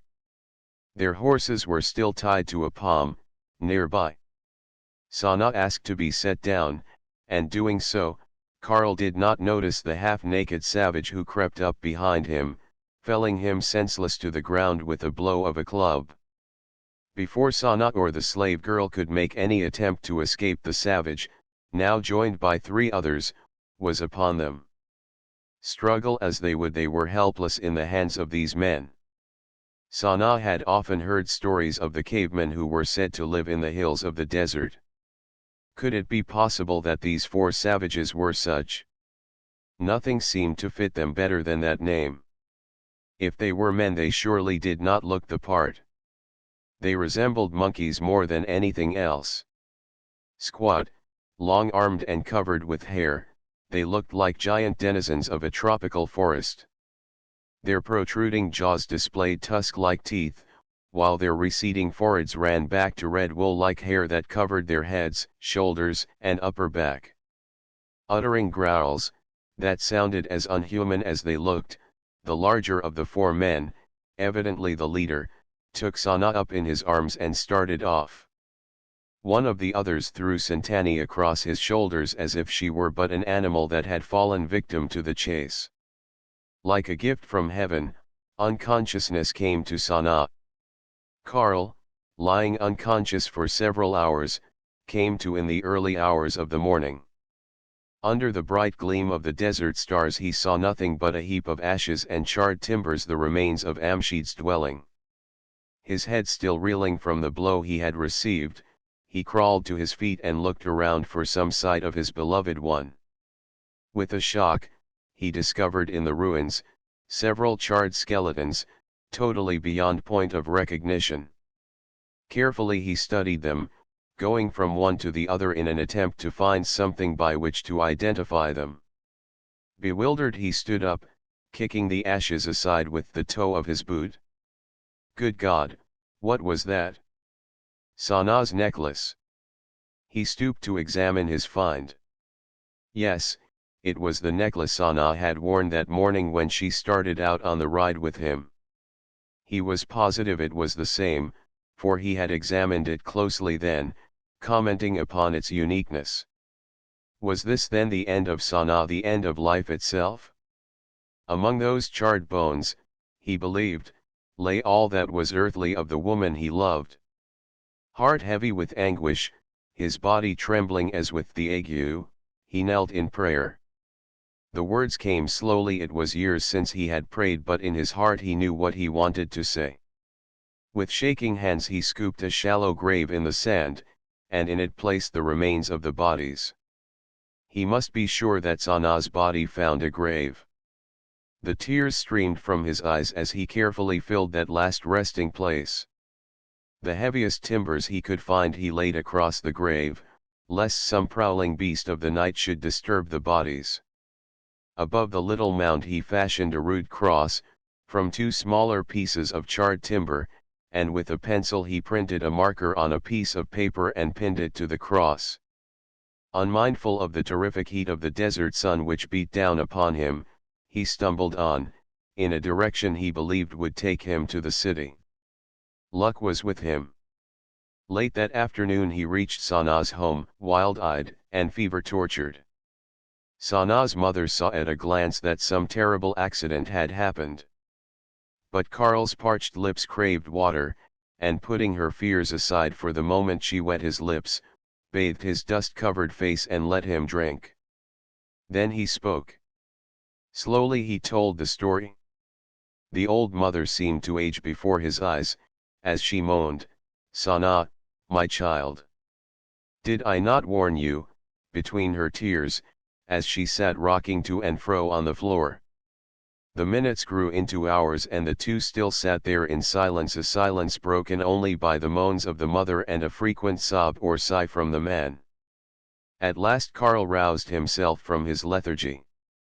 The desert fever had spent itself, his mind was once more clear, but his heart was heavy laden. What should he do? Whither was he going, ran through his mind as he stood up from his chair. As if reading this thought, the gypsy spoke, "You have your work to do. It was willed that this should happen. It is also written that you must do your duty.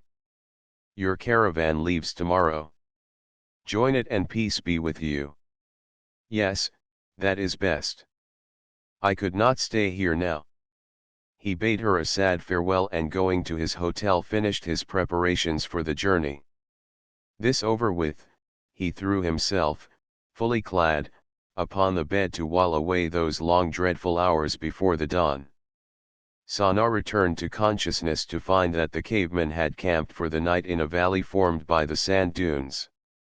To her great relief, they did not bother about her or Santani, but sat apart from them chattering in guttural tones, later to lie down to sleep. Early next morning, the girls were again picked up and the savages set out with them for their home in the hills. The very thought of being clutched so tightly in the arms of the beast-like man, who held her close to him, robbed her of all consciousness, and she knew nothing of her travels until she came to with a start, lying on the ground with bound feet, surrounded by a strange group of men, women, and children, in front of a large cave. The women and children, like the men, of whom Sana saw 5, wore little or no clothing. Physically, the women were better proportioned than the men, but they too looked more like animals than human beings. The women, however, had taken some pains to appear attractive to their men. One had a green feather stuck in her hair, while another had chosen a bunch of twigs for a headdress. All of them wore a chain of shells around their necks. She and Santani were subjected to close inspection on the part of the women, accompanied by guttural growls from the men, who would shove the women aside, now and then, with sweeping blows of the arm. The curiosity of the band satisfied, the leader, who had evidently chosen Sana for his own, picked her up and carried her into the cave. This was quite large, one side of the floor being strewn with the skins of wild animals. On these Sana was thrown. The savage walked away, but returned and sat down at her side. With leering eyes he contemplated her figure, growling in a fearful manner. Sana could not understand his words, but shivered as she realized the meaning of his gestures. He reached over to untie her feet, but the touch of his rough hands on her limbs made her desperate. Summoning her strength, she kicked him in the side. With what might have been a chuckle, he rose to his feet and walked to the other end of the cave. Returning with a club, he shook it at the girl and threw it down at her side. Fearing an attack, Sana, covering her face with her hands, shrieked pitifully. The caveman, however, made no attempt to touch her, but after looking at her for a time, turned and left the cave. Greatly relieved, Sana drew herself up to a sitting position and looked around the cave. In the gloom she could see little, but she noticed that on the walls behind her were drawings of animals, while here and there were bows and arrows lying among the skins on the floor. A sound came to her ears, and looking in the direction from which it came, she could distinguish in the gloom of the cavern, a young woman tending a newborn babe.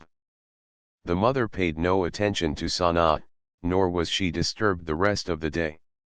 With nightfall, however, the whole band entered the cave, bringing Santani with them.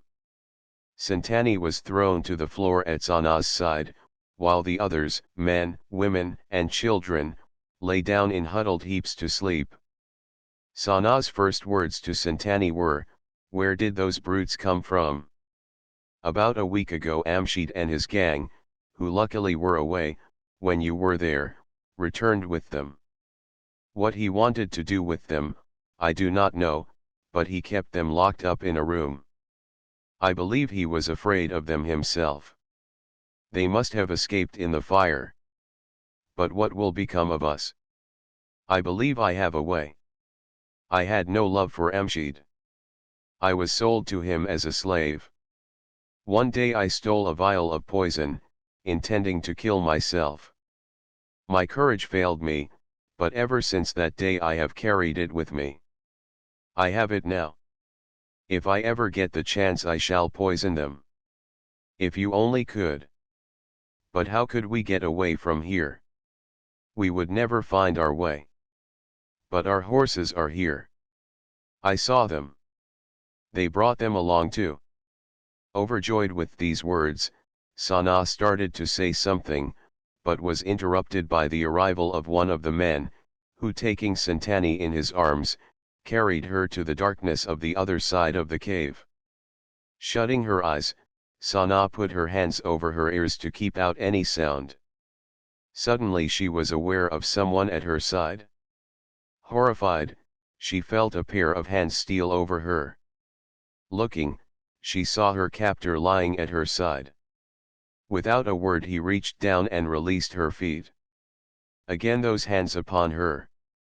With a cry she rolled over on her face, fearful of her fate. Much to her surprise the savage, after a few attempts to fondle her, retied her feet and hitting her some glancing blows, he shuffled off into the darkness. Exhausted though she was, Sana lay awake the entire night. Fear kept her from sleeping, fear of what might happen. At daybreak the savages left the cave, taking Santani with them. Sana they did not bother about, although one of the men stopped to stare at her on his way out. Try as she would, she could not keep awake any longer. Sleep came, dreamless sleep. Someone was shaking her gently. Rousing herself, Sana looked up. Santani was bending over her, smiling happily. "We are safe now, dear. The poison has done its work." Sana, comforted, yet surprised, "How did you do it?" Tears welled in the girl's eyes as she brokenly whispered, "After what happened last night I supposed the women considered me one of them. They made me help with the food. That gave me my chance." Sana wanted to take the weeping girl in her arms, but Santani would not let her. "There is no time to be lost," she urged, "come, let us get out of this. I have food and water." Once out of the cave, Sana saw that Santani was right. The cave people were lying on the ground, apparently asleep, but theirs was an eternal slumber. With delighted eyes, Sana saw the two horses. Quickly the girls mounted and rode off in the clear moonlight. Sana gave her horse his head, knowing that his instinct would tell him the way. All that night their swift mounts put the miles under their feet. The desert stars, which had guided Sana, had disappeared, and the sun, coming up from behind the dunes, saw the two girls riding wildly homeward, till night fell. Then they rested for a few hours. Early in the morning they started out again. Suddenly Sana's horse shied at something lying on the ground. A man was lying in the sand, face upward, writhing in the fever of thirst. Dismounting, Sana saw at a glance it was Durachel. He pleaded for help. At first she was tempted to ride on and leave him to his fate. But a kindlier thought prompted her to reach for her canteen, which still hung intact at the saddle. After administering a little water to the suffering man, she and Santani managed to lift him across her horse, and again they resumed their way. Late in the afternoon the following day they came upon the remains of the Berber's house. Their swift mounts put the miles under feet, when they came across a man lying in the sand, writhing in the fever of thirst. Sana dismounted, looking about for some trace of Karl, whom she had seen felled with the blow of the caveman's club. No sign of him was to be seen, but she presently became aware of a figure kneeling before a cross of charred timbers. She saw it was a woman, and walking quickly towards her gave voice to the cry, "Mother!" At the sound the woman took her hands from her face, and rising to her feet, shrieked, "Sana, my Sana!" Mother and daughter embraced each other, tears in their eyes, murmuring words of endearment. Sana, at last, eager for news of Karl, asked her mother whether she had seen or heard of him. In response the mother pointed to the cross to which was pinned a note. Sana, stricken with fear that Karl was beneath the ruins, rushed to the cross, and taking the paper in her hand, read, "Here lies my beloved Sana von Sekt, rest in peace Karl, then he is alive," turning to her mother with eager eyes. "Yes, beloved, he is alive. He is now on the great desert. He thought you dead and came to tell me. Then he went away." Durachel, still weak and exhausted, had gotten from the horse, and came over to Sana. "Sana, I did not believe you would ever do me the kindness you did. Please forgive me for what I have done. It was I who set fire to this place. I realized that harm might come to you through Amjid, so I set fire to the house, thinking I could help you in that way. I saw the savages take you away, and tried to follow, but fell exhausted. Please, forgive me, Sana, won't you?" Without a word Sana turned away. Plead he might, but her forgiveness he would never have. The water she gave him on the desert, she felt, repaid him well enough had she refused it, he would now have been claimed by the sun and the sand as their own. And in her woman's mind she knew that he had more to do with the escapade at the home of Amshi than he cared to tell. Safe at home that night she wrote Karl at his New York address, telling him that she was alive. Chapter 9 On Camel's Back Through the Sahara. Meanwhile, at sunrise on the day of his departure, Karl had gone to the marketplace to join the caravan. Among the crowd that gathered there, at the very time the caravan set out, he found Sanaa's mother, who had come to bid him goodbye. From one of the tourists he learned that the caravan would lead over Tandani and Tenduf to Magadar in Morocco. This, he recalled, was the route followed by the Crusaders of Islam, when they wandered through the desert lands, to preach Mohammedism with fire and sword.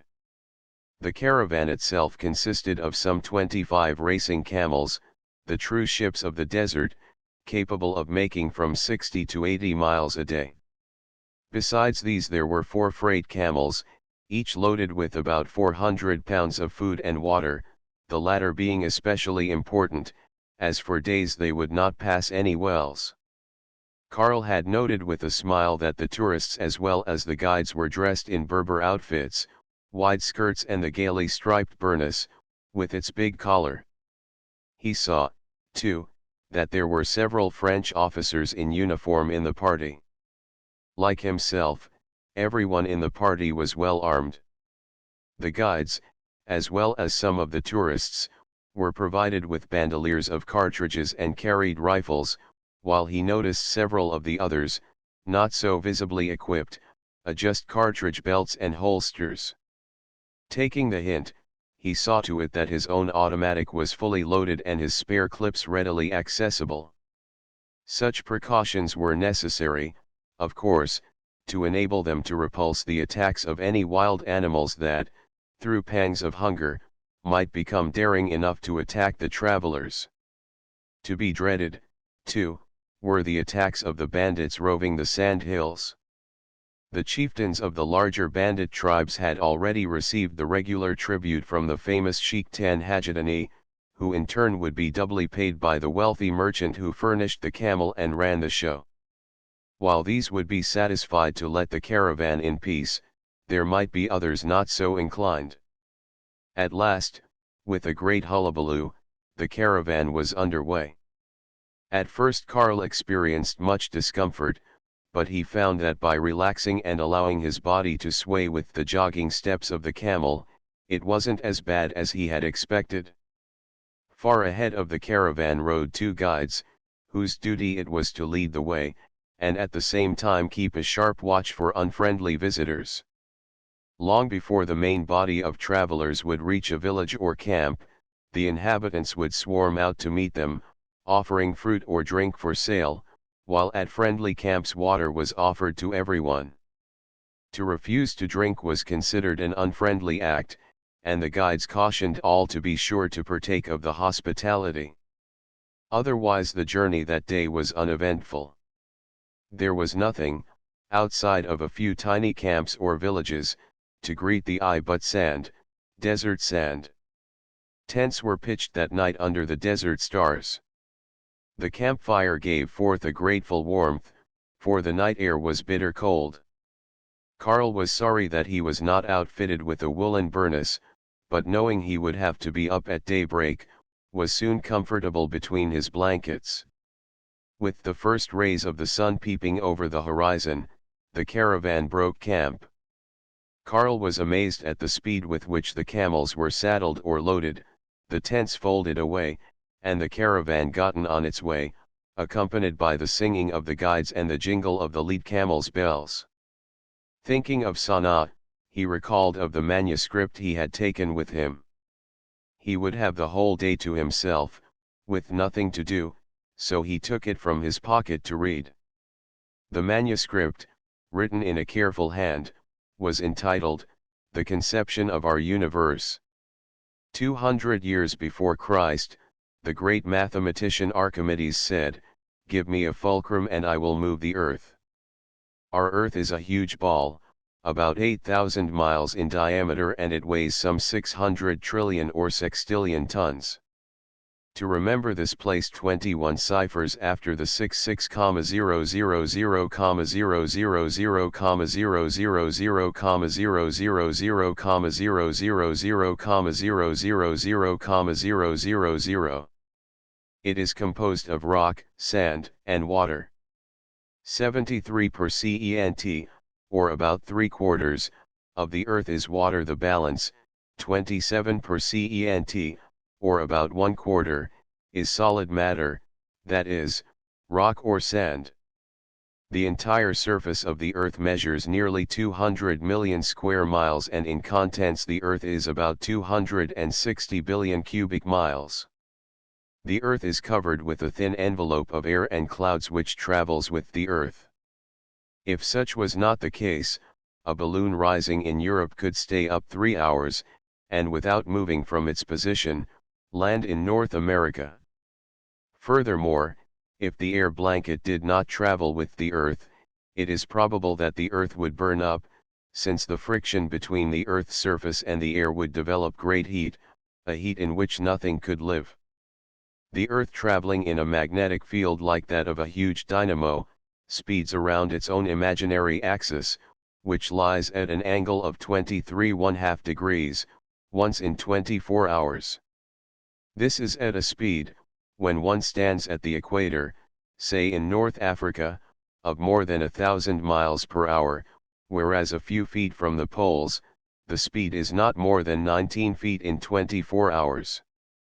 As it whirls around itself, the Earth rushes through space in orbital motion, in an easterly direction around the Sun, at a velocity of 18½ miles per second, or 666,000 miles per hour, a speed that is about 50 times as great as that of the swiftest cannonball. We Earth people are entirely unconscious of this motion, since it is perfectly steady and without a jar.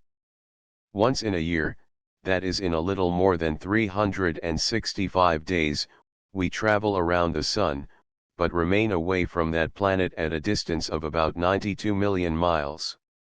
As we look upward at the sky at night, we see, in all directions, the countless stars. Most pronounced among them, and looking much the same, though of a different nature, are the planets and once in a while a comet. A few faintly shining clouds are seen, the Milky Way and nebulae. The most striking, and yet the most insignificant of them all, is the Moon. During that period known as day to us, the Sun alone is visible, flooding the air with its light and thereby hiding all other heavenly bodies from the vision of the unaided eye, a few of them being visible through a telescope. These heavenly bodies, for the most part, are globes like the Earth. They whirl on their axes and move swiftly through space. They are classified as the solar system, made up of the Sun, the planets which move round the Sun, and the satellites, which, in turn, attend the planets in their motion around the Sun. Thus the Moon attends the Earth when the Earth travels around the Sun. The Sun, 92 million miles away from the Earth, is a hot self-luminous globe, with a diameter of 866,500 miles, or 109½ times that of the Earth. The temperature at the Sun's surface has been calculated to range between 10 and 15,000 degrees Fahrenheit, a heat we cannot conceive. Unlike the Earth and the other planets, the Sun, the center of our universe, is stationary, but it rotates on its own axis, inclined at 7¼ degrees, once in 27½ days. This motion has been established by observing the sunspots. These sunspots vary in size from 500 to 50,000 miles in diameter, and a group of such spots was found to be 150,000 miles across. They are short-lived phenomena, sometimes remaining only a few days but frequently a month or two. They appear in their greatest magnitude at periods of 11 years and are the cause of extreme drought on Earth, with its resultant destruction of crops and vegetation, and consequent famines. While until recently it was believed that the sunspots were eruptions on the Sun, some astronomers now claim that, as the sunspots are cooler than the Sun, they indicate the downpour of meteoric showers thrown by Jupiter and Saturn into the Sun, thereby increasing the heat radiating from the Sun. The sunspots manifest themselves in worldwide heat waves, earthquakes, tidal waves, cloud bursts, floods, waterspouts, hailstorms and hurricanes in many widely separated parts of the Earth. History has never seen the equal of the destruction caused by the last phenomena. A glance at a few of the recent disasters and natural phenomena shows the following. The volcanoes Villaraion, Liema, and Lannon spouted flames more than 1,000 feet from their craters, while the activities of other volcanoes killed thousands of people. 6 new craters opened in Mount Izalco, Salvador. The volcano Kilauea in Hawaii spouted mountains of lava, which darkened the sky, and earthquakes shook many parts of the earth. During the last 3,000 years 13 million people have met their deaths by volcano and earthquake. Cyclones, hailstorms, and floods wiped out many towns in various parts of the world. In Pueblo alone they caused damage aggregating more than $10 million. Many lives were lost in waterspouts, which destroyed part of Tangier, Morocco, and in the Mayadura province in Spain. Heat caused the glaciers of the Alps to melt and move at an alarming speed, while lakes in Switzerland dried up, exposing their bottoms and showing foundations of the homes of the lake dwellers living there thousands of years ago. While the sun is the nearest of the stars, the moon is the nearest of the heavenly bodies. It is about 240,000 miles from the Earth and has a diameter of about 2,200 miles, or about 1/4 that of the Earth. The moon, accompanying the Earth in its movement around the Sun, rotates on its axis once in 29.5 days and moves in a small orbit, once in 27.3 days, around the Earth at a speed of nearly 2,300 miles per hour. The moon shines merely by reflected light from the Sun, whose light is 600,000 times brighter than that of the moon. The moon has a temperature of 200 degrees below zero, Fahrenheit. The surface of the moon's structure, for the most part, is extremely broken. There are hills or mountains, but the surface is pitted all over with great craters, ranging from 50 to 100 miles in diameter, there being a few with a diameter of more than 1,000 miles. A counterpart of this is hardly to be found on our Earth, yet it is believed that the moon was once part of this Earth, becoming separated from the parent body by the tremendous centrifugal force of the Earth, as it is likewise assumed that Jupiter will in time throw off its great red spot, thus forming a new moon of Jupiter. It is believed that the planet Mars, which has 2 moons, is inhabited, and that it has great irrigation canals, which engineers say are far superior to any irrigation system on Earth. During the last sunspot period, wireless signals were supposed to have been received from Mars. From time to time, bodies very different from the stars and planets appear in the heavens, remaining visible for some weeks or months and then vanish in the distance. These are the comets. The larger ones are magnificent objects, sometimes as bright as Venus and visible by day, with a head as large as the moon and having a train or tail extending behind it from the horizon to the zenith, and which is in reality long enough to reach from the Earth to the Sun. Such comets, however, are rare, and in ancient and medieval times comets were always regarded with terror as an evil omen, and at times the people believed that they foretold the end of the world, causing veritable panics, like the comet scare of France in 1832. As a rule, these comets reappear at intervals, such as do Halley's, Young's, and Donati's comets. They travel at a tremendous speed, coming at times quite close to the Earth. Quite often they cross the path of the Earth, causing fear that a collision might take place. There are a few isolated cases of comets colliding with the Earth and killing a few people. Some of the comets have been lost, that is, we do not know what became of them. Such a lost wanderer of the skies is Biela's comet, a comet of some 40,000 miles diameter. In its appearances, every 6th and 16th year, its course would come within a few thousand miles of the Earth's orbit. Besides the luminous clouds we see in the heavens and which, under the telescope are shown to be but great groups of separate stars, there are others which no telescopic power has as yet been able to disclose individually. These are known as nebulae and are of varying shape and form and very beautiful in appearance. Once in a while the Earth passes through such a nebulae. Some years ago the Heidelberg Observatory reported that the Earth was passing through some such nebulae, which report was confirmed by various other observatories.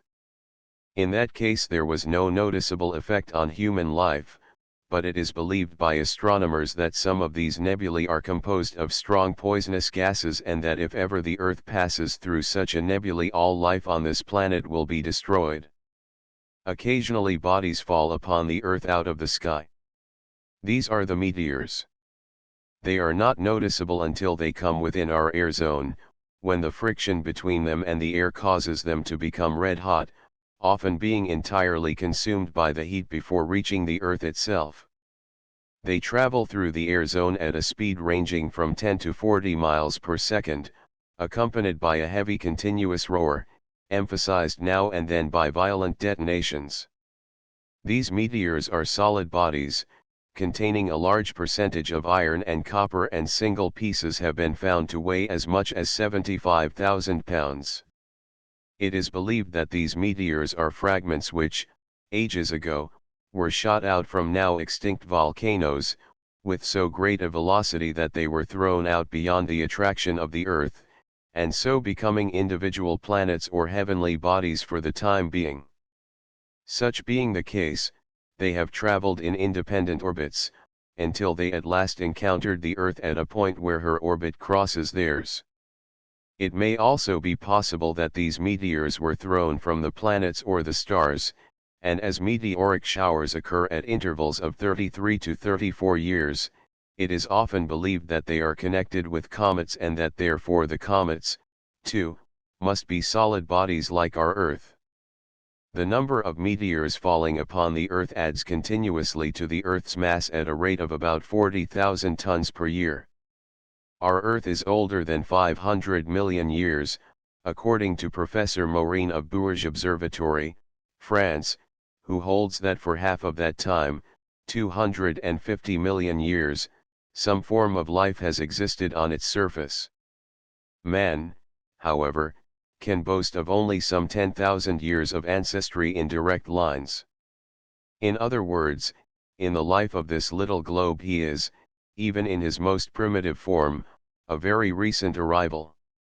The Earth was once a hot gaseous mass like the Sun. Gradually the surface cooled, condensation took place forming the lakes and seas, and after a great period of time vegetation appeared. Water, entering the bowels of the Earth, through cracks or some such opening in the surface, would evaporate into steam and under high pressure break through the Earth crust and create a volcano, carrying with it great masses of molten rock. The hot geysers of Yellowstone Park, in America, are similar examples of such internal action. In historic times there were lakes in the Sahara Desert and the so-called Hopeless Desert lying in the Rocky Mountains of North America, while in the Sierra Nevadas there was a time, not more than 1 million years ago, when all of the territory was well watered and vegetated. One of these lakes, in western Utah and extending over into Nevada, was 175 miles wide, 250 miles long, and in places over 1,000 feet in depth. Other evidences of this phenomenon, of tremendous masses of water entering into the bowels of the Earth, are found particularly in the many caves among the Pyrenees and in the Mammoth Cave of Kentucky, the largest cavern in the world, in the upper galleries of which can still be seen the perforations through which the waters descended. As we descend into the Earth we observe an increase in temperature of 1 degree Fahrenheit for every 50 feet. At a depth of 10 or 12 miles the Earth is red hot. At a depth of 100 miles the temperature is so great that if at the surface of the Earth it would liquefy all solid matter. Not only lakes and seas have disappeared, but whole continents, in much more peculiar ways.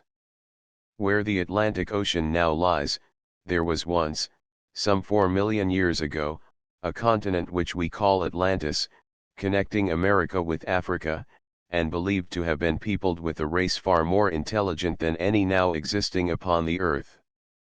They were one-eyed and had conquered the laws of nature, their airships flying by natural forces, such as do our sailboats. Their animals could speak and had great destructive powers. But this can be only hearsay, since now Atlantis lies at the bottom of the ocean, gone forever, like many mountains which have likewise gone down into the waters. These surface changes, together with internal disturbances, created a wandering polar system, and bodily displacement of both poles took place. With this came a great change in the climate of the earth. The lands of the present equator, which, only some 20,000 years ago, were as cold as our present Arctic zones, became tropical in climate, while the flourishing lands at the North and South Poles grew desolate and cold, as they are today. The pole axis of the Earth has since changed considerably. Europe, only some 12,000 years ago, being covered with a great ice sheet. The highest peak of the Earth is Mount Everest, 29,000 feet above sea level, and the greatest depth of the sea is more than 25,000 feet. Some of the Earth's surface lies below sea level, but it is not flooded on account of being surrounded by mountain ranges. A great part of the Sahara, for instance, is below sea level. The Sahara, less inhabited than any other area of the Earth, covers 1/12th part of the land surface of the Earth, having an area of some 4 million square miles. It is by no means all sand, there are some plateaus and oases. In the days of Julius Caesar it was a fertile, well-cultivated land, and was known as the granary of the Roman Empire. With the fall of the old Roman Empire, however, the desert was neglected and the sands swallowed up the fertile lands. Scientists and explorers have dreamed for generations of schemes not only to cultivate the desert, but to put such fertile lands within the reach of industry. It is estimated that the Sahara could easily support a population of 200 million souls, and in addition supply Europe with all her fruit, vegetables, cereals, and cotton, in fact with all products that are at present produced in North America. The government of France, some 50 years ago, wanted to build a 50-mile canal and let the waters of the ocean flow in to submerge and flood a great part of the Sahara, so as to change the climate and produce vegetation. Such a plan, however, would not only change the climate of the Sahara, but would change the climates of all the countries of the entire world, with dire consequences, and to such an extent that the end of the world would be believed near. As it concerns our world, it is something in which every individual should be interested. Let us have a look at the paradox of our universe, or rather the theories of our astronomers. The astronomers contend that our Earth was millions of years in the process of evolution, and that man has been on the Earth but a comparatively short time. Religion tells us that the Earth, seas, sun, moon, and stars were all created in 6 days of 24 hours each. Which is right? If the Earth is a globe with a curvature of 24 feet in every 6 miles, how is it that the Mississippi River, starting as it does, at a low level, travels at an incline and toward the equator, the largest diameter of the Earth, that is traveling uphill, and reaches the sea after 2,700 miles? Do astronomers overlook this fact? Astronomers contend that our Earth spins around an imaginary axis, a ball weighing 600 trillion tons, and 8,000 miles in diameter, spinning around an imaginary axis. What gave the Earth the original momentum 500 million years ago, and what keeps it up? Did the speed of the Earth increase or decrease with the evolution of the Earth?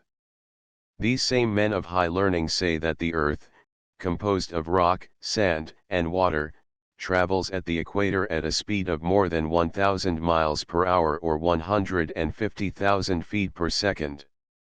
Yet any engineer knows that a spinning flywheel of solid iron will fly apart at a speed of from 20 to 30,000 feet per second. By what power, then, is the Earth held together?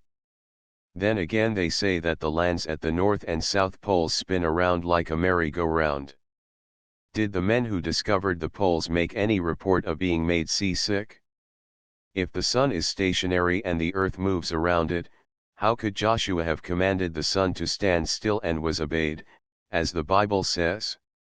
If the moon, as the astronomers contend, is a body thrown from the earth by centrifugal force, while the earth was still in a semi-fluid state, why was it thrown just that distance, 240,000 miles, no further or no less?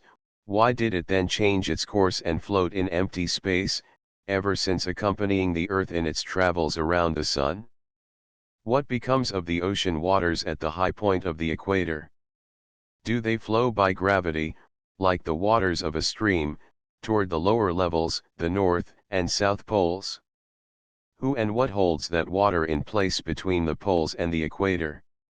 Take a rough surfaced metal ball upon a spindle and speed it up to a surface speed of 1000 miles per hour, let us say, charge it with electricity as the earth is said to be charged, then pour water on the spinning ball. Will it adhere to the ball, or does the centrifugal force throw it off in all directions?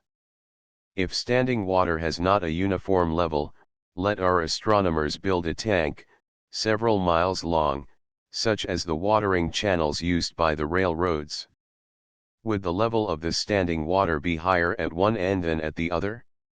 Or was Copernicus wrong, as well as all other astronomers who blindly believe in him, like they blindly followed the theory of gravity until another came along and told us we were all wrong? We believed, for years, that we could locate a star in a fixed position. Now we are told by Einstein that it cannot be done because the rays of the stars are bent when passing through the gravitational field of the sun. These are but a few of the seemingly contradictory theories of our universe, which speculative science would have the unsophisticated public believe. I often ask myself, is the universe a huge fata morgana, covered by a veil no mortal shall ever lift? Truly the guesses of one generation are but the amusements of another. If it were possible to cruise the distant heavens, some startling facts would no doubt be revealed. As yet it is all a dream. Finishing the article, Carl folded it and put it away. To himself, half aloud he muttered, "Whew. That sets one to thinking. This is something I have been looking for a long time, the universe in a nutshell. Too bad he didn't live to finish and publish it. It would have given the world something to talk about." Once more his thoughts went to his beloved. "Poor Sanaa," he murmured, "I miss you so. Just when my hopes were highest, just when the future looked its rosiest, you had to be taken away from me. 2 days of happiness and then all is misery. Like a vision you came and went." His head bowed, he rode on in silence.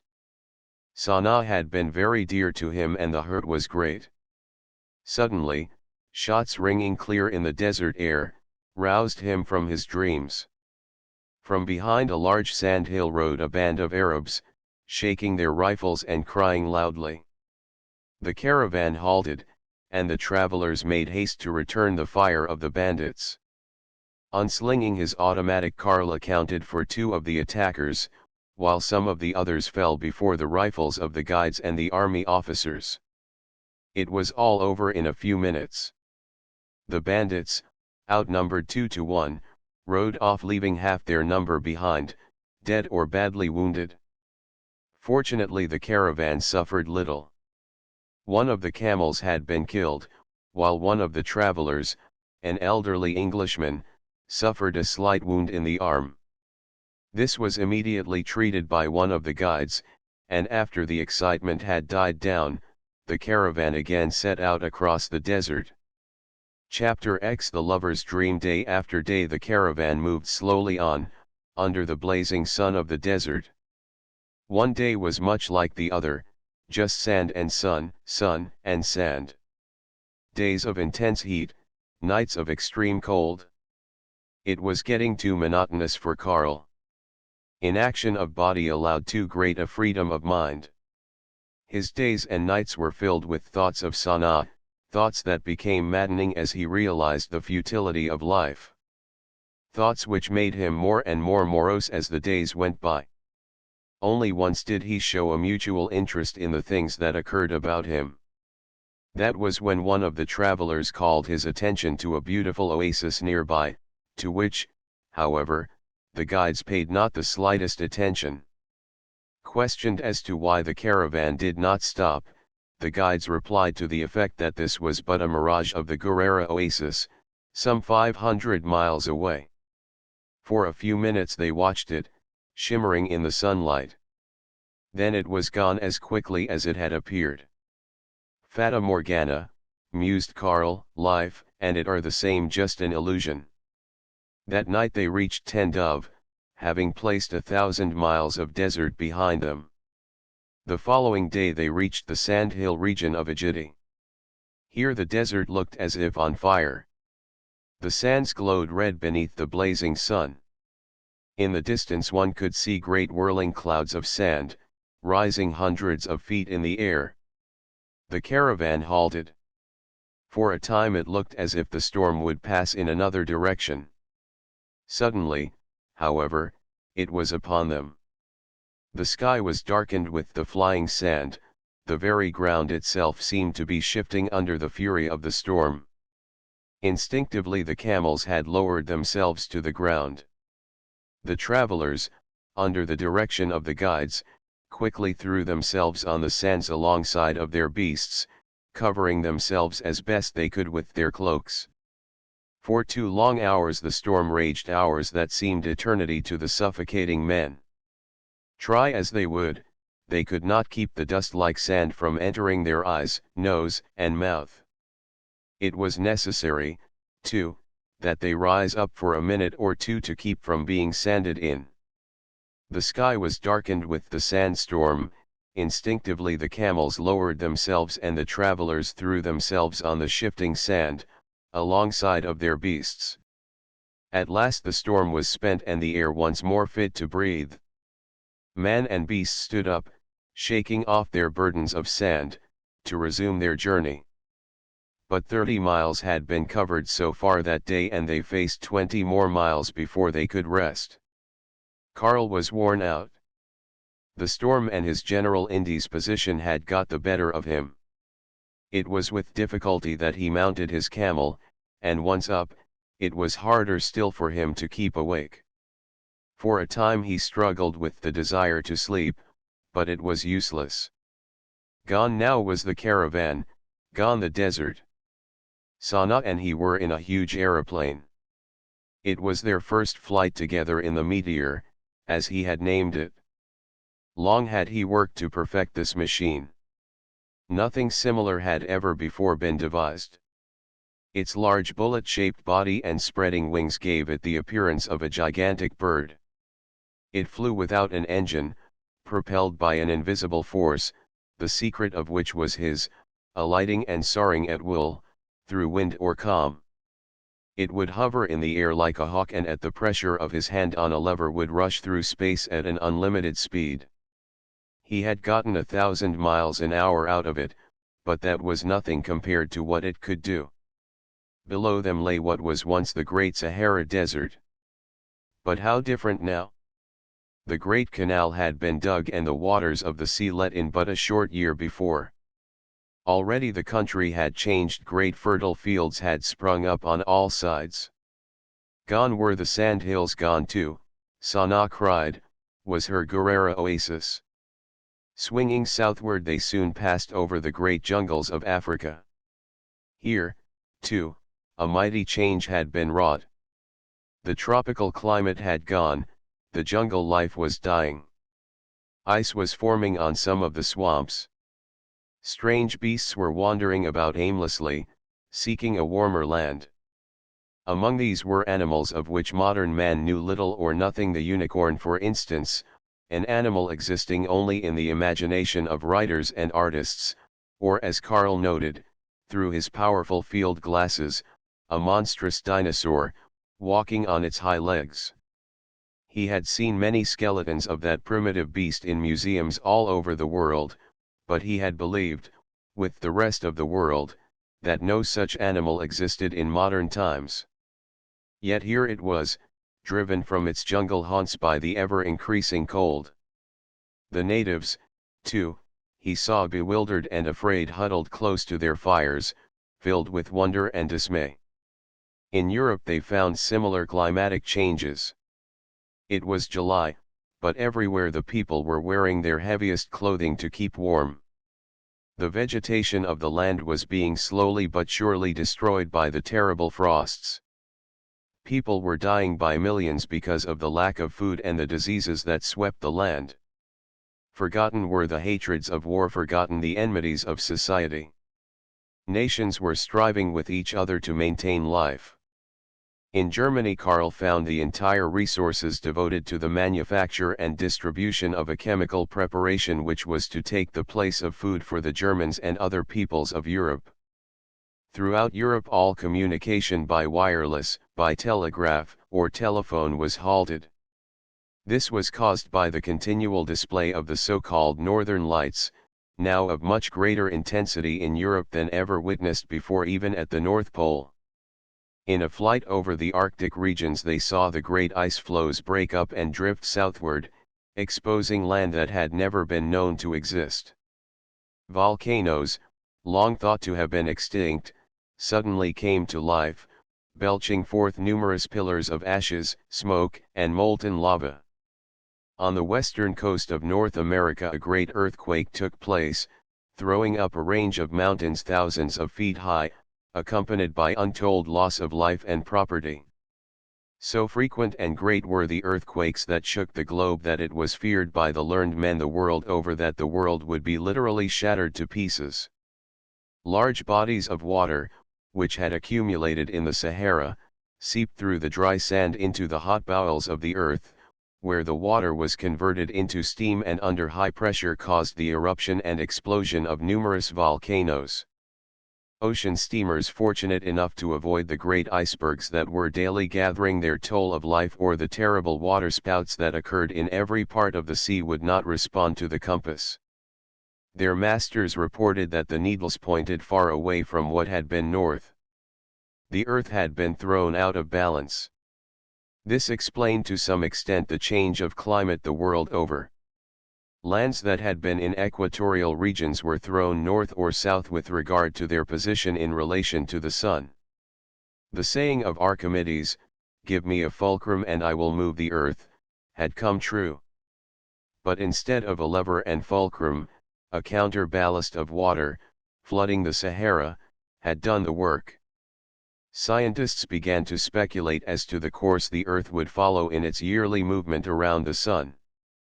By comparative astronomical measurements it was established that the Earth was following a path greatly deflected from its former orbit, while other planets flouted the rules as to orbits and behaved more like comets. Would the Earth now collide with other planets, was the question on everyone's lips. All the fixed rules of thumb the astronomers used had to be discarded for new calculations and guesswork. And the Earth was traveling through unknown space at a speed of 666,000 miles an hour. Then came the age of darkness. The millions of tons of dust and ashes thrown into the heavens from the hundreds of erupting volcanoes, traveling with the winds of the earth, formed a heavy film through which the rays of the sun could barely penetrate. The air grew cold, blizzards were ever more frequent and severe. Gradually the earth was sheathed in a covering of ice. But through the darkness there came a light, growing brighter and brighter as the days went by. Astronomers reported that this strange light came from an unknown comet traveling at great speed toward the earth. As time passed the entire horizon was illuminated by this strange visitor. The light became brighter and more intense than that of the hottest sun. And nearer it came to the earth. All over the world anxious eyes watched the comet night and day. Was the end of the world at hand? The most irreligious people spent days and nights in prayer. Nations set prayer days to save the world from destruction. People lost their reason and wandered around helplessly and aimlessly, until maddened entirely they took their lives. A poisonous gas swept over the face of the earth. Chemists and scientists alike were baffled in their attempts to analyze it. Was it caused by the passing of the world through one of the nebulae, which long had been regarded as composed of dangerous gases? Or could it be that the comet now speeding toward them was discharging these gases? They could find no answer. But whatever it was taking fearful toll on Earth. Never had anything like it been witnessed before. Men dropped dead in the streets. Women, their babes at their breasts, died in their homes. The open air was no longer safe. Even the houses were penetrated regardless of what precautions were taken to stop up crevices in doors and windows. Life on Earth was unbearable.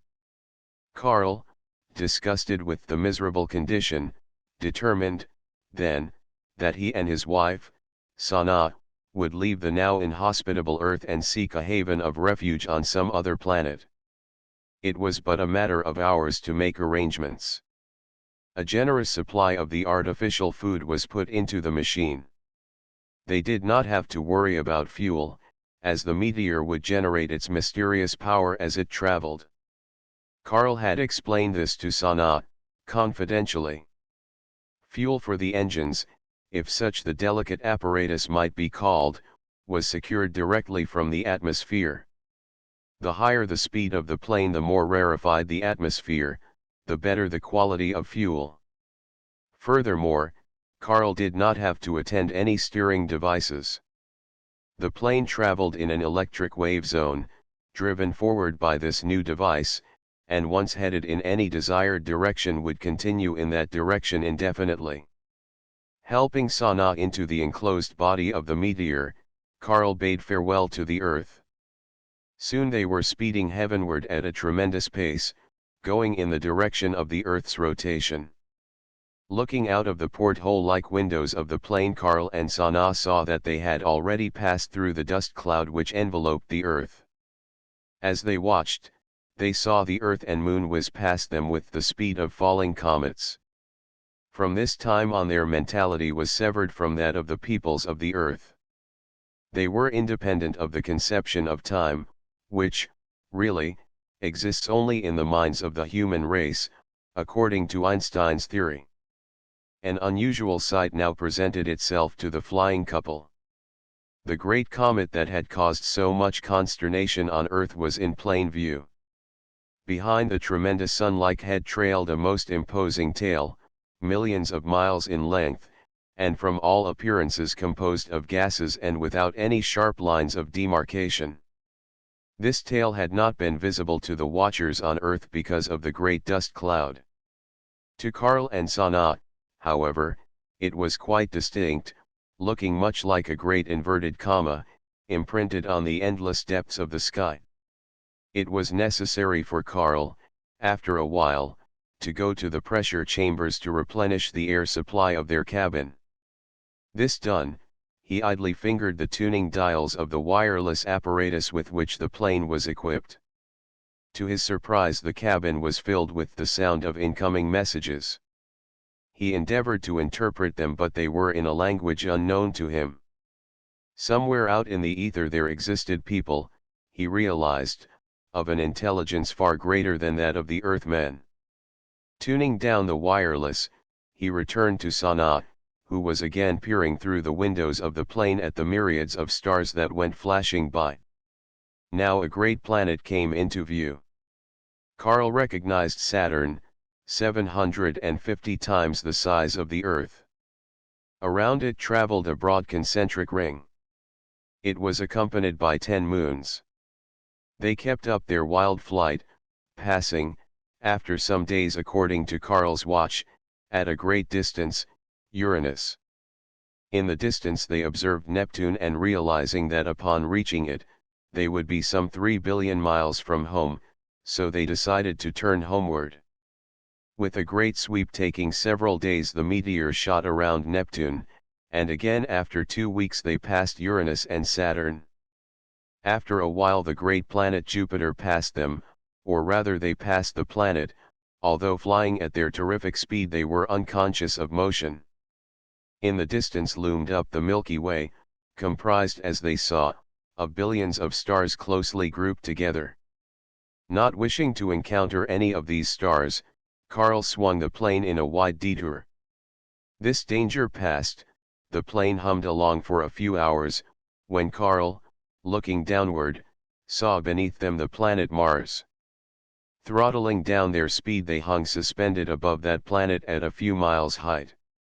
From their position they could see the great canal systems which brought the waters from the snow and ice-clad polar regions to the more temperate zones.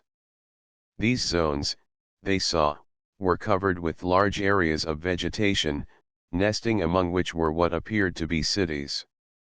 Above these cities flew countless airplanes, not so very much different in appearance from those used on Earth.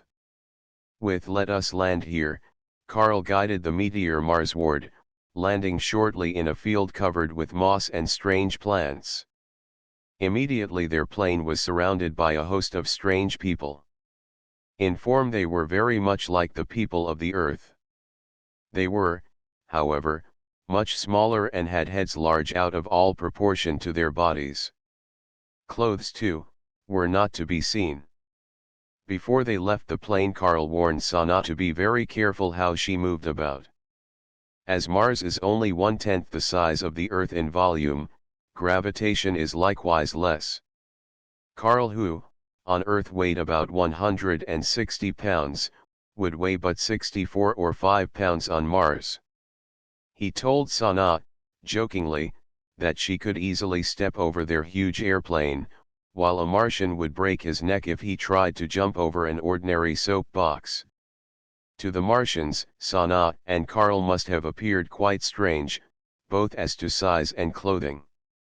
For a time the crowd stood at a distance as if in awe of these strange beings that had come to them out of the skies.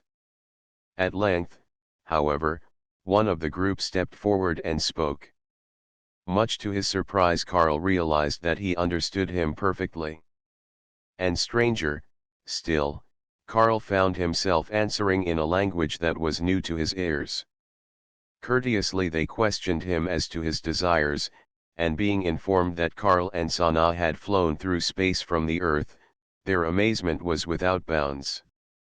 Would more follow him, they asked, to which Carl was quick to reply that none would come. Realizing their doubt, he assured them that he alone knew the secret of his flight and that no other Earthmen could make the journey. Assured at last, that these two visitors had come without intent to harm, they led Carl and Sana to a great hall, where food and drink were served them. Food and drink such as they had never tasted before. The various dishes of chemical food had the same brown granular appearance, but when placed in the mouth each gave a different taste and had different satisfying qualities. The same applied to the drinks. One could not be distinguished from the other, either in appearance or odor, yet each was distinctly different to the palate. The hall or room and its furnishings, they noted, were very much like those of the Earth.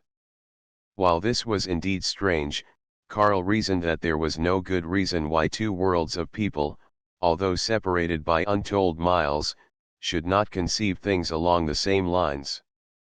Having eaten, Carl and Sana were informed that they could come and go as they pleased among the people of Mars. Whatever they wished was theirs for the asking, as was the case with all Martians. This promise of freedom proved well founded. Together Carl and Sana studied and explored without interference, although they soon realized that their every move was witnessed by some Martian or other. Life on Mars, they found to be utopian in the fullest sense of the word, compared to which the democracies of the Earth were naught but the greatest farces. Mars, of course, was a much older world compared with the Earth, so far as human life was concerned, and naturally greater things could have been accomplished. Here on Mars each individual was accountable to his neighbor for a certain amount of work, Every man, woman, and child had some one thing to do, and did it willingly. They had long realized that upon the proper application of scientific knowledge depended the welfare of their civilization. Science was their God, and they worshipped it as we do our Creator. Most marvelous of the many wonderful things the two Earth people encountered on every hand was the application of wireless to many walks of life. Every Martian carried a small and delicate receiving set with him. No matter where he was always equipped and ready for whatever message might be sent him. Numerous stations were continually broadcasting the news of the day. No papers were needed, in fact the written language had been discarded long ago as an obsolete thing. There were no schools, churches, or meeting halls such as we have on Earth.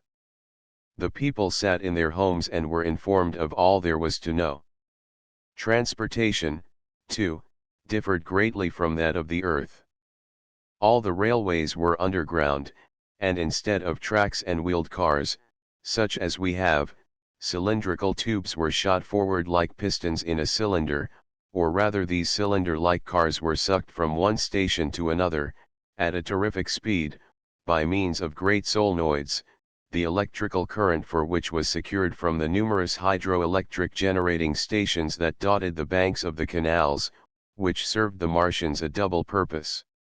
They furnished the water needed to irrigate the fields and at the same time ran the generating plants. Carl was forcibly struck by the ingenuity displayed in the utilizing of these canal waters. The waters used at one station, after being discharged, were carried along for a short distance, until, through a series of steps it fell to a lower level, to again be used by a generating station. It was only after it had served its purpose of generating power that the water was finally pumped over the fields. The fields ran along both sides of the canals for thousands of miles and averaged perhaps 15 miles in width. He saw, too, that while most of the canals ran parallel with each other, there were some that crossed each other at different elevations. Very little labor was performed by hand. Practically all the work on Mars was done by electrical machinery, devised by the inhabitants of that strange world. Much traveling was done by means of airplanes, such as they had noticed when first they hovered over the planet. These airplanes had no engines, but were propelled by wireless from stations on land. Freight planes, too, sailed prescribed courses, without pilots, guided by a lone operator in a distant tower. For a time things ran along smoothly, but at last Carl and Sanna realized that they would soon have to return to Earth. Life was dear to them and their days were numbered if they continued to live upon Mars. The rarity of the atmosphere and the strange mode of living was making its impression upon them. Besides, they noted, the ever-increasing hostility on the part of some of the Martians. Carl waited until their baby was born and Sanna well on the road to recovery, before making any definite plans for the future. Came the day, however, when they went once more to the meteor to leave that strange land. And just in time. The plane literally swarmed with Martians, who, from all appearances were doing their utmost to dismantle it. At Carl's approach they fell back, taken by surprise. One of the Martians, in particular, was quite hostile and abusive. With a snarl he attempted to take baby Charlie from Sanna, who screamed to Carl for help. Carl, with a spring, was at her side. Without hesitating an instant he swung his arm and landed a mighty blow on the head of the offender. To the surprise of all, the Martian did not fall, but went flying through the air, at a height of perhaps 20 feet, to land in a misshapen heap some 100 yards away. This sight cowed the rest of them to a certain extent. Carl had time to help Sanna and the baby into the cabin of the plane, give a hasty glance at the mechanism at the head of the machine, climb inside and shut the door, which automatically was hermetically sealed. Once more the Martians swarmed about the meteor in a last attempt to prevent its leaving the ground. Their efforts were, of course, useless. No power on Earth or Mars could have held the meteor. Once Carl established his electric zone, the airplane would shoot forward at the speed of electric waves. With a rush they were off, soaring far out into space, followed, as they saw upon looking back, by a myriad of Martian airplanes, which, although capable of traveling at a speed greater than any ordinary airplane of the Earth, were soon outdistanced. Looking at one of the wings, Carl saw, hanging on, with a desperation caused by fear and astonishment, a Martian at the end of the wing.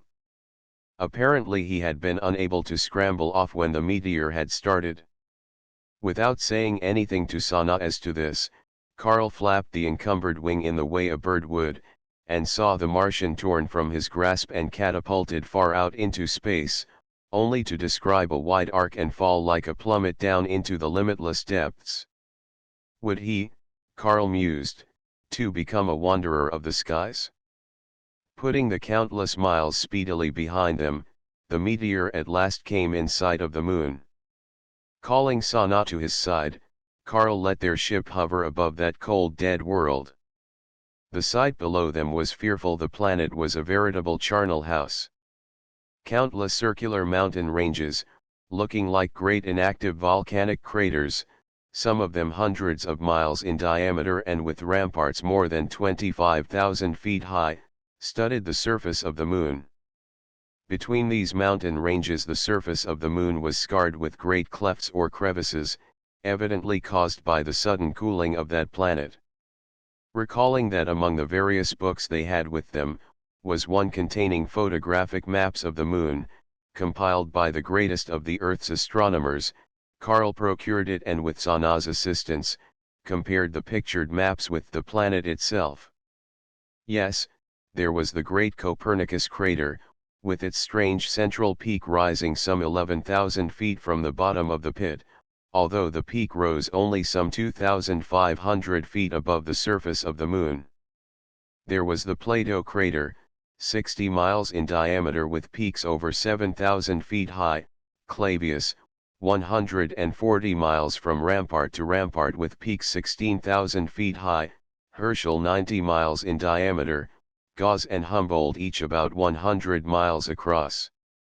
He recognized, too, the lunar Apennines, some 4,500 miles long, soaring in rugged steps to a height of 18,000 feet, the lunar Alps, consisting of some 100 peaks, rising to a height of 10,000 feet, while the great peaks of the Dürerfell and Leibnitz mountains overshadowed all in their majestic heights of 26 to 27,000 feet.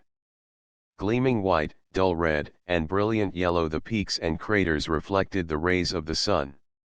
A beautiful sight, indeed, yet more impressive, to Carl, was the fact that the planet they inspected was but the skeleton of what might once have been a world of life and progress. Who knows?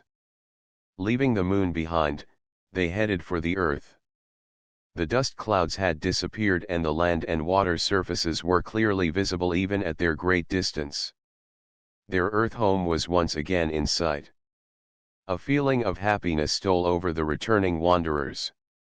Truly, there is no place like home. Guiding the meteor in the direction of the Earth's rotation, they swooped earthward, landing at last in a highly vegetated field. People were working the lands, using, Carl soon saw, rather primitive implements. The alighting airplane caused a great deal of commotion among these people, but seeing that the people who stepped from the machine were human beings, looking much like themselves, they soon got over their fright, and came forward, eager questions on their lips. They spoke a sort of dialect English, and Carl had little difficulty in making himself understood. He informed them that he, too, was an earth dweller, who had returned with his wife and baby from a trip to a distant world. Amazement was plain on every face, but they assured him of their belief in what he said, adding that they had never before seen such a thing as the strange ship in which he had come, although their books taught them that there was a time when Earthmen flew about in some such machines. Scarcely believing his ears, Karl asked them the name of the country in which he had landed, and was told it was called Artenia. Artenia? I have never heard of that. Where is it in location to the rest of the world? He learned, then, that this was the region of the one-time North Pole, as it was called ages ago. Ages ago? What year is it now? He asked, amazed. It is the year 3831, came the reply. 3831, questioned his mind. Unbelievable. Nearly 2,000 years of Earth time had elapsed during their journey, and to them it had seemed but the matter of a year.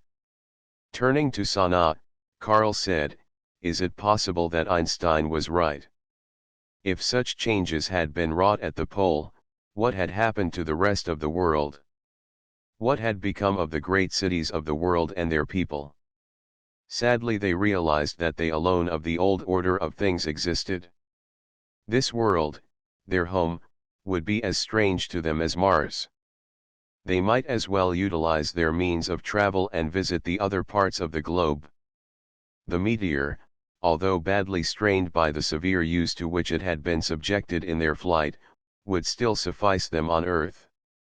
They, in turn, had become nomads of the earth, wanderers without a place they could call home. Men without a world.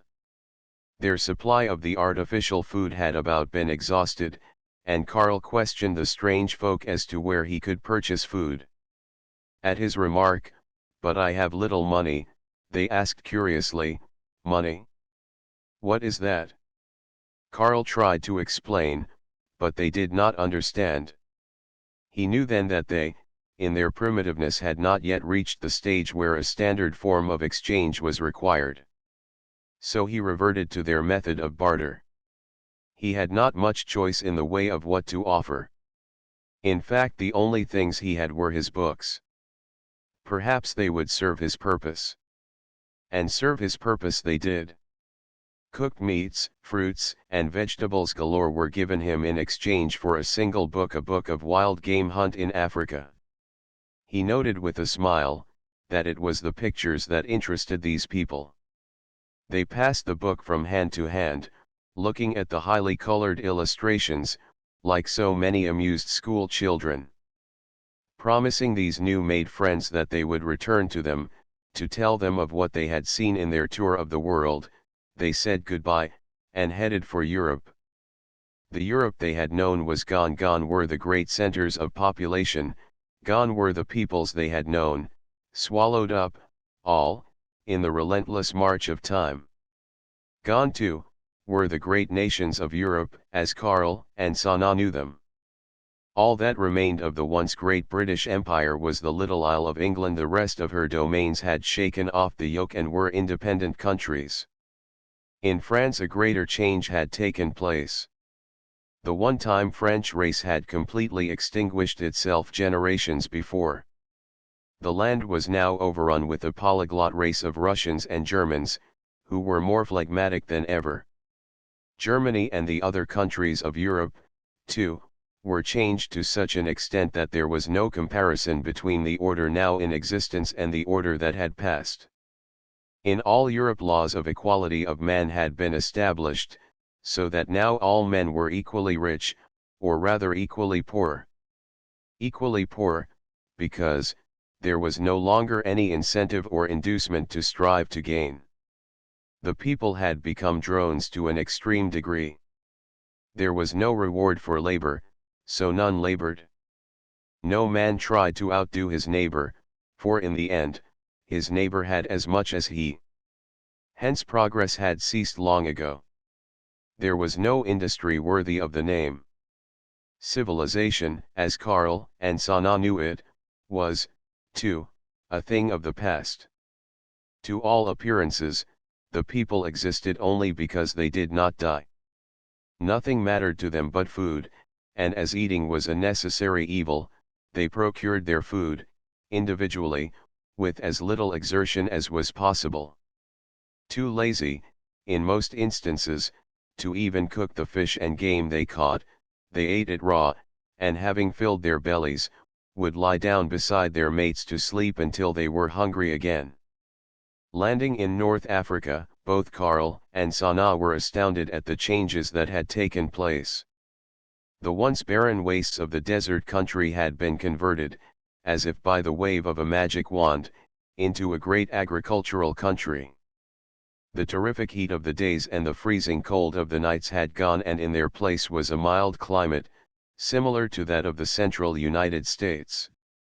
With this great change had come prosperity of such magnitude as to even surpass that of Karl's own country at the time he and Sanaa had taken flight from the earth. The flooding of the lower desert areas, while inundating tremendous territory, had caused the surrounding lands to become fertile, rich in nitrates and plant values. The people of the new, for such it was, land, were the descendants of the one-time semi-savage races. Now they numbered some 200 millions and in truth had become a mighty race, rich in power and wealth. On every hand, Karl and Sanaa saw bodies of soldiers in training.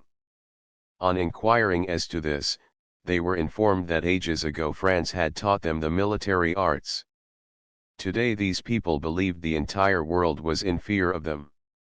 In fact, they were bragging of the great military strength and boasted of the fact that for centuries no nation had even so much as dared try to exploit them.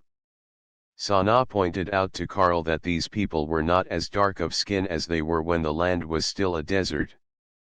On hearing her remark, a native man, of apparent great learning, and who was acting as a sort of self-appointed guide to the couple, explained, saying, "Ages ago, that is, some 2,000 years ago, France used our people to fight her wars against other nations of white peoples. France realized that if she had more of us available to fight her battles, she could soon gain control of the entire world. To this end she established this great African country of ours, believing at the time that the people of this great land would always remain subject to her rule and would always be at her call to aid her against the world. In this she was partly right. If she could always control the colonies of black peoples, she could defy any nation on the earth." The speaker paused, then continued, with a smile of satisfaction, but France overlooked the fact that France herself, as a white race, was dying gradually. She overlooked too, to what great extent the black races had mingled with the white French, with its self-evident result. Today, the African and the Asiatic races rule the world, thanks to the one-time French and the English. We two-colored races, that is the black and yellow races, are the only ones on earth that amount to anything. We are the mighty ones of the earth today and none dare interfere or disturb us. When France realized that the tables were being turned against her, and that she was sure to be the loser, she tried to avert the impending disaster to France, by attempting to make this great country a barren waste of sand once more. But it was too late. Too late for France to undo the great wrong she had done the white races of the earth. We were already strong enough to resist any such action on her part. Rising up in our might, much to their surprise, we overthrew our masters and became a nation independent and free from the yoke that had rested on our necks for so many years. From that time on the white French disappeared still faster from the face of the earth. Our histories tell us that in the course of the two following generations there were no more white French in France. These colored people you now see here are to a great extent the descendants of the French. In other words, they are the result of the mingling of the white and the black, with the black, as you see, predominating. But how was it that the black races prospered so? Karl interrupted. Things were not quite clear to him, as yet. The answer came quickly. You know from your histories that the white races, from the beginning of time, have been warring upon each other.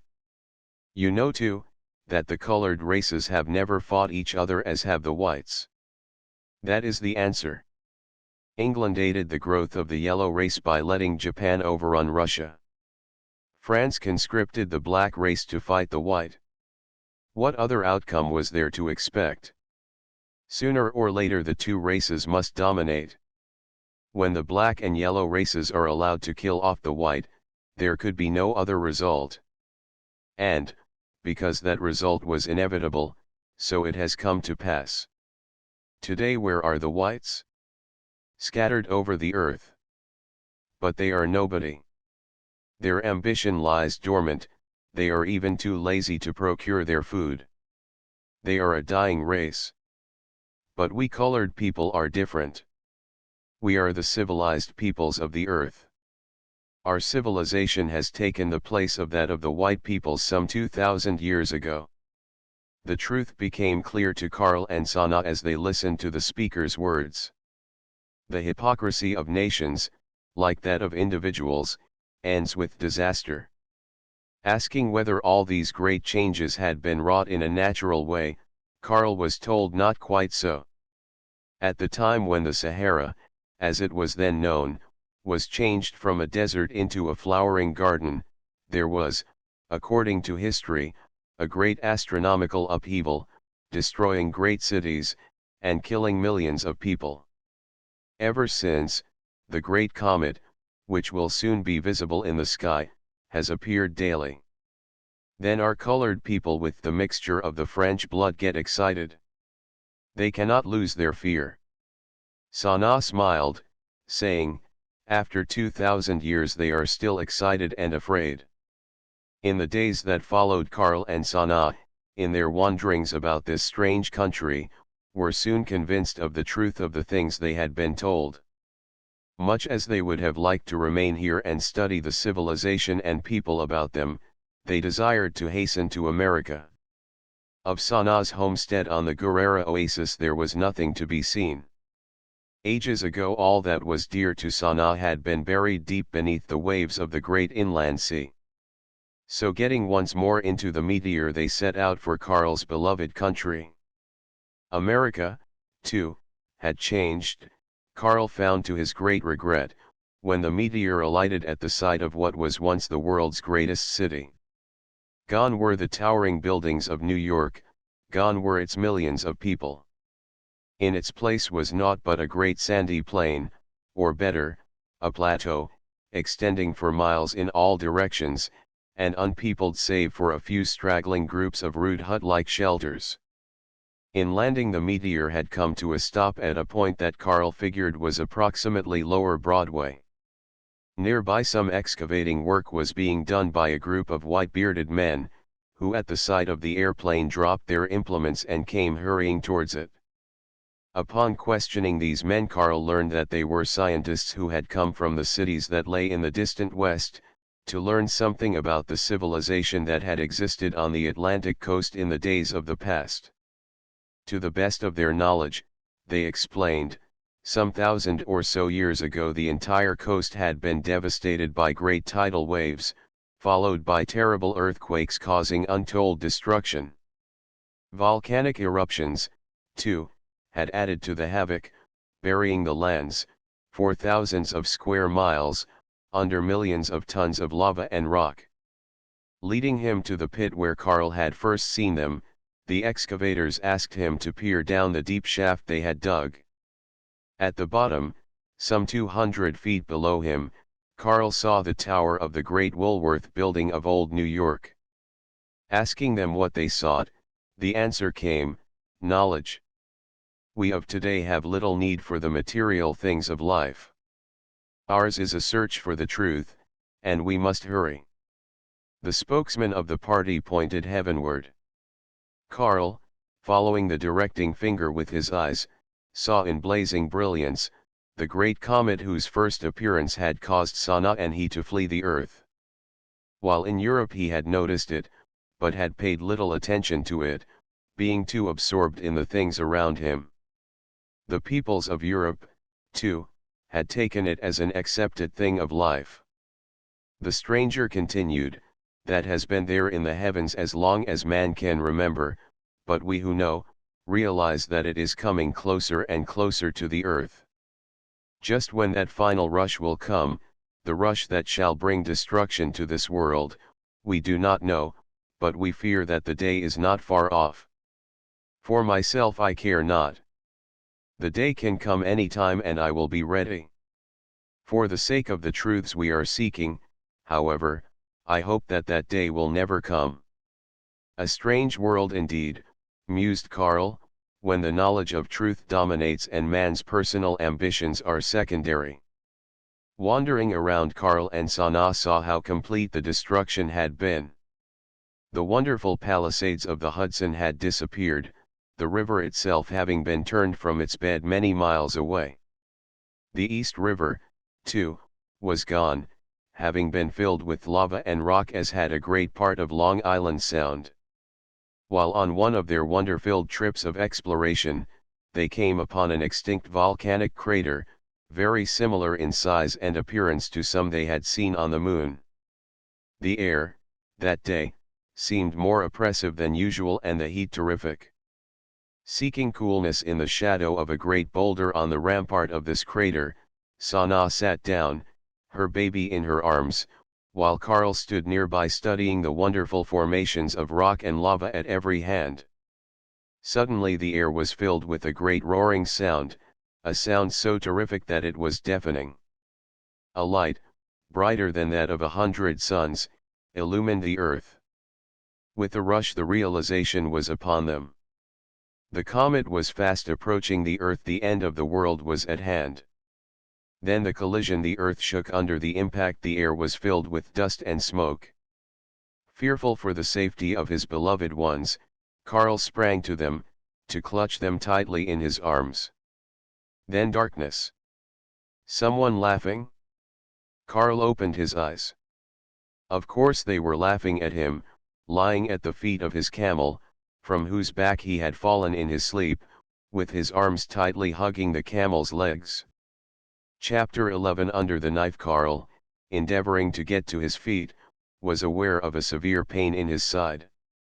His left foot, too, pained him and was unable to support any weight.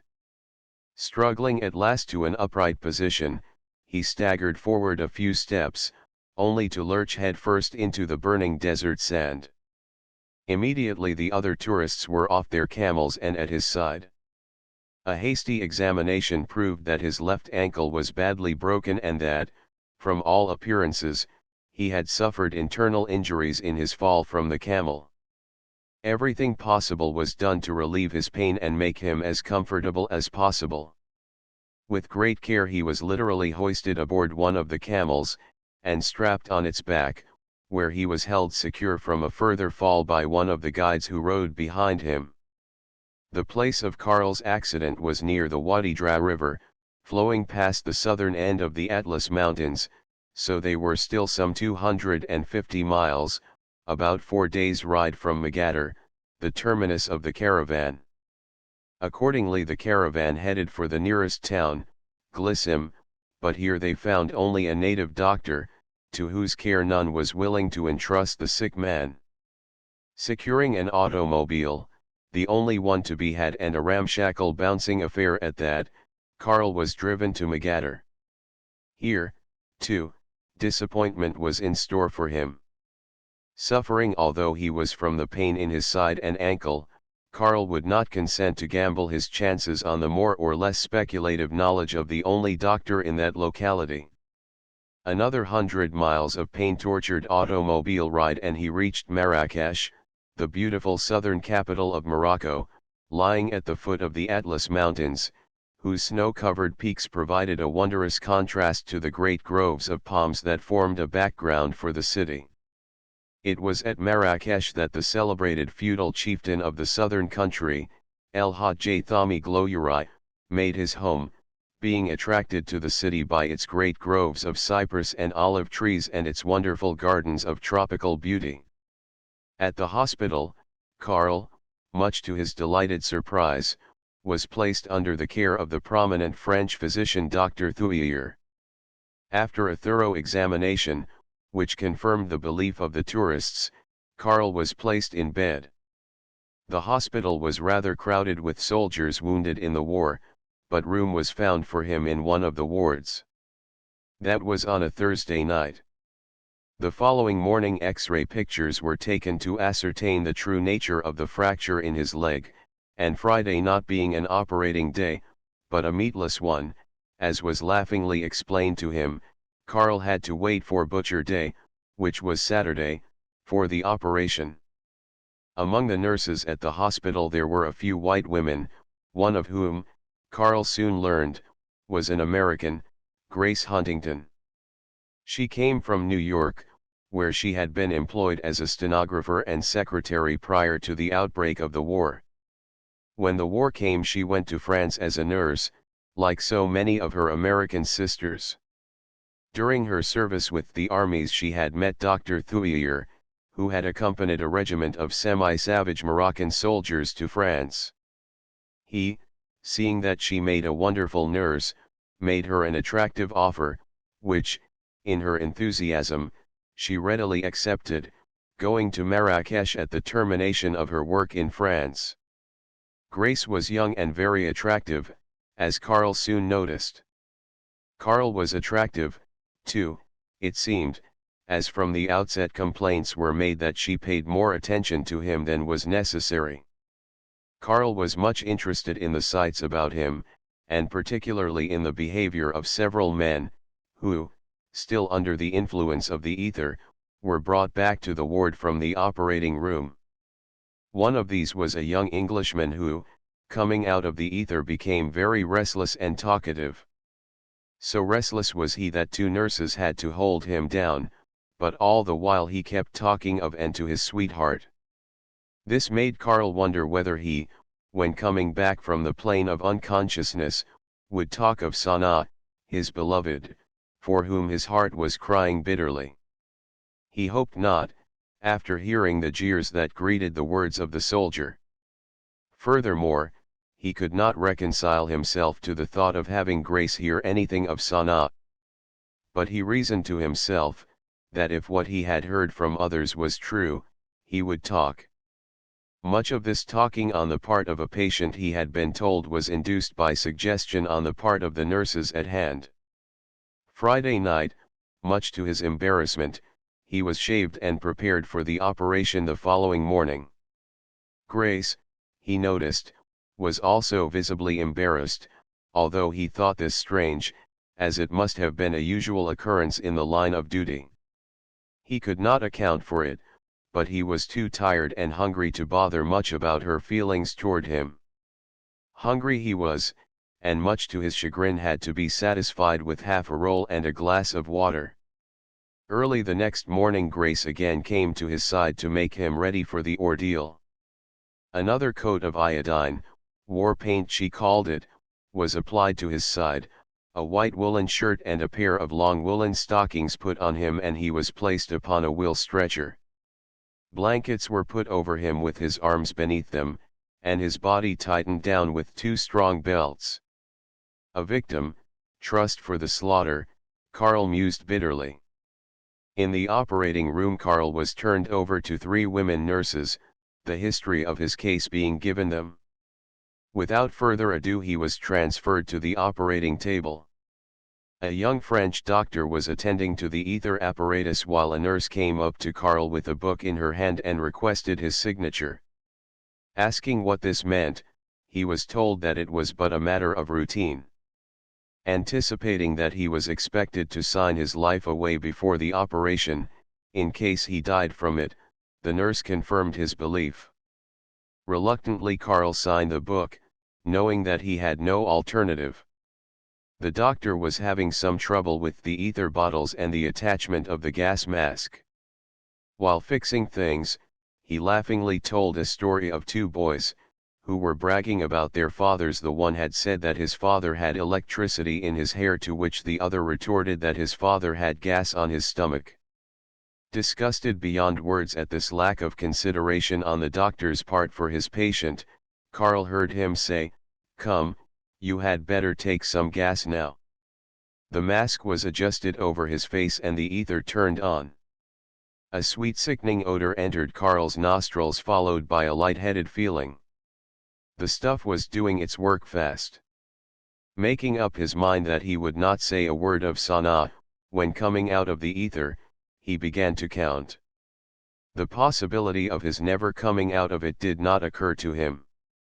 He had reached the count of 9 when sparks of all colors and shades radiated from his brain, with a tremendous noise, to all corners of the room and beyond. They were like sparks from a huge induction coil of a wireless station. The count was 13 when Carl suddenly exclaimed, "Oh no, I am not in an electric chair." Through his mind ran the argument he had so often propounded to the men of his profession.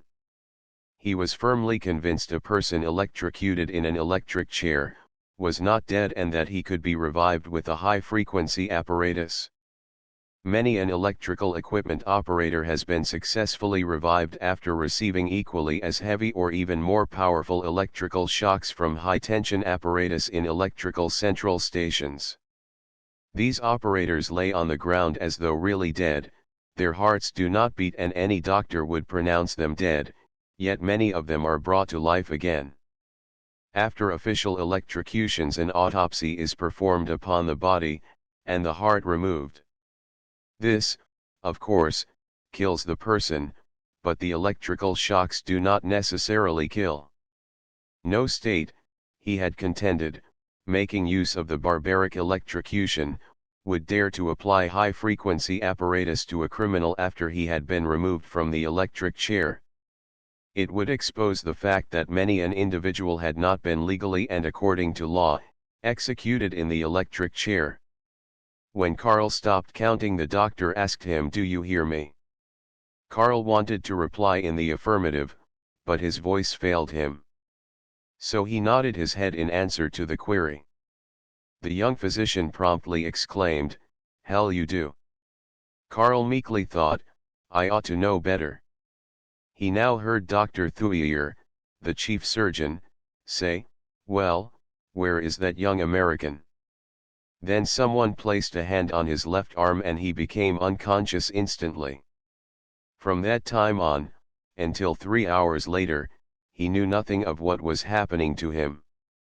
Besides the doctors and nurses participating in the operation, there were several other doctors or interns present to study the case. To these, Dr. Thuyer explained the nature of the accidental injury and the method of operating. The work was quite complicated because of the delay that had ensued since the time of the accident. At the end of an hour, however, Carl was wheeled back to the ward and put to bed, with Nurse Grace to watch over him until he came out of the ether. While still under the ether, Carl dreamed that he had at last perfected an invention on which he had been working for years. This invention was the one thing that could be acclaimed as 100% perfect. His long-cherished dreams had come true. He had devised an apparatus by means of which he could throw upon a screen scenes from any part of the globe, that is, the actual scenes of happenings as they were taking place at some distant point the very moment we projected them upon the screen in front of his machine. Incidents taking place thousands of miles away were pictured before one's eyes as if they were at the scene itself.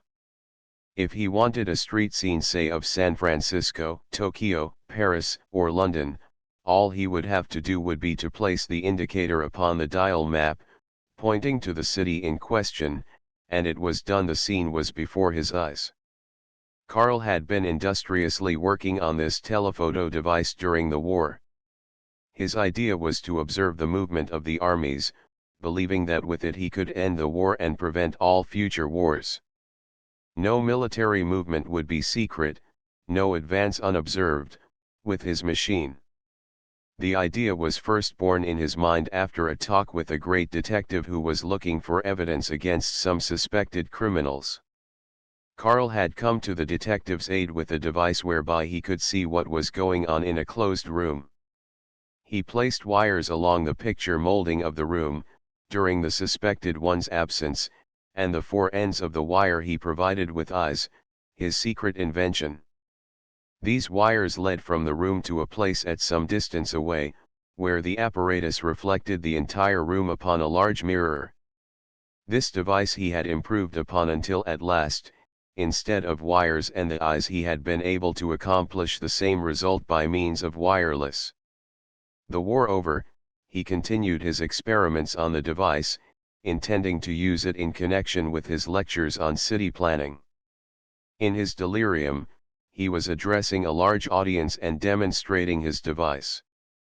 He pointed the indicator to Paris, saying, "Here we have a city, where Baron Haussmann, under the great Napoleon, remodeled the entire city, broke through new thoroughfares, made plazas and squares, at an expense of some $230 million. The scene before you is that of the Place du Châtelet, with the monument at the end of the bridge, or rather beyond the bridge, acting as a focal point. Note the good treatment of the traffic waterway, the well-planned boulevards, the uniform height of the buildings as well as the ornamental shade trees on both sides of all streets. Surely, here are examples for our American cities." Turning the indicator upon Dusseldorf, one of the foremost cities, where the art of city planning has been practiced for generations, Karl said, "Here is the river promenade on the Rhine in Dusseldorf. Where can we find in our own country a similar scene of such civic improvement? At the lower level you see the electric unloading machinery and the busy vehicles hauling away the freight of the river boats. On the upper level in the wide promenade, flanked on one side with shade trees and on the other with the great balustrade, giving an open view of the river and the monumental bridge in the distance. Observe, also, the highly ornamental electroliers.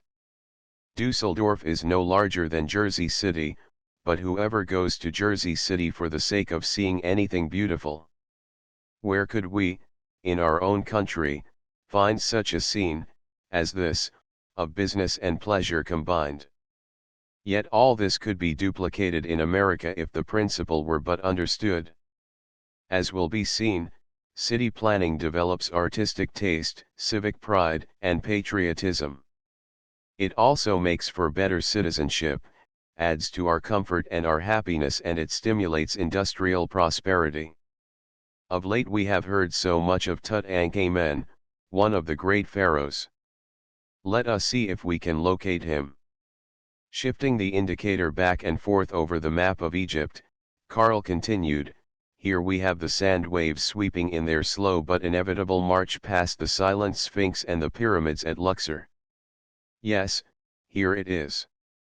We see before us the last resting place of a great pharaoh, which for some 3,400 years has remained undisturbed. But now it has been entered and its valuable treasures taken away by a group of archaeologists.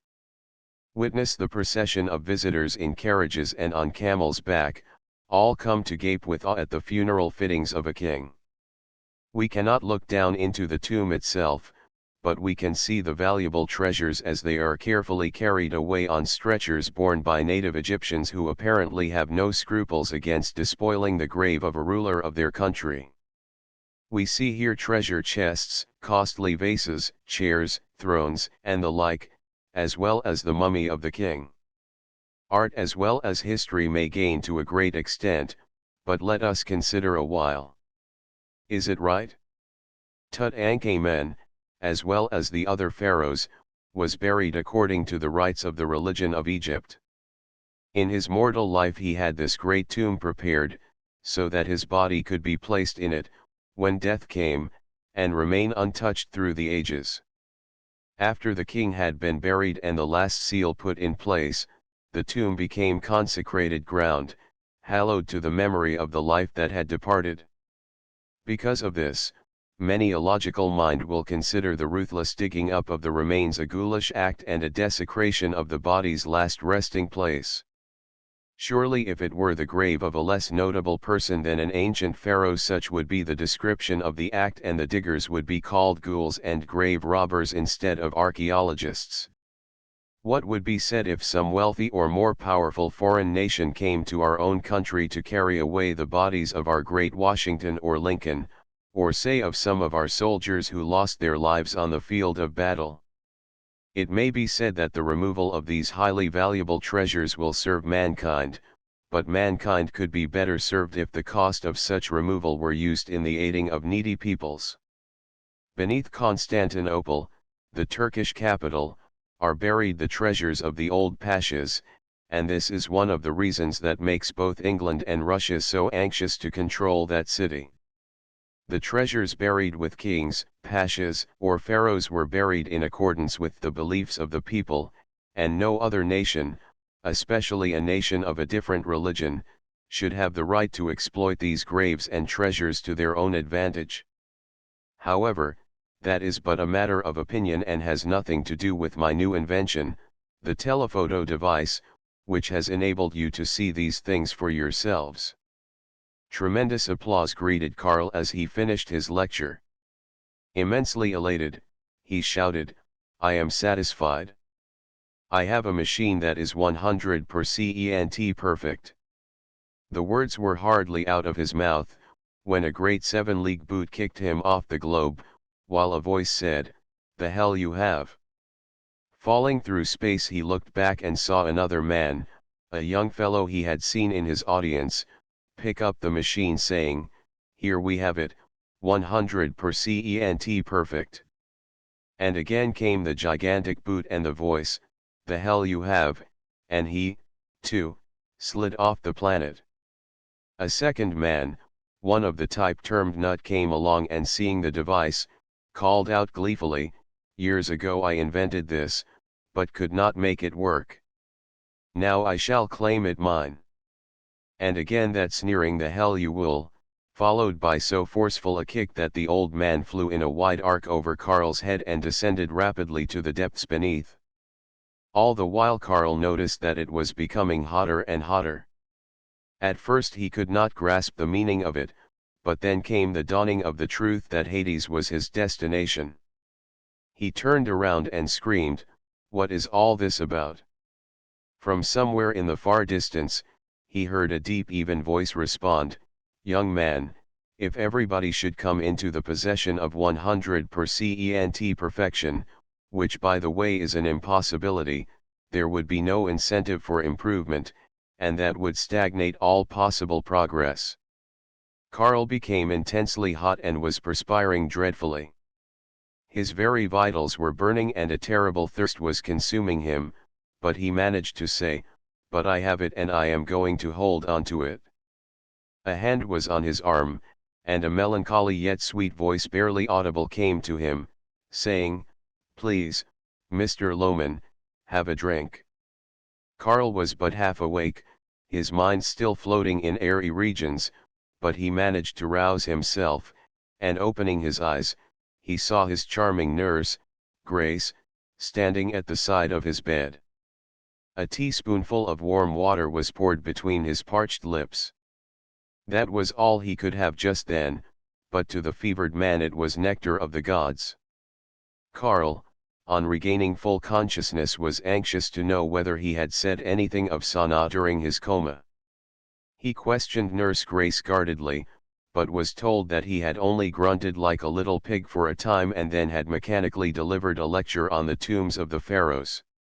Satisfied, Karl dozed off into a fitful sleep, to be awakened some hours later, by plaintive strains of music. Twisting his head in the direction from which the sounds came, Karl beheld 3 musicians standing at the entrance of the ward. He recalled then, of having heard that they came every Saturday evening to play to the suffering patients. Upon the strangely stirred spirit of Karl, the magic of this weird native music had a subtle effect, and burying his face in the pillow, he wept bitterly, weeping only as a strong man can weep. That night no sleep would come to his tired eyes. The pain in his side had increased much to his alarm. Speaking of it to the night nurse, she gave him an injection, but it had little effect. Through the long hours of the silent night he lay staring with unseeing eyes at the ceiling above him. The whole of the next day Karl received no nourishment save a glass of lemon water, although food was promised him the following day.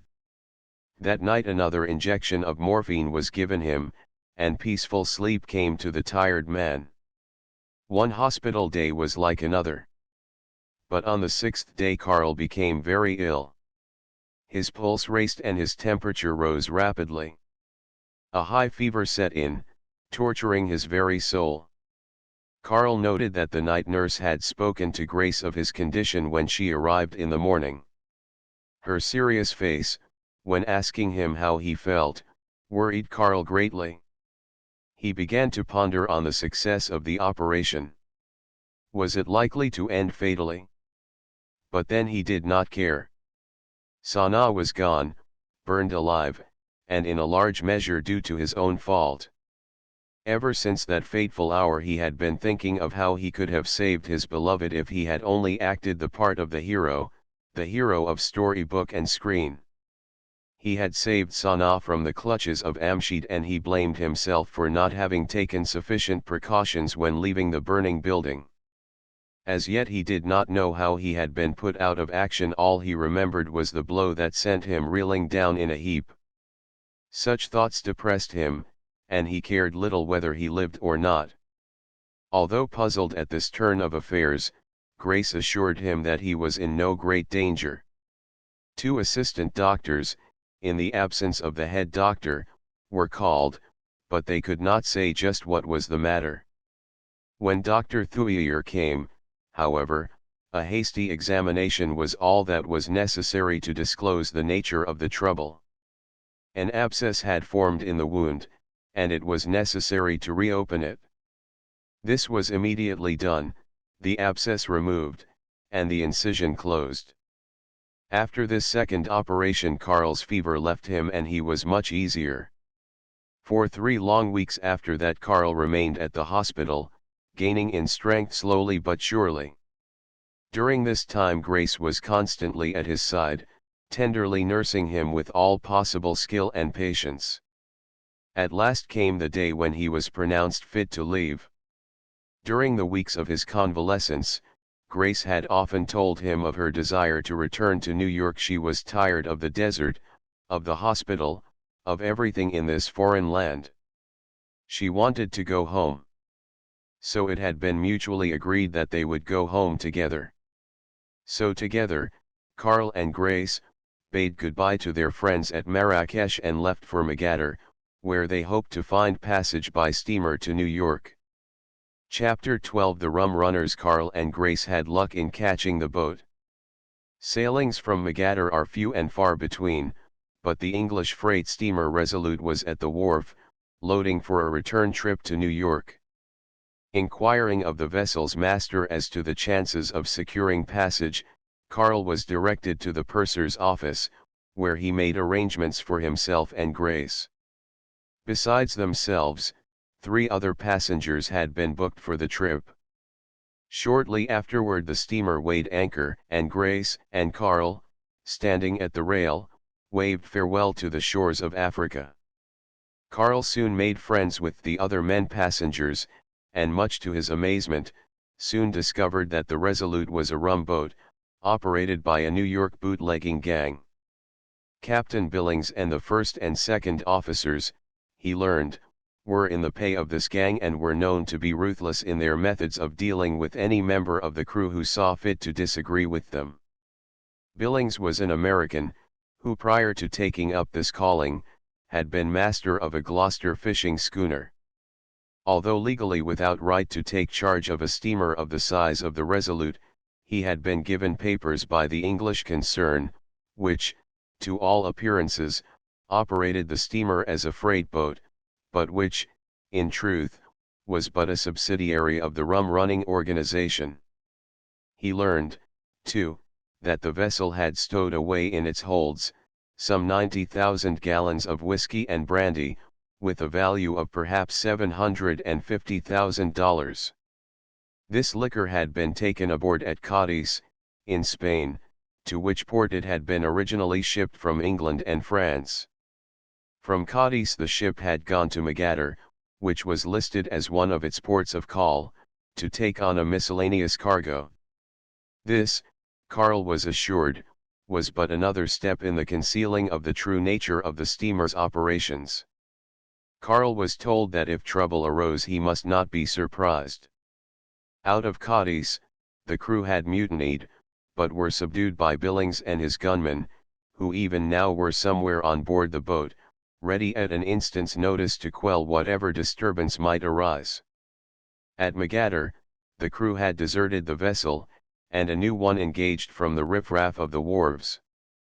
Naturally, Karl had many doubts as to the truth of his informant's statements, but these doubts were driven from his mind the following morning. He had been awakened by loud voices and general uproar. Upon investigating, he found that the crew had discovered the true nature of the cargo, and had demanded more pay. Their demands being refused, they had tried to persuade Billings to put back for Magadar. In this, too, they failed.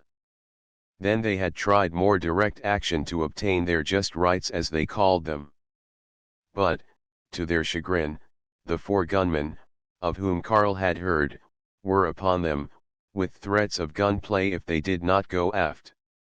The men could not resist now and were willing to cry quits.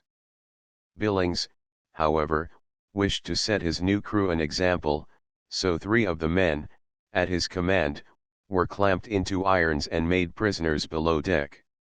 Then, to show the men that he could play square with them, although everyone doubted it, he promised the crew a bonus at the end of the voyage and plenty of whiskey during it. From that time on, Karl and the rest of the passengers were wise in staying within the confines of the passenger deck. The crew was literally drunk at all times. How they managed to do their work was a mystery to Karl. The slow, tedious passage to New York was quite uneventful after the uprising had been taken care of, with the exception of the storm they encountered the 5th day out.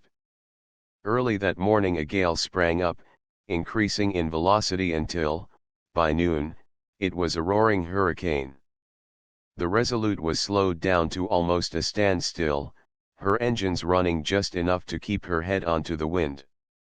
During the storm, which lasted over 15 hours, the decks were continually swept with great waves, which tore away rafts and boat, broke ports 20 feet above the water line and flooded the staterooms.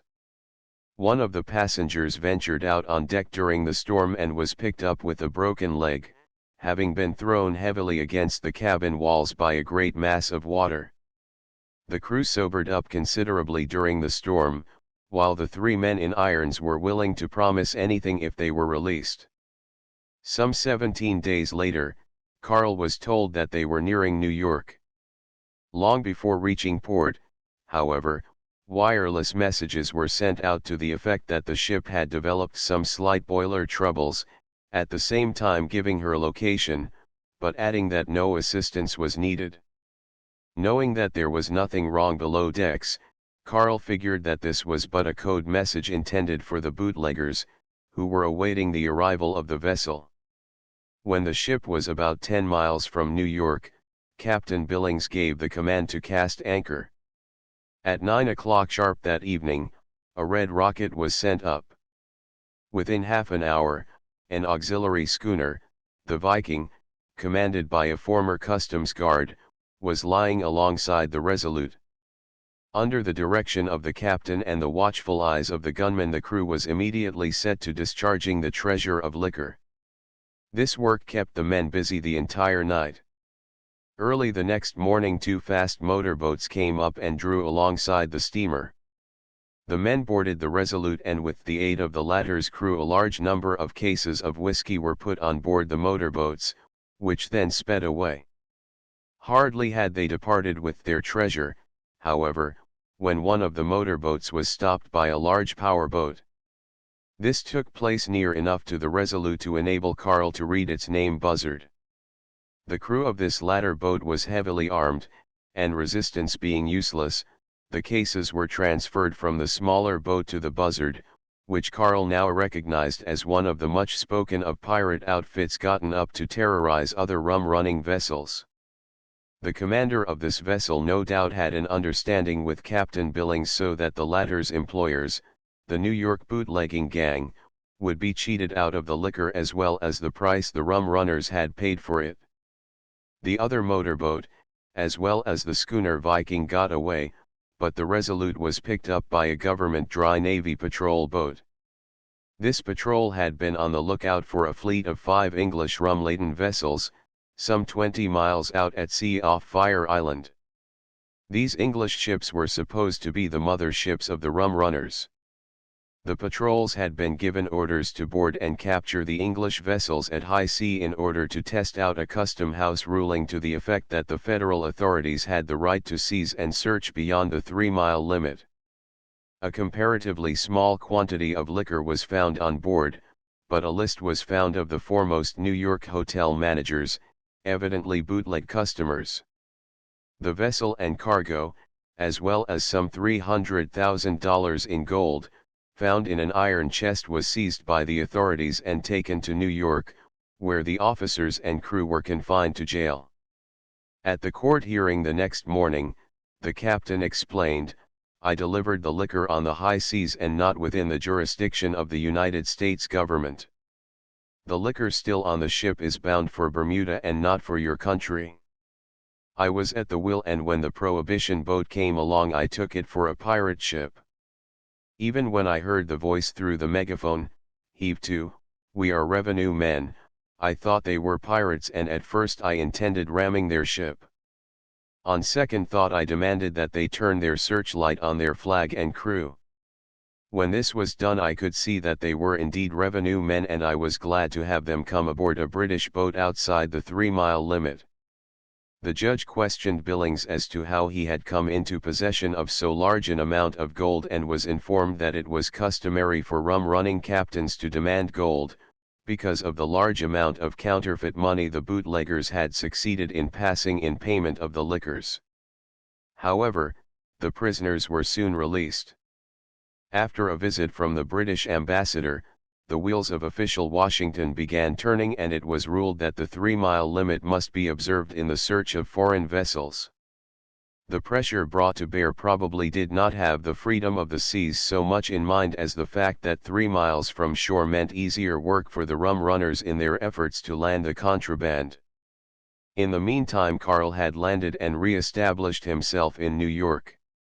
The accounts in the newspapers as to the seizing of the Resolute were amusing to him owing to the way facts appeared to have been juggled.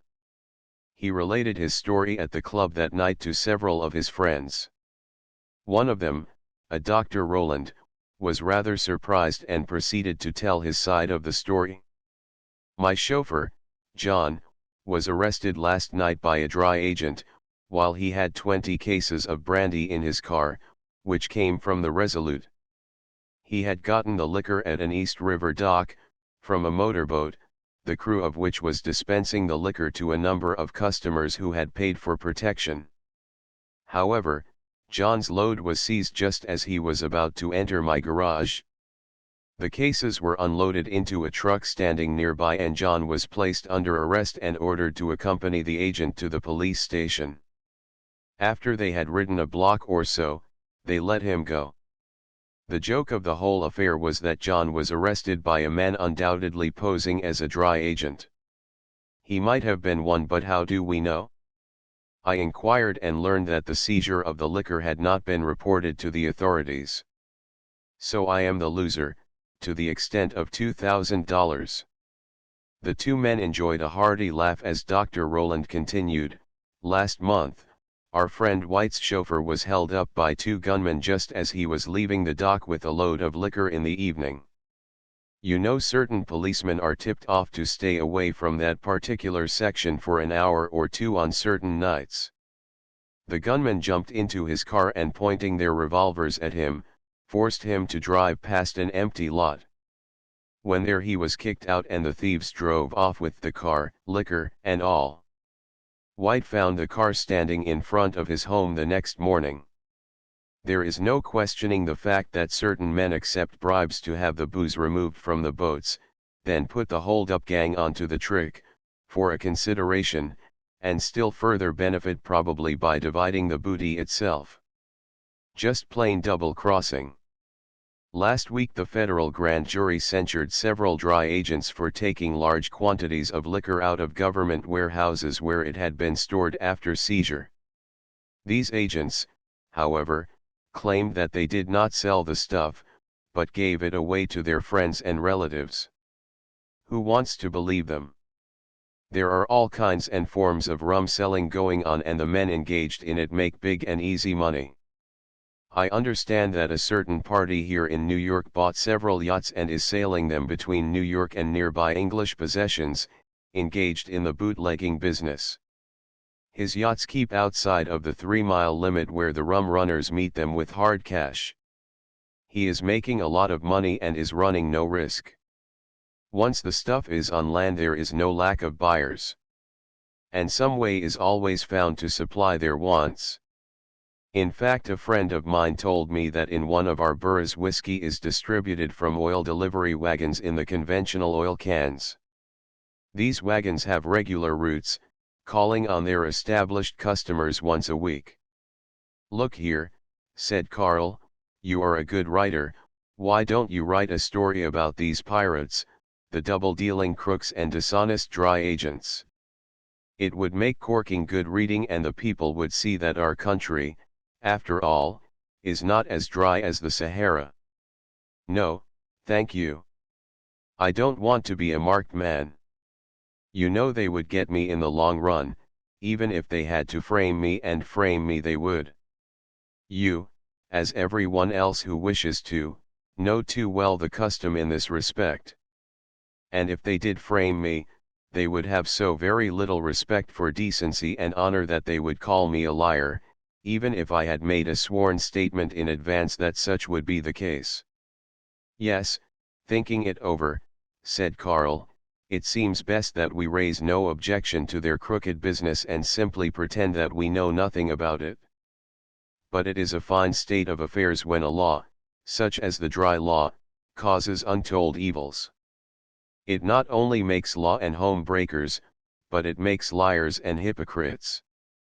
It causes children to disrespect their parents, it causes divorces, and as the records show, it fills the jails more than ever. Doctors are against it, as it undermines health, and in many a case death has been the result of the lack of alcoholic stimulant. Besides, it costs the people more in the way of taxation to make up the losses in revenue which were formerly derived from breweries, saloons, and distilleries. Now the balance has to be struck by taxing the dear public. While home brew is much in vogue, most of the stuff would kill an elephant. We are surely getting ourselves into a nice mess, even to the extent of getting into difficulties with foreign diplomats and their countries. And what is probably worst of all is the frightful use of deadly drugs and its disastrous consequences. There is no getting away from it. It undermines the morals and health, and how many murders have already been committed on account of it. It's a great life if you don't weaken." Carl laughed. "Yes, it's a great life if you don't weaken. But what becomes of the country? This may go on for some years, with conditions getting worse daily, while our dry advocates and agents will continue to tell us through the papers, and otherwise, that every day in every way the country is getting drier and drier. That they are deliberately distorting the truth of the situation and quoting figures and so-called facts, which they themselves do not believe, will not deter them in their efforts to make the people like it. That is their big job, make the people like the medicine the quacks prescribed for them. One of the surest indications of public opinion is the way politicians and candidates use the conditions as they now exist in their efforts to get into office. Prior to the going to the polls, these candidates appeal to the people's reason, or state of mind, as they call it, appeal to them to abolish the dry law, to regain the liberties they have lost. Oh, yes, these candidates, if elected, will restore those lost liberties. Oh, yes, they will not. But the people fall for it, and that helps, from a political point of view. As you have, of course, found out through your own observations, these pre-election promises are never kept.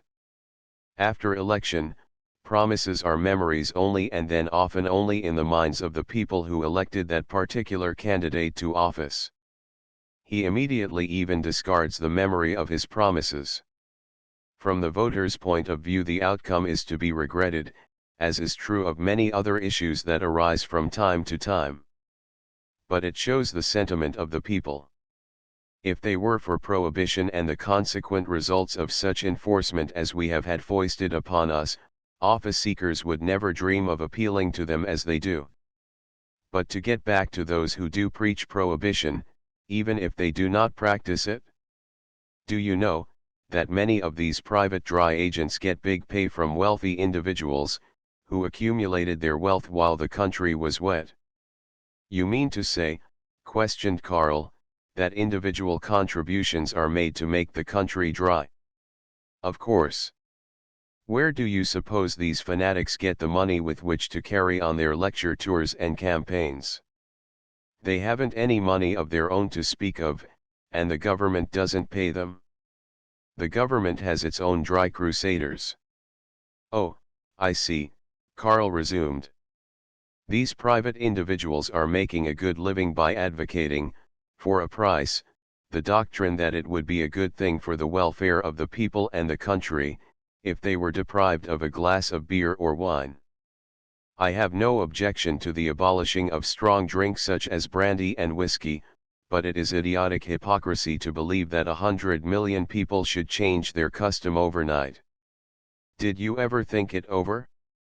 If the customs of a nation can be changed overnight, at the command of a few, what sort of stuff must the people be made of? I can see where an individual here and there could give up voluntarily a customary indulgence for a short time, as we often do around New Year's, and then it is a matter of testing one's power of will, but it is beyond conception to believe that an entire nation can be dictated to, and made to abide by a law that makes it a crime to indulge in a glass of 4% beer when the day before it was within the law to consume 100 proof. No, Karl, you haven't got that quite right. And why not? You can drink all you want, or rather, can get. All the liquor you, or any other wealthy and wise man, may have stored away in your cellar is yours for the drinking. The law does not specify that you must not drink it. It is not criminal to try it, but it is illegal to sell or transport it to your home. That is idiotic, shouted Karl. But it is a fact, came the retort. This would favor, no doubt, the well-to-do, who are well able to pay the price of replenishing their private stock. Of course. The poor devil cannot afford a cellar full. His stock at best, no doubt, is a flask on his hip if he has the coin, and then he runs the risk of being arrested for having it on him. They could even take his trousers away from him, if they felt like living up to the very letter of the law. His trousers would be termed the vehicle of transportation. That is the one reason why so much homebrew is being made. Some of it would make a rabbit fight a bulldog, but the people want it and they pay the price. As you know, thousands have died drinking the stuff. Too bad. But what about our government which caused this law to be passed? It is responsible for all this misery, for the lawlessness, that is seen on every hand. It is just as much responsible for such conditions as England was when she forced upon China the use of drugs. You know, China did not want the drugs, so England warred upon her, with the result that millions of Chin-A men have died from the use of the drugs. Then, too, for years the unscrupulous Chin-A man, or his agents, sells the drug to the ever-increasing American trade. It is stated that since our country became dry, more of the deadly drugs are used here than in all other countries of the world combined. And the government at Washington stands for that? Impossible. But what can they do? The government tries to stop the smuggling of drugs into this country. But as the people want the drug, either because of the high cost of alcoholic stimulant, or the scarcity of it, they are forever devising new schemes for bringing it in, so that the government, while it does prevent the smuggling of some of it, is unable to prevent the drug from getting into the country. Once in the hands of the peddlers in this country, it is an easy matter for it to be distributed among their customers. And not only are they supplying old hands at the game, but they are continually creating a new demand, by teaching the habits to others. Why, we read in the papers of school children and young girls barely out of their teens using drugs. Were conditions the same before Prohibition? No. You didn't hear of children getting drunk, and getting drunk is wearing a halo compared to taking dope. If half the money used in the enforcement of the dry law and the preaching of its propaganda was spent in an earnest effort to rid this country of the drug peril, there would be fewer jobs for keepers in insane asylums. Yes, agreed Carl, you are right there. And thinking of it, it is not alone health that suffers from such an evil. The nation will suffer in the end. Look at China. Prior to the use of drugs, China was a great nation. Some of the most useful of the inventions of the ages have come from China. What is it as a nation? The use of drugs made it stagnant. Its culture died out and it ceased to be a factor in the progress of the world. I wonder if that was England's object when she forced drugs upon China. I understand, too, that in India, today, more drugs are consumed than prior to England's taking hold there. That may be so. You know, a nation or a people can be better exploited when in such a condition. Well, let England do what it wants. The duty of each and every American, however, is to look out for the welfare of his country. He must remember that America comes first and should do everything possible to keep the American people from being exploited either from within or without. Quite right. But what do we want to do? It is against the law to sell liquor, but not to drink it. Come into the locker room, I have a little left. Yes, it is a great life if you don't weaken. Chapter 13. The deadly rival. When Carl reached his office, to take up once more his engineering work, he found Grace already awaiting him, ready to take up her secretarial duties. When Grace had first expressed the desire to return to New York, she confessed to a lack of funds. Carl, grateful for the tender care she had taken of him while he was ill at the hospital, offered to pay her passage to New York. This she consented to, with the stipulation that she be given work at his office where a weekly deduction could be made from her salary until the money he had advanced was repaid. It was with this understanding, then, that she accompanied Carl to New York. Carl instructed her as to her duties, but did not notice that her eyes seemed to flash with an eager light and an avid gleam, such as the mere technique of the work could never have provoked.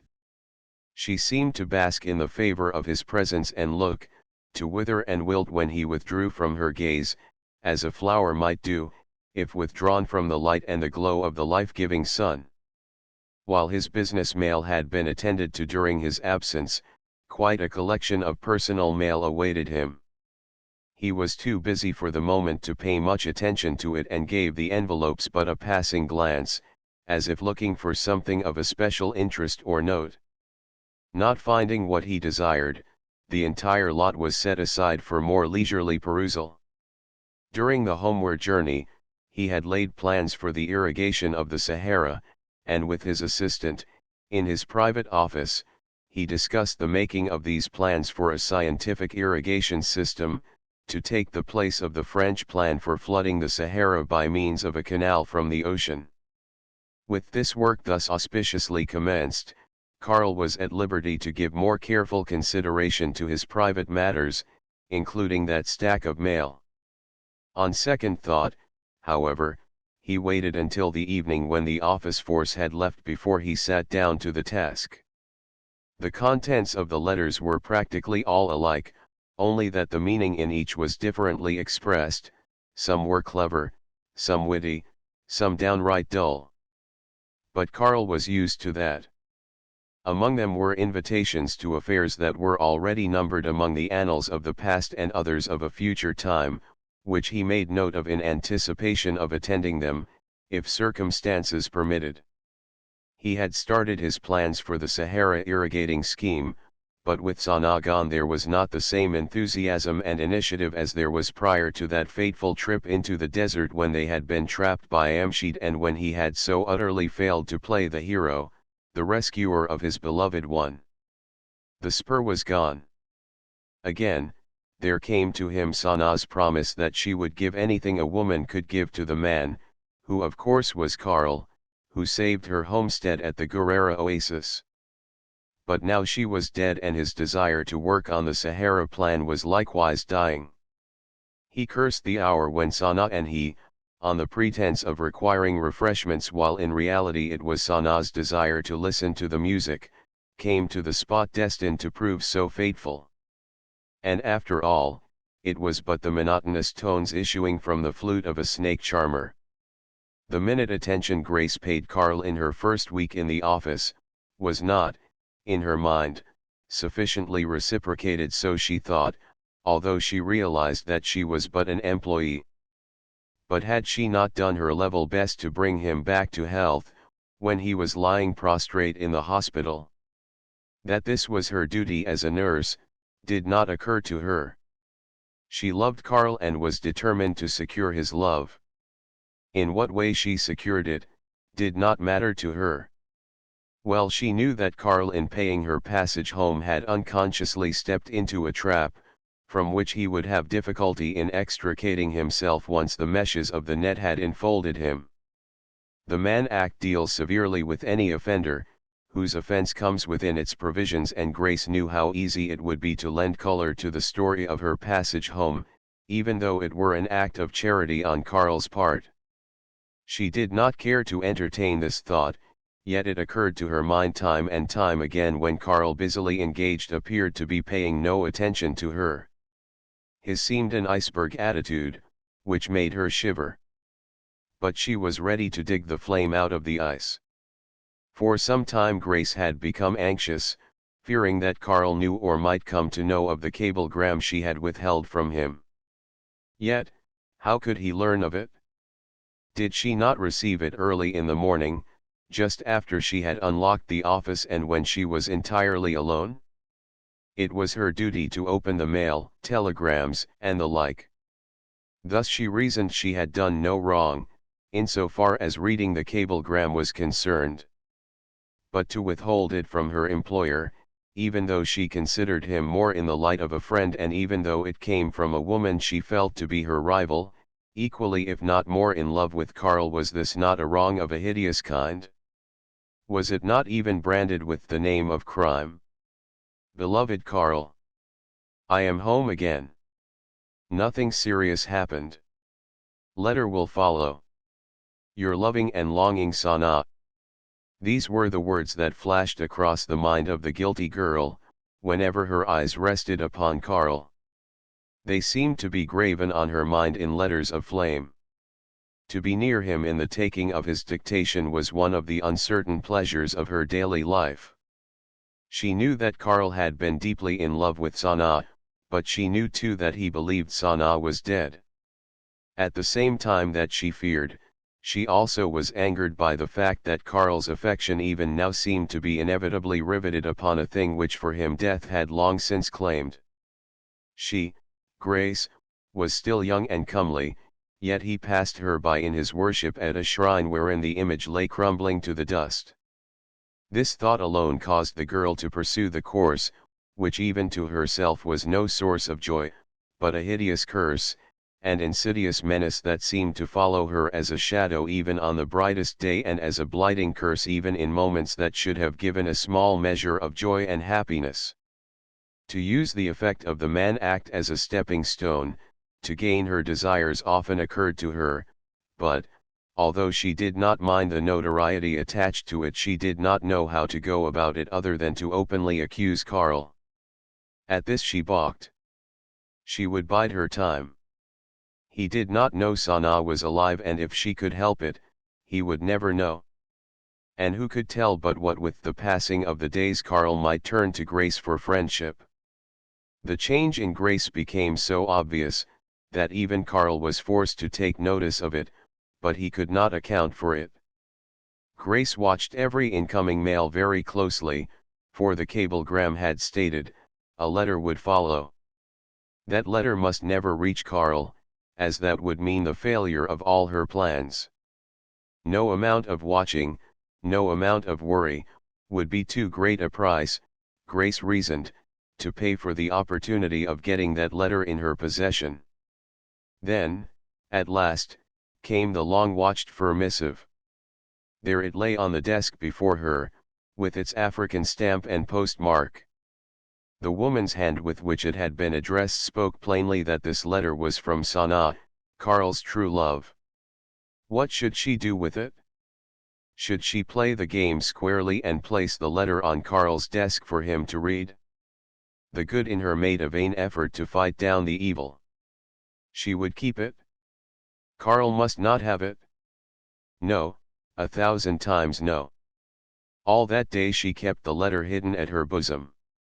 How it seemed to burn her flesh one moment and freeze her very blood the next. It seemed to Grace that it would shriek out its message to the man from whom she was hiding it. But she did not falter in her evil purpose. Although heartsick and weary at the realization of her wrong, she clung to it with grim resolve. At last the day, the longest she had ever lived, came to an end and she hurried home eager to read that letter, but weighed down with a nameless fear, with strange foreboding. It was but the work of a moment to unseal the envelope over the steam of a kettle. With feverish haste, she drew out its contents, and read, half aloud, with halting words, "My beloved Karl, I am home again with my mother, whom I found before the charred cross you had erected over what you thought was my grave. Dear heart, I was overjoyed to hear that you were alive. I had thought that the savage cavemen had done their worst to you. When they carried me away, and later while lying in their cave I prayed to God to receive your soul with mercy. But now I am thanking Him for having kept you alive. I can hardly believe it, darling. The cavemen held the slave girl, Santani, and myself captives for several days, but Santani, she is a clever one, managed to poison them, so that we escaped. On our way home we came across de Rochelle, who was almost dead with thirst and fever. Perhaps I shouldn't have done it, but I gave him water and helped him to his feet. He came along with us to the side of the burned cabin where mother was praying for me. At the sight of me, she fainted dead away. You can well imagine the shock it would be. De Rochelle has confessed that he set the place on fire, trying to help us, and that he followed the cavemen when they carried me off. This may be true, but I do not believe him. At any rate, he has promised to leave Timbuktu as soon as he has sufficient strength to do so. So don't worry about him, dear.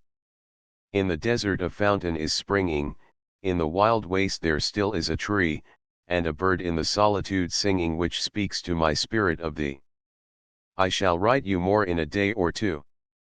At present I am worn out and still too much excited in the happiness and knowledge that my Karl is still among the living. With heaps of love and kisses, your Sanaa. To this letter was pinned a short note to the effect that, because of incorrect address on the first envelope, the letter had been returned to her after some 7 weeks had passed, and that she had promptly redressed it correctly and with the second sending had also dispatched a cablegram. Grace said to herself, poor thing, writing a wrong address on a letter to her lover. However, it finally found its destination. Here it is. And the cablegram. As Grace read this loving message, her face grew livid and her eyes expanded and contracted in her rage. She rose up suddenly, exclaiming through quivering lips, why couldn't she have died, or that caveman taken her? Then I should not have to suffer now. Then she would have been out of my way. For an hour she sat in the chair, where she had thrown herself in a fit of rage, torturing herself with cruel thoughts. But finally the madness died down, and the look of hatred was replaced by one of utmost depression and despair. What is the use? Sooner or later he will learn that his desert flame is still burning. At this juncture, Grace rose and replaced the message within the envelope, sealing it carefully once more. Yes, it would be for the best if she turned it over to its rightful owner. With that thought in mind, she sought the comfort of her pillows. The next morning, however, the good resolution of the night before had paled. Grace seized upon the letter and, striking a match, soon reduced Sanaa's message to a little heap of black fragments, saying with a bitter laugh, "Here goes Karl's flame like the will of the wisp, flitting over the ground in its misleading way, lasting but a little while." But Grace could not alter the ways of fate or destiny. She might stave them off for the while, but all her plans and wiles could not prevent them from eventually rushing past her and on to the predestined goal. The days rolled by and still Grace bore her grudge against Karl. In what strange actions love chooses to express itself. And yet did not the great Alexander burn Persepolis, the gem of the East, in order to satisfy the whim of Thais, the courtesan? Did not Antony lose the world to follow in the footsteps of her who fled in vain back to her lost empire, Cleopatra? Yes, these are the ways of love, and strange ways they are. Grace assumed an outward attitude that did not correspond with her feelings within. Whenever Karl addressed her, she replied in a kindly, gracious tone, without hint of the madness that was eating away her soul. Karl appeared to be more businesslike and calculating than before. Often there were times when she longed to tell him her innermost feelings, but she could not bring herself to the point of doing so.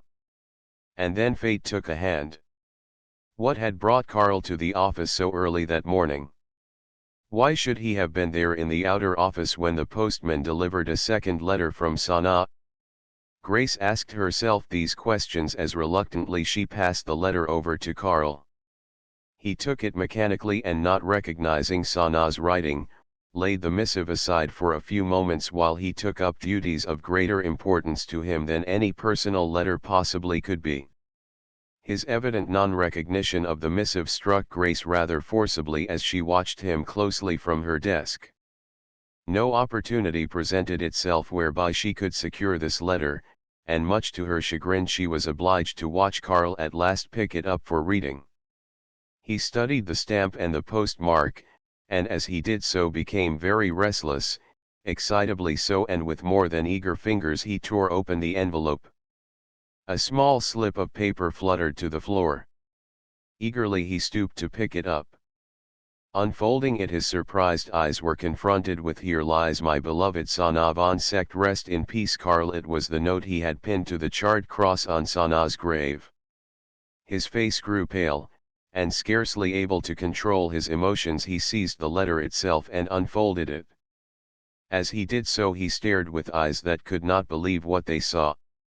He turned at once to the signature, and the pallor of his face changed and gradually brightened, while the fearsome look in his eyes was changed to one of wonder and joy. He read, scarcely breathing the while, "My beloved Karl, as I promised you, I am writing you more at length now that I am at ease. I trust that my cablegram and first letter found you in good health and spirits, dearest darling boy. I soon recovered from the experience I had in the captivity of those strange cavemen, and my quick recovery I ascribe to the joy of knowing that you, my sweetheart, were not murdered in cold blood. I went to church and thanked God for the wonderful escape you had. The terrible agony I endured until I met my mother kneeling before the cross, praying for my soul, I can hardly describe. All that I care about now is that you are safe. I shudder when I think of how that caveman struck you down with his club. You really had no chance.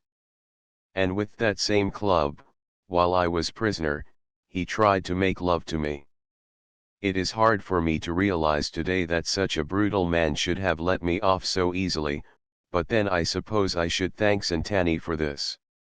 She poisoned the entire tribe, at least, so I think, as mentioned in my first letter. When we escaped that night I took a last look at those cruel people, and they were all lying silently on the ground, a veritable court of the dead. After all, I believe cavemen to a certain extent are chivalrous to women. If it were not so, I would not be alive today. I would have taken the poison myself. You should have seen the way in which those women loved their mates, yet their affection is secured and held by the club. I wonder how it would be if you were king of the cavemen? But I suppose now that you are again in the company of the New York girls you no longer care for your desert flower. Was it after all, but a fata morgana that we held in our arms while sitting on the beach? Write me, dear, as I have been so lonesome since you left. I feel as if I were standing alone on a huge sand wave in the great desert, not certain of my foundation. But I do trust in you, and I often thank our Lord that He sent you to me to save my life. How can I ever repay you? All I can give you is my devotion and love. Love is life. So come to my arms. Santani, the little slave girl, is staying at my home. I am so grateful to her. If it had not been for her pluck, the chances are I should not now be writing this letter. De Rochelle, as I wrote you, will shortly leave for France. My mother tells me he has recovered his strength, although I have not seen him since my return. He promised to stay away from me, and so far he has kept good that promise. To think that he should have set Amshid's place on fire while you and I were there. He claims he did it to save me from Amshid, but this is probably on the same par with his desire to have me jump from the bridge. I am enclosing here with my tombstone inscription here Sana, rest in peace. As you now know, you certainly did exaggerate. It is seldom that one has the opportunity of reading the inscription on one's own grave marker. But when I saw the grave you had made, I could not keep from crying. I want to tell you how I appreciate your kind manly spirit. You are just wonderful, and I wish we were together now. But alas, I shall have to have patience. With love and many kisses and regards from mother, yours as ever, Sana. Karl read the letter a second time. Then resting back in his armchair he smiled. And yet the close observer might have perceived that his eyes were veiled with a slight mist, tears of joy that welled up from the soul. Grace, who had been watching Karl closely, grew furious, so much so, that she ground her teeth and bit her lips until the blood appeared. After Karl had again glanced over Sana's message, he placed it in his pocket and summoned Grace into his private office to take dictation. Grace rose unsteadily from her chair, believing that Karl would dictate a message to Sana. That she determined, she would not stand for. Then the thought flashed through her mind that Karl surely would not expect her to attend to his love affairs. Karl commenced to dictate a business letter, but his mind was far from the subject. Repeatedly he corrected himself and requested his secretary to read and reread the notes which she had taken down. This mental disturbance in the usually fine poise of her employer could not go by Grace unnoticed. It served to anger her all the more to realize that his love for Sana had the power to drive all else from his mind and make him even oblivious to the duties of his office. Grace had read the letter back to him for the fourth time when Karl, even in his confused mental state, realized that there was neither sense nor reason in what he had dictated. So he decided to commence again. A new beginning was made, but that was about all. At last, with a thin and rather wan smile, he gave it up for the time being, dismissing his secretary with the words, "Never mind, just now. I will get the letter out before 5. Don't fail to remind me of it." A strange look had settled over Grace's countenance as she returned to her desk. A serious expression it was, born of the thought of the withheld cablegram and the purloined letter. She had suffered far more in proportion to her doings than the satisfaction she had derived from them. Presently Karl entered her office and in a strangely calm voice asked, "Miss Huntington, do you know if there is another party in this building by the name of Lohman? There was a cablegram and a letter that I should have received probably some 10 days ago." "I do not know, was her rather quickly spoken reply, and a flush that spread over her face, but without any apparent hesitation she went on with her work. Fortunately, Karl did not notice her embarrassment. "It is very strange. I ought to be able to find out the particulars of delivery at the cable office. Would you be kind enough to drop in there on your way to lunch and inquire if they have any record for the last 2 weeks, or longer, of receiving and delivering a cablegram for me from Timbuktu, Africa? You know, when they deliver a cablegram the receiver must sign for it." "Yes, surely, with pleasure," came with difficulty from Grace's pale lips, and then momentarily summoning courage, she added, "Were you expecting a cablegram?"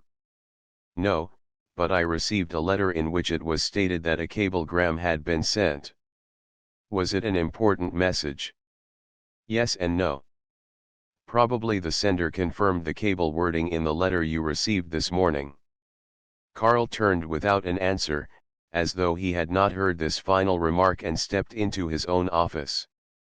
Her heart beat high, and fearfully she racked her mind for some way out of the difficulty in which she now perceived she had gotten herself. It would never do to let Karl make any personal inquiries at the cable office, since then most assuredly she would be detected in the game she had tried to play. Many plans and schemes came to her mind, but upon consideration none appeared to answer her purpose. As she murmured to herself, "I may as well take the chance and pretend to have stopped there. He would never know the difference, and I can easily report that no such cablegram had been received." Her lunch hour having arrived, she prepared to go out, and as she was putting on her hat, Karl happened to pass and gave a parting caution, "Now don't forget about that cable." Her reply, "No, I won't," was given in a rather strange tone, and she was thankful that Karl did not appear to notice it. Hurriedly she left the office, her entire body a-tremble. She did not go near the cable office, nor did she partake of her customary ice cream soda lunch. The fear that rose up within her had robbed her of all desire to eat. Instead she walked the streets, thinking. Returning to the office a little later than usual, she summoned her courage and at once went to Karl's private office. In response to his eager and questioning look she said, "There has been no such message received for the past 3 months. This, she figured, certainly covered the period since Karl himself had left Timbuktu, and continued, "I had them look over all the books and through all their files, and having done so, they were positive that no cable of any sort had been received for you from Timbuktu or any other place in Africa. In fact, you did not receive any foreign messages since you returned from abroad." Karl turned away in silence, not knowing what to make of it, but realizing all too well that the cable might have gone astray. Grace stood silently, noting carefully Karl's every gesture and expression, as she awaited a reply. He dismissed her with apparently kindly spoken words, "All right, never mind it then." As she left his office, she breathed much easier, and a great burden seemed to have been lifted from her guilty soul. He suspected nothing. A few minutes later, however, Karl asked her for a cablegram blank, and instead of dictating the message to her he wrote it out himself, and personally rang for a messenger. When the messenger arrived, Grace, going to the door of Karl's office, said, "The boy is here, Mr. Lohman, will you give me the cablegram?" "Send the boy in here." As the boy entered the office, Grace closed the door behind him, remaining close outside in an effort to hear what was said. But all she heard was, "Charge it." She went quickly to her desk and sat down as the boy came out and departed through the outer door. It occurred to her too late that she might have gone out into the hall and demanded the message from the boy, and after having perused it, handed it back to him with no one the wiser as to her deception. In her high-strung and nervous state, her mind was not working as clearly as usual, or she surely would have realized that she could have gone to the cable office, at the end of the day, and for some plausible reason, such as having failed to retain a copy for the office file, procured a copy of the message. Picking up her pencil and notebook, she muttered sadly, "Out of luck this time," and entered Karl's office with the words, "Mr. Lohman, you wished me to remind you of that letter you desired to dictate before the close of the day. Shall I take it now?" "Ah yes, sit down, and I will dictate at once." And, greatly to the surprise and chagrin of Grace, he, in the calmest manner imaginable, sat back in his chair and dictated the long business letter without a single halt or change. He was at ease, mentally and physically, in great contrast with his bewildered words of the morning. It was the message he had sent to Sanaa that had relieved his spirit and restored him to his normal bearing. It was Grace, who, if she had known the contents of that cablegram, would have trembled and been unfit to take the letter he was now dictating. Chapter 14. Getting his ideal mate. After dinner that evening, Karl wrote a long letter to Sanaa, enclosing the gift he had purchased that afternoon. In higher spirits than at any time since that fateful morning on the desert, he went to his club to spend the evening in quiet reverie. In the days that followed, the change in Karl became more and more noticeable to Grace, who at last realized that all her hopes were now gone as the winds of yesterday. This realization was a bitter pill to swallow, but she tried to make the best of it. Weeks passed. Weeks that seemed ages to the anxious man, but weeks that were as fleeting moments to the girl who dreaded the day when another letter should reach him from across the seas. At last the letter came. Receiving it from the postman, Grace, without hesitation now, placed it on Karl's desk. What mattered it to her? But just the same her feelings were thrown out of balance, and with, "What's the use?" she threw her notebook angrily on her desk just as Karl came in with his usual morning smile. Grace made a brave attempt to appear unconcerned, saying, "Mr. Lohman, there is a letter on your desk from your African friend." Karl hurried into his office, and as he opened the envelope turned to Grace, asking, "How did you know it was from Sanaa?" "Oh, I thought so." "Why, you did not know that she was alive?" "How did you guess it?" "To be frank, when you received the letter from Timbuktu and when you forwarded the cablegram, I thought something unusual must have happened." "Isn't that so?" looking at her chief with a smile. "Yes, you are right, Miss Huntington. I told you that Sanaa had been burned to death, but I was greatly mistaken. Sanaa is alive." "I am glad to hear it," came the lying response.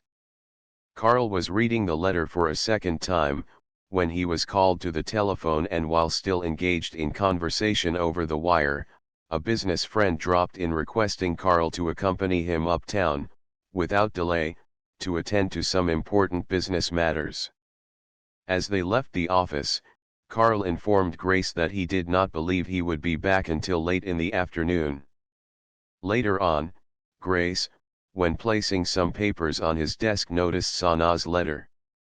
Karl in his hurry had forgotten to put it in his pocket, as was his custom with personal mail. Without hesitation Grace picked up the letter and, returning to her desk, read, "My darling boy, you cannot imagine how thrilled I was to get your sweet note, saying that you are safe and happy, and to know that you still love me. I am, and I always shall be yours. I am so hungry for you, my love. The desert shall rejoice and blossom as the rose, when you are once more with me. Your message and the beautiful ring have removed all doubts from my heart. Thank you, my own. You must have been in an extremely loving mood when you wrote that letter, and looking at its date I found that you wrote at a time when I could not keep you out of my mind. I was longing for you, beloved. It must have been mental telepathy. At any rate, that very evening I removed an old ring of mine, something told me to do it, and sure enough with your letter came that wonderful ring to take the place of the one I had discarded. To think, dear, that you will be my very, very own. I wish you were here now so that I could better express my feelings for you. But alas, being so far apart, I can but press your picture to my heart and lips. I am living in my dream of the future, which, like all great happenings, and like your sparkling solitaire, casts its brilliant beams ahead. You know I love you dearly, and I hope the day of supreme joy will soon come, when I shall register a vow before God, you and myself, to devote my life and love to you. I will be yours, yours entirely yours, and you will be mine, all mine. Won't it be wonderful, too wonderful to believe? As you read these lines, I am longing for your embraces and caresses. When thinking of you and the short sweet hours we had together, the mirror reflects my eyes like two bright stars of the desert night, and I shall keep them shining to lead you back across the desert to your Sanaa.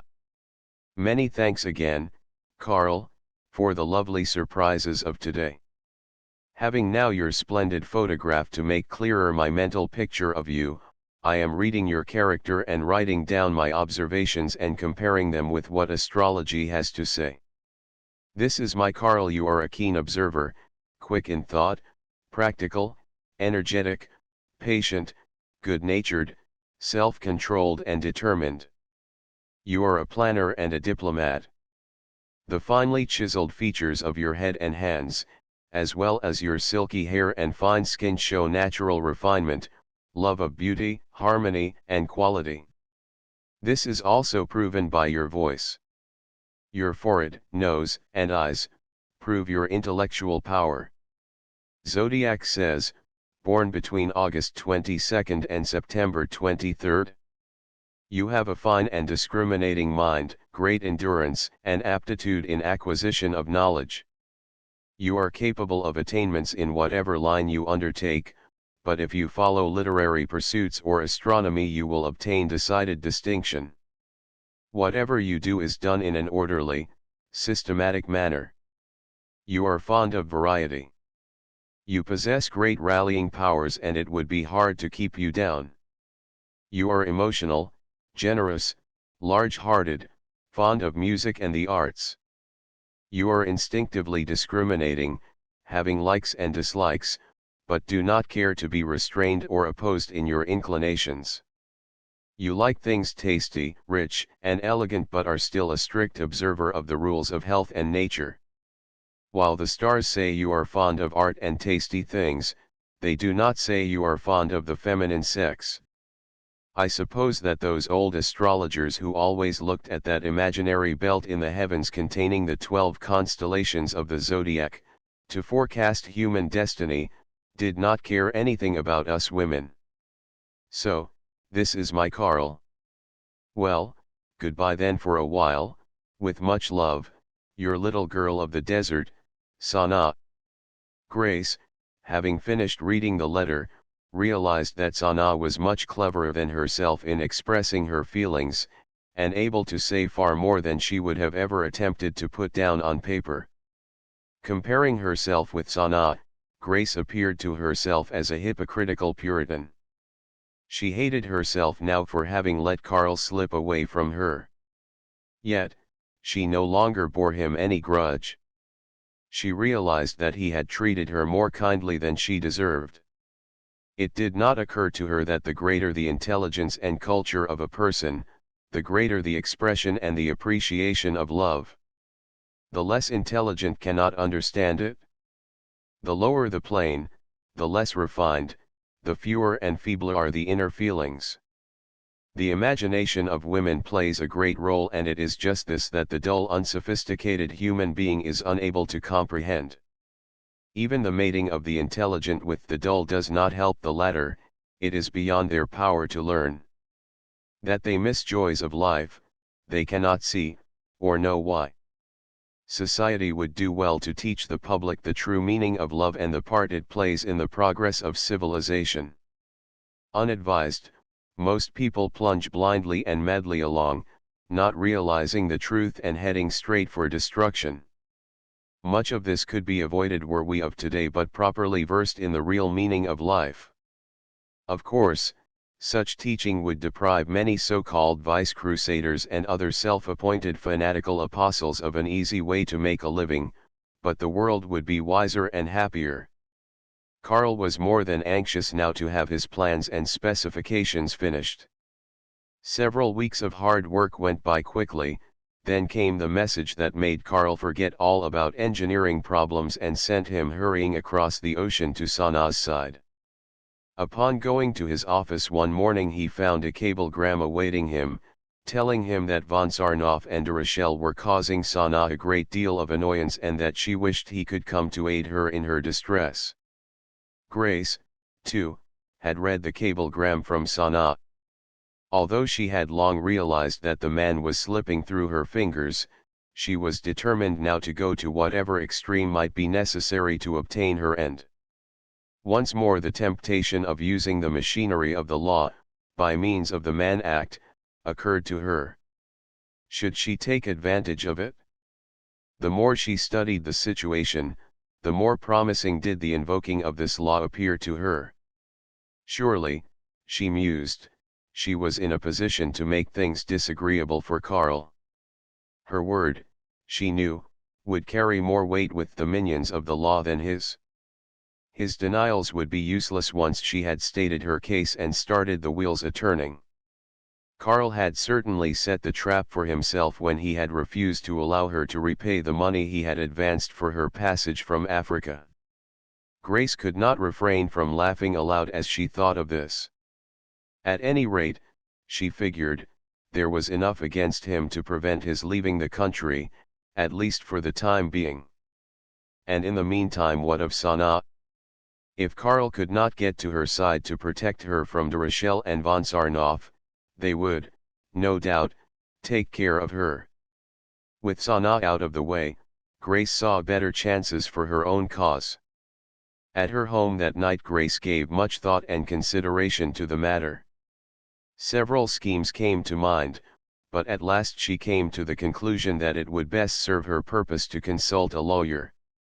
She knew of no lawyer to whom she could entrust her case, so at the office the following day, she called up several of her girl friends, asking them whether they knew any such lawyer. After a few calls she was referred to one, as being just the sort of counsel she should seek. Upon getting his office on the phone she was asked to drop in during her lunch hour to talk things over. Grace told her side of the story, being careful not to say anything with regard to the scheming she had done to ensnare Karl in the meshes of her net. Being pressed for time, on account of a case in court that afternoon, the attorney asked that she return that evening.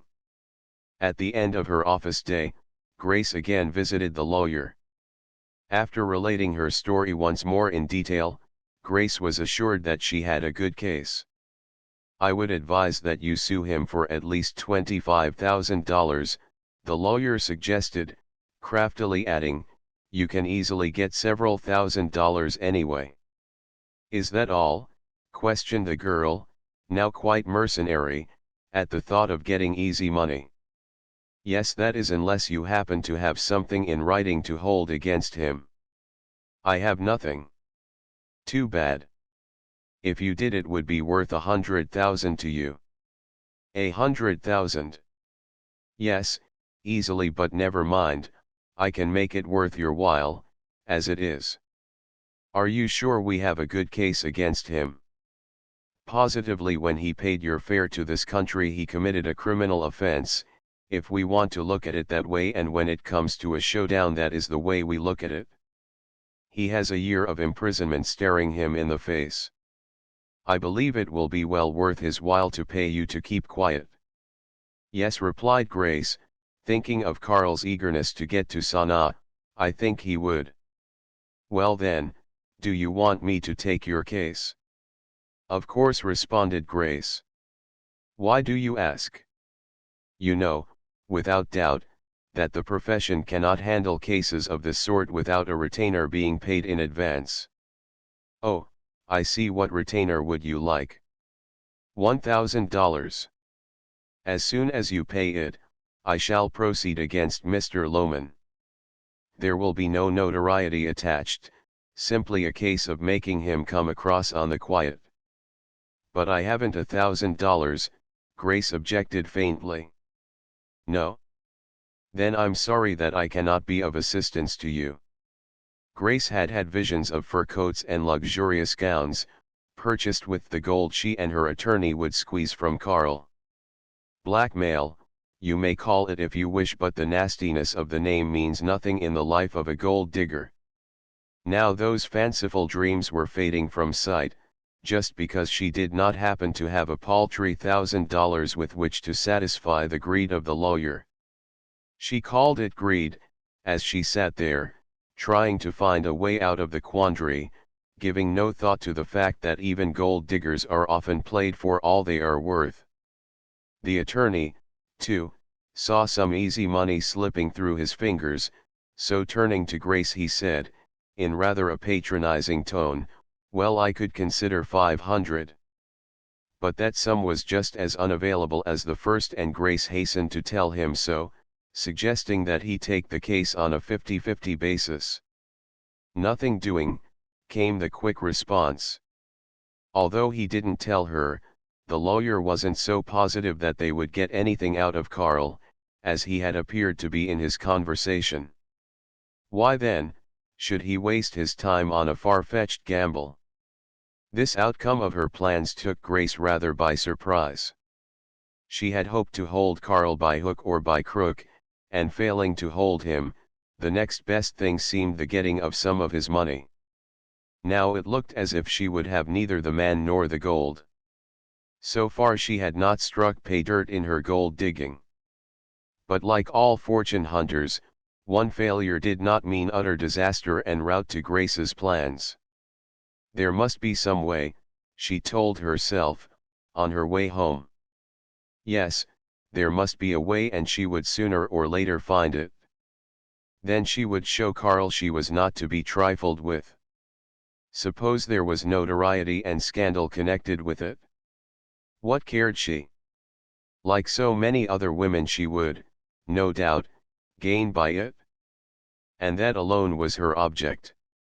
Luckily, Carl was entirely unaware of Grace and her scheming. He had troubles enough of his own, without being further burdened by any such menace as blackmail. He spent the day going from one steamship office to another in an effort to book passage for an immediate sailing to Africa. But his hunt was fruitless. There were no vessels leaving for Africa within a week, neither passenger nor freight. The best he could do was arrange to go by boat to Cadiz in Spain, trusting to his luck to be able to secure quick passage from there on some coastwise steamer, touching at different African ports. Returning to his office, he attended to a few of the most important matters that required his personal attention and prepared to leave. His baggage was already on its way to the steamer, which sailed the following morning. Before saying goodbye, however, he gave specific instructions as to the completion of the competitive irrigation plans, and their delivery to the New York office of the Sahara Development Organization. As Carl shook hands with Grace, she made a brave attempt at smiling, saying, "Don't forget to send us a wireless, so that I can meet you at the dock when you return." After Carl had gone, and she was alone in the outer office, Grace sank heavily into her chair, and pointing her finger at the door through which he had just passed, she muttered, through clenched teeth, "I'll get you yet." "Yes, I'll be at the dock when you return, all right.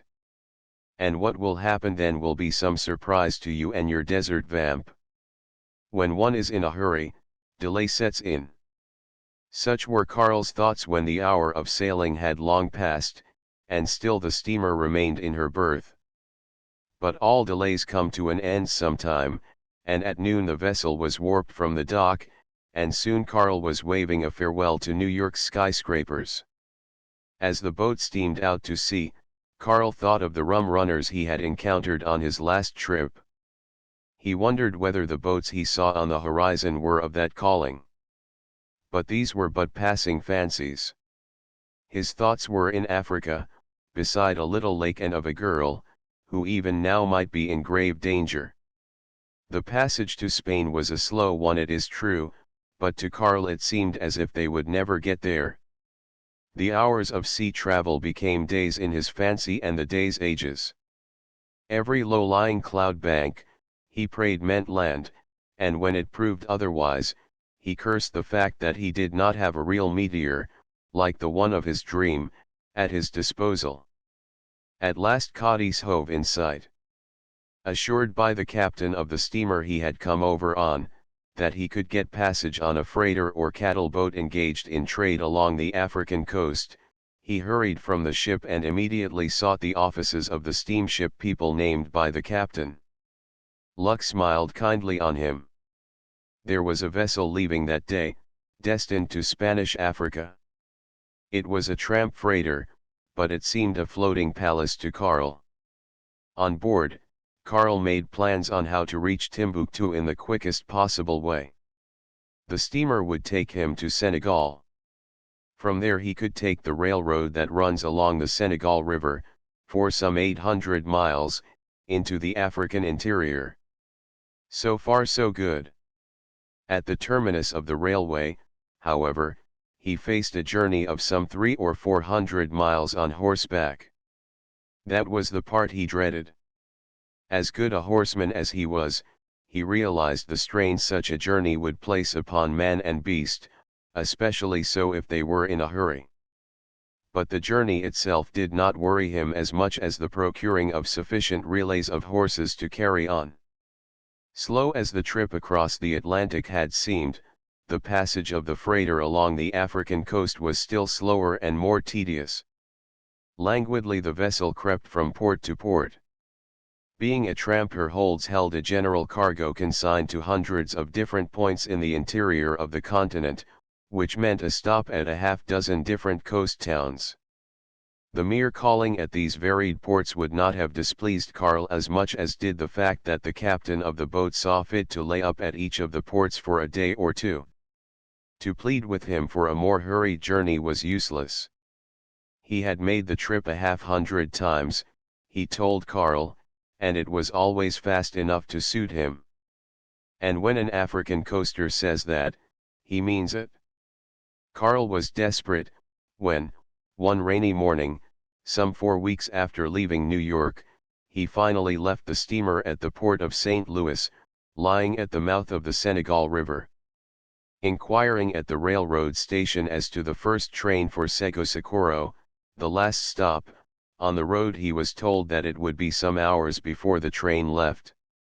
Cursing the indifference to time one encounters all over Africa, Karl turned to a little telegraph office, and from there dispatched a message to Sanaa, saying he was on his way to Timbuktu, and hoped to see her within a week.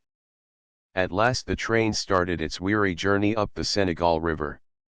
Karl had never traveled on an African railway, but, from what he had heard of the experiences of friends, it was something not to be considered in the light of a pleasure trip.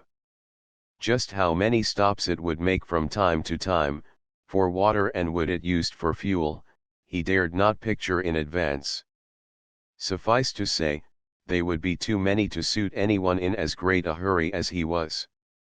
From the outset the trip promised to be an unpleasant one. The rain and the heat, together with the swarming flies, foretold as much. Karl tried to concentrate on his books, but after a few hours' dreary ride, punctured by several jerking stops, and accompanied by shrieking wheels, he gave it up. He would just have to sit there and wait for his journey's end. So he sat looking out through the rain at the dismal waters of the Senegal, until the train came to a halt at a little way station, the name of which Karl could not ascertain. Here he was joined, in way of company, by a tall rugged fellow, wearing tweeds that looked totally out of place in that part of the country. As Karl looked up, the newcomer nodded pleasantly, remarking as he did so, "Beastly weather, this." Karl, glad to get in conversation, replied to this greeting with a pleasant, "Fine for ducks." The other, settling his bulky figure into the seat opposite Karl, proceeded to fill and light his pipe, saying, not supposed to, you know, but I've never been stopped yet. Smoke, offering his tobacco pouch. Yes thanks, I will, and Carl, too, was soon wreathed in a cloud of pipe smoke. They sat silently for a time, each studying the other, when Carl, anxious to renew the conversation, said, "From your remarks, I take it you have traveled this road before." "Many a time. Guess I know every inch of it and each different shriek in the wheels. By the way, name is Rogers, trader and so on." "Mine's Lohman, engineer from New York." "Glad to know you, Lohman," from the other, who, it was apparent, did not believe much in the formalities. Of this Carl was glad. Here was a man he could talk to without having to watch his step every inch of the way. The other continued, "You won't mind my rudeness, I hope, but would you mind my asking what you are doing here?" "Not at all," replied Carl, "and I'll answer you too. I'm trying to get to Timbuktu in a hurry. And I'm sorry to say that hurry seems to be the last thing thought of here." "You have a long way to go, friend." Rogers paused for a moment, then continued with, "How are you going on from Sego Socorro?" "I intended to go by horse if possible, but for the last few hours I have been worrying as to how I can get the horses." "Well, you would have good cause for worry if you hadn't met me.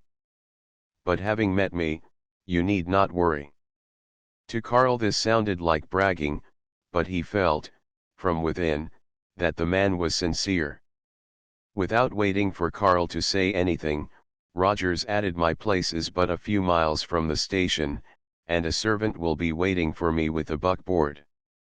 If you will accept my offer, I can fit you up." "I shall be greatly indebted to you." "Not at all, friend. My motto is help others, you may need help someday. I'm not asking questions as to what you are in a hurry about, and I don't want you to tell me, either. All I know is you are in a hurry, and that's enough for Rogers." Carl was no fool, and realizing the offer was made in good faith readily accepted it. In due time they reached the railhead, and as predicted by Rogers, his servant was there, waiting to take him home. He hustled Carl into the wagon and away they went at a lively pace. Rogers turned to Carl, laughing, and remarked, "Some speed in Africa, according to where you look for it." After a half-hour's drive across the grassy plains they swung through a grove of trees, arriving shortly at the great palatial house Rogers called home. Inside, Rogers called for whiskey and soda, after which he led Carl to the bath where he could rid himself of the dust of the journey. It was then late in the afternoon, and although Carl was anxious to be on his way, he could not refuse the invitation to remain overnight. Dawn, the following morning, found Carl up and dressed, after a night of refreshing sleep and rest. Rogers was up before him, however, and had seen to it that breakfast was on the table when his guest came downstairs.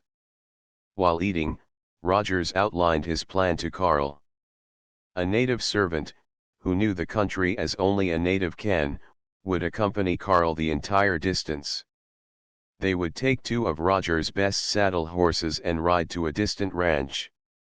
There they would be given fresh horses for the next stage of the trip. Rogers explained that they would have to go a little out of their way, but they would make better time by having fresh horses for about every 100 miles. Breakfast over, Rogers led Carl out of doors, where the guide and the horses were already awaiting him. Thanking Rogers for his assistance and assuring him of his gratitude, Carl mounted, and following the guide rode speedily away. As he did so, he heard Rogers call after him, "Don't forget to let me know if you find the girl safe." How the devil did he guess it? Carl mused. There certainly are strange folk in this world. Hour after hour they rode silently. The horses seemed to realize the urgent need of speed, and every tendon was strained as they galloped along, placing the miles rapidly behind them. The sun rose high overhead and sank in the distant west, and still the two men rode, urging their mounts on and on.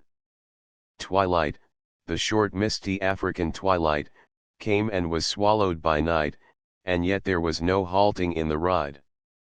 The moon of midnight saw the weary men drop from their more weary horses at the first stopping place, a little ranch run by a friend of Roger's. The baying hounds had awakened the owner, who came out to see what caused the disturbance. Recognizing Roger's man, he took them into the house, and being told that Rogers desired that they be given fresh horses the following morning, he assured them that Rogers' wish was his pleasure, and made haste to make the travelers comfortable for the night. The following day was much the same as the one previous. All day they rode and far into the night. They came at last to a little lake, which Karl thought he recognized as Fagabin, but to his chagrin the guide informed him that Fagabin was still a long distance away.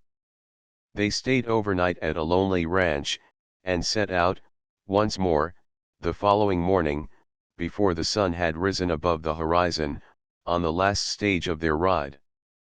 Again good fortune favored them, and without mishap their horses fairly flew over the remaining miles. Weary to the point of exhaustion, Karl fairly staggered, late that night, into Sanaa's home. But Sanaa was not there to greet him. Her mother informed him, between her tears, that Sanaa had disappeared the day before while out riding. Where she was she did not know.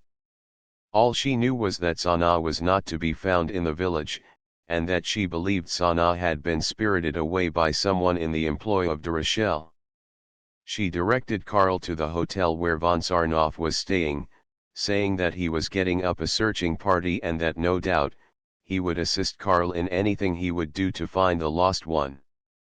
Von Sarnoff, cried Karl, I thought he, too, was annoying Sanaa. He was in the beginning, but when he learned the truth from Sanaa, he ceased bothering her, and since then has been only trying to protect her from de Rochelle. With the words all right, I'll see him, Karl rushed from the house and hurried to the hotel. Making himself known to von Sarnoff, Karl sought his aid. Gladly was the request granted.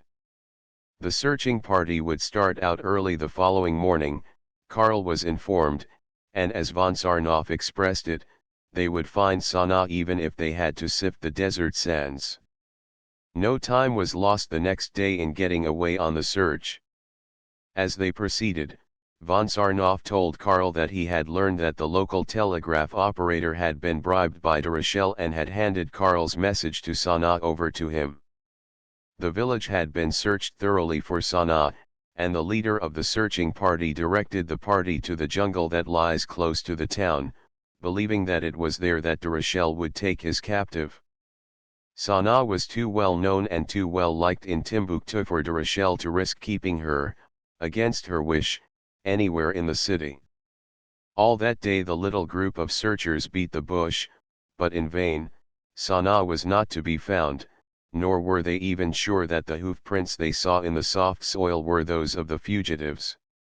Too late to continue, they camped for the night in the deep jungle, lying huddled on the ground, trying as best they could to keep warm. They dared not build a fire for fear it might warn de Rochelle, if he were near, that he was being followed. Long before dawn Karl roused the party and again the search was on. No light was thrown on the trail until about noon one of the hunters found a hat. Von Sarnoff, rushing to the spot cried, Loman, it is Sanaa's hat, we are on the right road after all. But as the day went by, their hope of finding Sanaa grew less and less. They were getting into the thickest of the jungle, which they were experiencing great difficulty in penetrating. Wearily they pushed their way through thorn and underbrush, becoming more and more discouraged as the hours flew by. Suddenly, to their startled ears, came the panic-stricken shrieks of a woman and the wild snorting of a horse. There was no holding them now. No brush grew thick enough to keep them from hurrying to the spot from which the cries had seemed to come. They had not gone far, when, with a great crashing of branches, A madly galloping horse plunged past them. Good God! Karl gasped as he recognized Sanaa's white Arab. As the horse careened by, the watchers saw hanging from his torn and bleeding neck, a black panther. Again the screams resounded through the jungle depths. Throwing all caution to the winds, Karl plunged ahead. Entangling vines, scratching thorns, and bruising branches strove to hinder him. But he was unmindful of all these. Nothing mattered. He must get to Sanaa. It was she who had torn the silence with her cries. Calling to von Sarnoff, "Take care of the beast." Karl sprang to Sanaa's side and freed her from her bonds. Von Sarnoff hurried after him, but Karl was first to reach a little clearing in the jungle. A wild cry escaped his lips as he beheld the strange sight before him. Sanaa was tied hand and foot to a tree. At her feet lay a heap of twigs. Had de Rochelle dared dream of torture? The question came to Karl, as with clenched fists, he turned to look for de Rochelle. He must answer for that outrage. But de Rochelle was beyond answering for the misdeeds of his life. At the opposite edge of the clearing lay what was once a man. Tearing savagely at the body, stood the mate of the panther that had attacked the horse. Sensing danger, the beast raised its head to glare at Karl, its tail swishing angrily. Calling to von Sarnoff, "Take care of that beast." Karl sprang to Sanaa's side and freed her from her bonds. She had fainted on seeing him at the edge of the clearing, and he picked her up tenderly, whispering, softly, "All is well, beloved." Meanwhile von Sarnoff with a well-directed shot had laid the panther low. Holding his sweetheart in his arms, Karl saw the dismal jungle brightened with the rays of the setting sun, as Sanaa recovered consciousness and with a cry of joy embraced him, realizing that she was safe at last. The world may be but a fata morgana and life an illusion to those who keep not the faith, but to those who tend the fires of truth, the rays of the setting sun shall be messengers of peace. The end. Transcriber's notes: obvious typographical errors have been corrected. Inconsistencies in hyphenation have been standardized. Archaic or variant spelling has been retained. End of the Project Gutenberg ebook under the Desert Stars. Updated editions will replace the previous one. The old editions will be renamed. Creating the works from print editions not protected by U.S. copyright law means that no one owns a United States copyright in these works, so the Foundation, and you, can copy and distribute it in the United States without permission and without paying copyright royalties.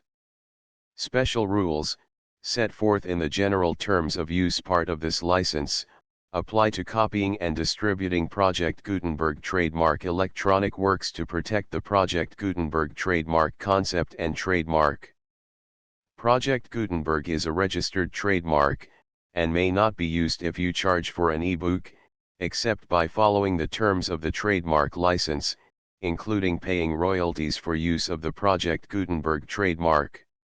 If you do not charge anything for copies of this ebook, complying with the trademark license is very easy. You may use this ebook for nearly any purpose such as creation of derivative works, reports, performances, and research. Project Gutenberg ebooks may be modified and printed and given away. You may do practically anything in the United States with ebooks not protected by U.S. copyright law. Redistribution is subject to the trademark license, especially commercial redistribution. Start, full license. The full Project Gutenberg license. Please read this before you distribute or use this work to protect the Project Gutenberg trademark mission of promoting the free distribution of electronic works, by using or distributing this work, or any other work associated in any way with the phrase Project Gutenberg. You agree to comply with all the terms of the full Project Gutenberg trademark license available with this file or online at www.gutenberg.org/license. Section 1. General Terms of Use and Redistributing Project Gutenberg Trademark Electronic Works 1.a. By reading or using any part of this Project Gutenberg trademark electronic work, you indicate that you have read, understand, agree to and accept all the terms of this license and intellectual property, trademark/copyright, agreement. If you do not agree to abide by all the terms of this agreement, you must cease using and return or destroy all copies of Project Gutenberg trademark electronic works in your possession. If you paid a fee for obtaining a copy of or access to a Project Gutenberg trademark electronic work and you do not agree to be bound by the terms of this agreement, you may obtain a refund from the person or entity to whom you paid the fee as set forth in paragraph 1.e.8. 1.b Project Gutenberg is a registered trademark.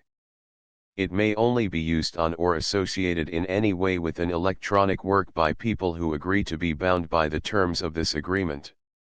There are a few things that you can do with most Project Gutenberg trademark electronic works even without complying with the full terms of this agreement. See paragraph 1.c below.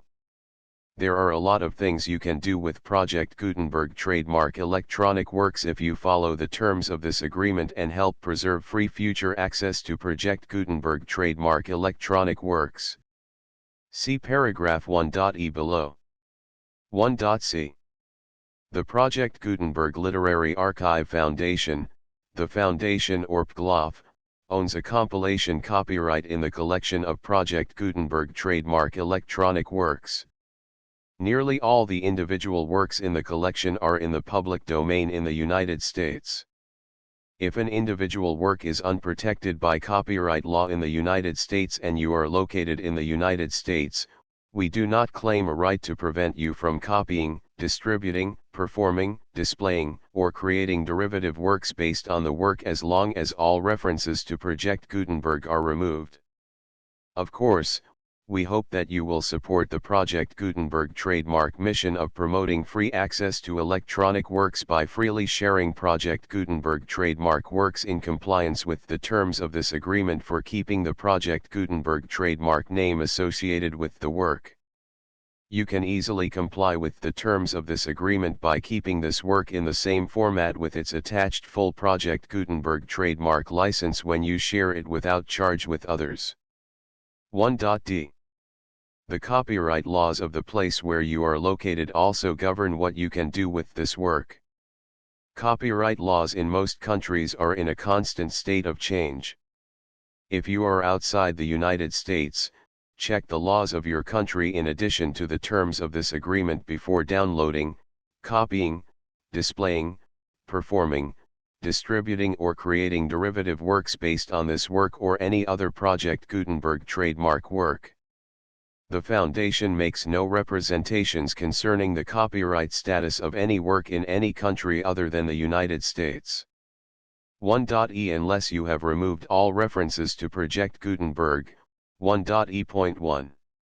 The following sentence, with active links to, or other immediate access to, the full Project Gutenberg trademark license must appear prominently whenever any copy of a Project Gutenberg trademark work, any work on which the phrase Project Gutenberg appears, or with which the phrase Project Gutenberg is associated, is accessed, displayed, performed, viewed, copied or distributed.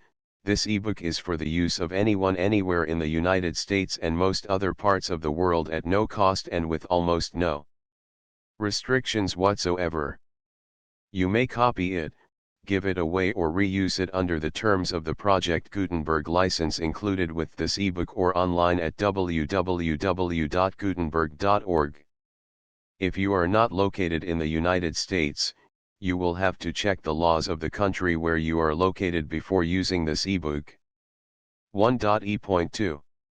If an individual Project Gutenberg trademark electronic work is derived from texts not protected by U.S. copyright law, does not contain a notice indicating that it is posted with permission of the copyright holder, the work can be copied and distributed to anyone in the United States without paying any fees or charges. If you are redistributing or providing access to a work with the phrase Project Gutenberg associated with or appearing on the work, you must comply either with the requirements of paragraphs 1.e.1 through 1.e.7 or obtain permission for the use of the work and the Project Gutenberg trademark as set forth in paragraphs 1.e.8 or 1.e.9. 1.e.3. If an individual Project Gutenberg trademark electronic work is posted with the permission of the copyright holder, your use and distribution must comply with both paragraphs 1.e.1 through 1.e.7 and any additional terms imposed by the copyright holder. Additional terms will be linked to the Project Gutenberg trademark license for all works posted with the permission of the copyright holder found at the beginning of this work. 1.e.4. Do not unlink or detach or remove the full Project Gutenberg trademark license terms from this work, or any files containing a part of this work or any other work associated with Project Gutenberg trademark. 1.e.5. Do not copy, display, perform, distribute or redistribute this electronic work, or any part of this electronic work, without prominently displaying the sentence set forth in paragraph 1.e.1 with active links or immediate access to the full terms of the Project Gutenberg trademark license. 1.e.6. You may convert to and distribute this work in any binary, compressed, marked up, non-proprietary or proprietary form, including any word processing or hypertext form. However, if you provide access to or distribute copies of a Project Gutenberg trademark work in a format other than plain vanilla ASCII or other format used in the official version posted on the official Project Gutenberg trademark website, www.gutenberg.org, you must, at no additional cost, fee, or expense to the user, provide a copy, a means of exporting a copy, or a means of obtaining a copy upon request, of the work in its original plain vanilla ASCII or other form. Any alternate format must include the full Project Gutenberg trademark license as specified in paragraph 1.e.1. 1.e.7. Do not charge a fee for access to, viewing, displaying, performing, copying or distributing any Project Gutenberg trademark works unless you comply with paragraph 1.e.8 or 1.e.9. 1.e.8. You may charge a reasonable fee for copies of or providing access to or distributing Project Gutenberg trademark electronic works provided that, you pay a royalty fee of 20% of the gross profits you derive from the use of Project Gutenberg trademark works calculated using the method you already use to calculate your applicable taxes. The fee is owed to the owner of the Project Gutenberg trademark, but he has agreed to donate royalties under this paragraph to the Project Gutenberg Literary Archive Foundation. Royalty payments must be paid within 60 days following each date on which you prepare, or are legally required to prepare, your periodic tax returns. Royalty payments should be clearly marked as such and sent to the Project Gutenberg Literary Archive Foundation at the address specified in Section 4, Information about donations to the Project Gutenberg Literary Archive Foundation. You provide a full refund of any money paid by a user who notifies you in writing, or by email, within 30 days of receipt that he does not agree to the terms of the full Project Gutenberg trademark license. You must require such a user to return or destroy all copies of the works possessed in a physical medium and discontinue all use of and all access to other copies of Project Gutenberg trademark works. You provide, in accordance with paragraph 1.f.3, a full refund of any money paid for a work or a replacement copy, if a defect in the electronic work is discovered and reported to you within 90 days of receipt of the work. You comply with all other terms of this agreement for free distribution of Project Gutenberg trademark works. 1.e.9. If you wish to charge a fee or distribute a Project Gutenberg trademark electronic work or group of works on different terms than are set forth in this agreement, you must obtain permission in writing from the Project Gutenberg Literary Archive Foundation, the manager of the Project Gutenberg trademark. Contact the Foundation as set forth in Section 3 below.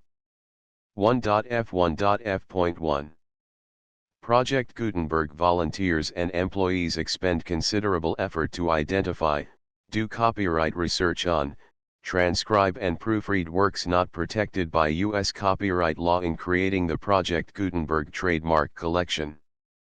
Despite these efforts, Project Gutenberg trademark electronic works, and the medium on which they may be stored, may contain defects, such as, but not limited to, incomplete, inaccurate or corrupt data, transcription errors, a copyright or other intellectual property infringement, a defective or damaged disk or other medium, a computer virus, or computer codes that damage or cannot be read by your equipment.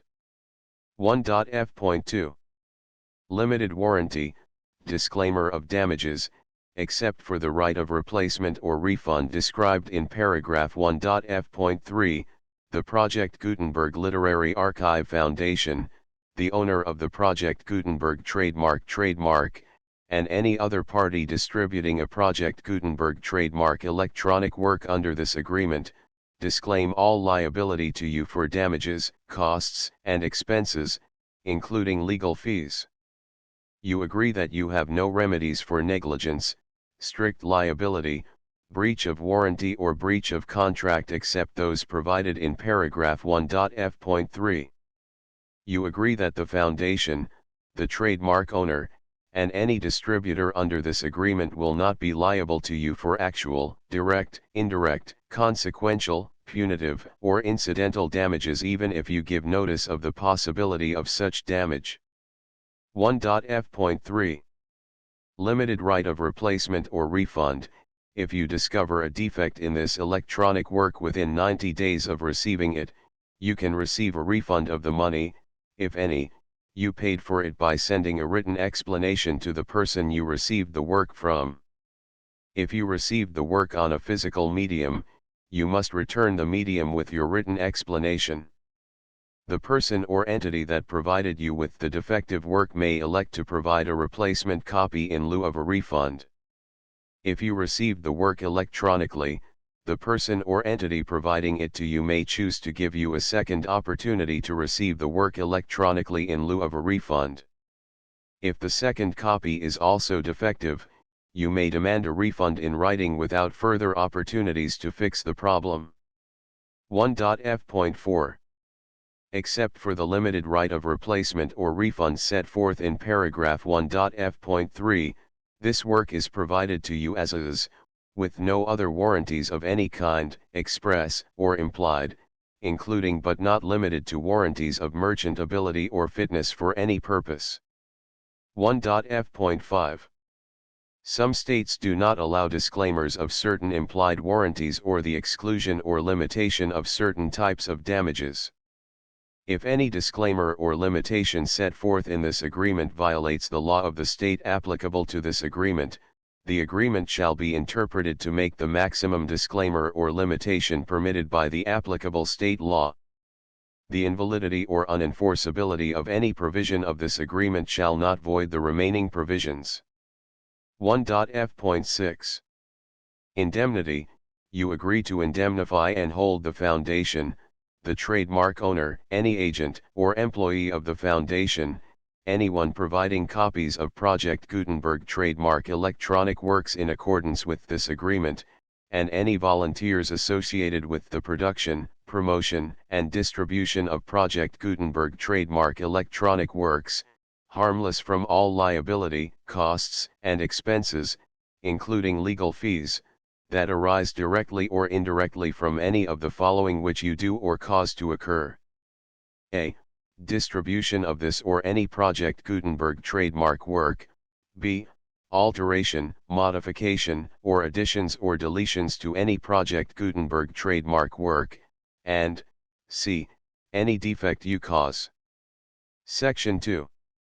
Information about the mission of Project Gutenberg trademark. Project Gutenberg trademark is synonymous with the free distribution of electronic works in formats readable by the widest variety of computers including obsolete, old, middle-aged, and new computers. It exists because of the efforts of hundreds of volunteers and donations from people in all walks of life. Volunteers and financial support to provide volunteers with the assistance they need are critical to reaching Project Gutenberg Trademark's goals and ensuring that the Project Gutenberg Trademark collection will remain freely available for generations to come. In 2001, the Project Gutenberg Literary Archive Foundation was created to provide a secure and permanent future for Project Gutenberg Trademark and future generations. To learn more about the Project Gutenberg Literary Archive Foundation and how your efforts and donations can help, see sections 3 and 4 and the Foundation information page at www.gutenberg.org. Section 3. Information about the Project Gutenberg Literary Archive Foundation. The Project Gutenberg Literary Archive Foundation is a non-profit 501(c)(3) educational corporation organized under the laws of the state of Mississippi and granted tax-exempt status by the Internal Revenue Service. The Foundation's IN or Federal Tax Identification Number is 64-6221541. Contributions to the Project Gutenberg Literary Archive Foundation are tax-deductible to the full extent permitted by U.S. federal laws and your state's laws. The Foundation's business office is located at 809 North 1500 West, Salt Lake City, Utah 841-16801-596-1887. Email contact links and up-to-date contact information can be found at the Foundation's website and official page at www.gutenberg.org/contact section 4. Information about donations to the Project Gutenberg Literary Archive Foundation. Project Gutenberg Trademark depends upon and cannot survive without widespread public support and donations to carry out its mission of increasing the number of public domain and licensed works that can be freely distributed in machine-readable form accessible by the widest array of equipment including outdated equipment. Many small donations, $1 to $5,000, are particularly important to maintaining tax-exempt status with the IRS. The Foundation is committed to complying with the laws regulating charities and charitable donations in all 50 states of the United States. Compliance requirements are not uniform and it takes a considerable effort, much paperwork, and many fees to meet and keep up with these requirements. We do not solicit donations in locations where we have not received written confirmation of compliance. To send donations or determine the status of compliance for any particular state, visit www.gutenberg.org/donate. While we cannot and do not solicit contributions from states where we have not met the solicitation requirements, we know of no prohibition against accepting unsolicited donations from donors in such states who approach us with offers to donate. International donations are gratefully accepted, but we cannot make any statements concerning tax treatment of donations received from outside the United States. U.S. laws alone swamp our small staff. Please check the Project Gutenberg web pages for current donation methods and addresses. Donations are accepted in a number of other ways including checks, online payments, and credit card donations. To donate, please visit www.gutenberg.org/donate. Section 5. General information about Project Gutenberg Trademark Electronic Works. Professor Michael S. Hart was the originator of the Project Gutenberg Trademark concept of a library of electronic works that could be freely shared with anyone. For 40 years, he produced and distributed Project Gutenberg Trademark ebooks with only a loose network of volunteer support. Project Gutenberg Trademark ebooks are often created from several printed editions, all of which are confirmed as not protected by copyright in the U.S. unless a copyright notice is included. Thus, we do not necessarily keep ebooks in compliance with any particular paper edition. Most people start at our website, which has the main PG search facility, www.gutenberg.org. This website includes information about Project Gutenberg Trademark, including how to make donations to the Project Gutenberg Literary Archive Foundation, how to help produce our new ebooks, and how to subscribe to our email newsletter to hear about new ebooks. Under the Desert Stars Contents list of illustrations, Chapter I, The Hypnotic Victim, Chapter 2, At the Morgue, Chapter 3, The Moonshiners, Chapter 4, In Sporting Europe, Chapter V, The Great Desert, Chapter 6, The Dance of the Vampire, Chapter 7, The Lovers on the Beach, Chapter 8, In the Clutches of an Amorous Caveman, Chapter 9, On Camel's Back Through the Sahara, Chapter X, The Lover's Dream, Chapter 11, Under the Knife, Chapter 12, The Rum Runners, Chapter 13, The Deadly Rival, Chapter 14, Getting His Ideal Mate. The full Project Gutenberg license V6 7 1 2 3 4 5 6 7 8 9 10 11 12 13 14 15 16 17 18 19 20 21 22 23 24 25 26 27 28 29 30 31 32 33 34 35 36 37 38 39 40 41 42 43 45 46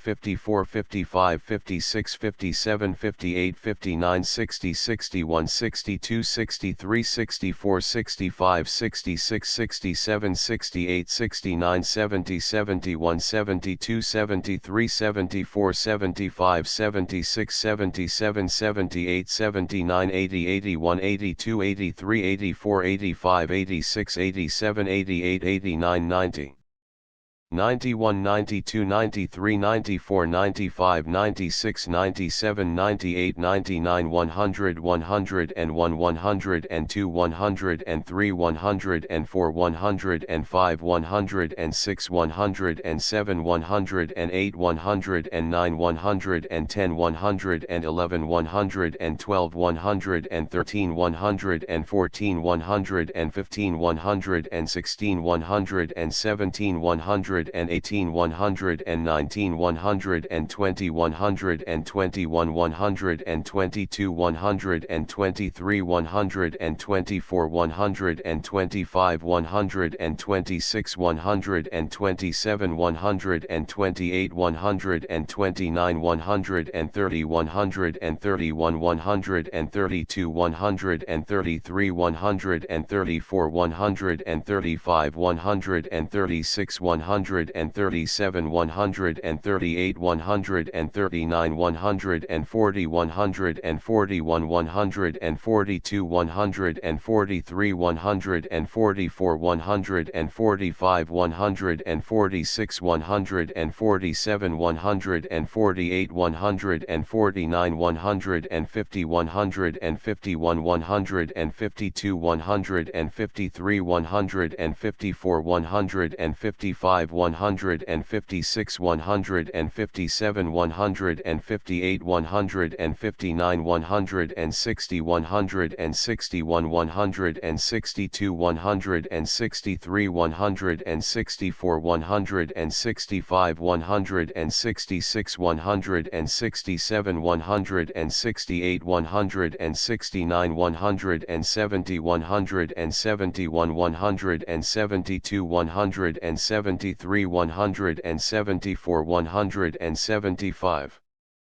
176 177 178 179 180 181 182 183 184 185 186 187 188 189 190 191 192 193 194 195 196 197 198 199 200 201 202 203 204 205 206 207 208 209 210 211 212 213 214 215 216 216 217 218 219 220 221 222 223 224 225 226 227 228 229 230 231 232 233 234 235 236 237 238 239 240 241 242 243 244 245 246 247 248 249 250 251 252 253 254 255 256 257 258 259 260 261 262 263 264 265 266 267 268 269 270 271 272 273 274 275 276 277 278 279 280 281 282 283 284 285 286 287 288 289 290 291 292 293 294 295 296 297 298 299 300 301 302 303 304 305 306 307 308 309 310 311 312 313 314 315 316 317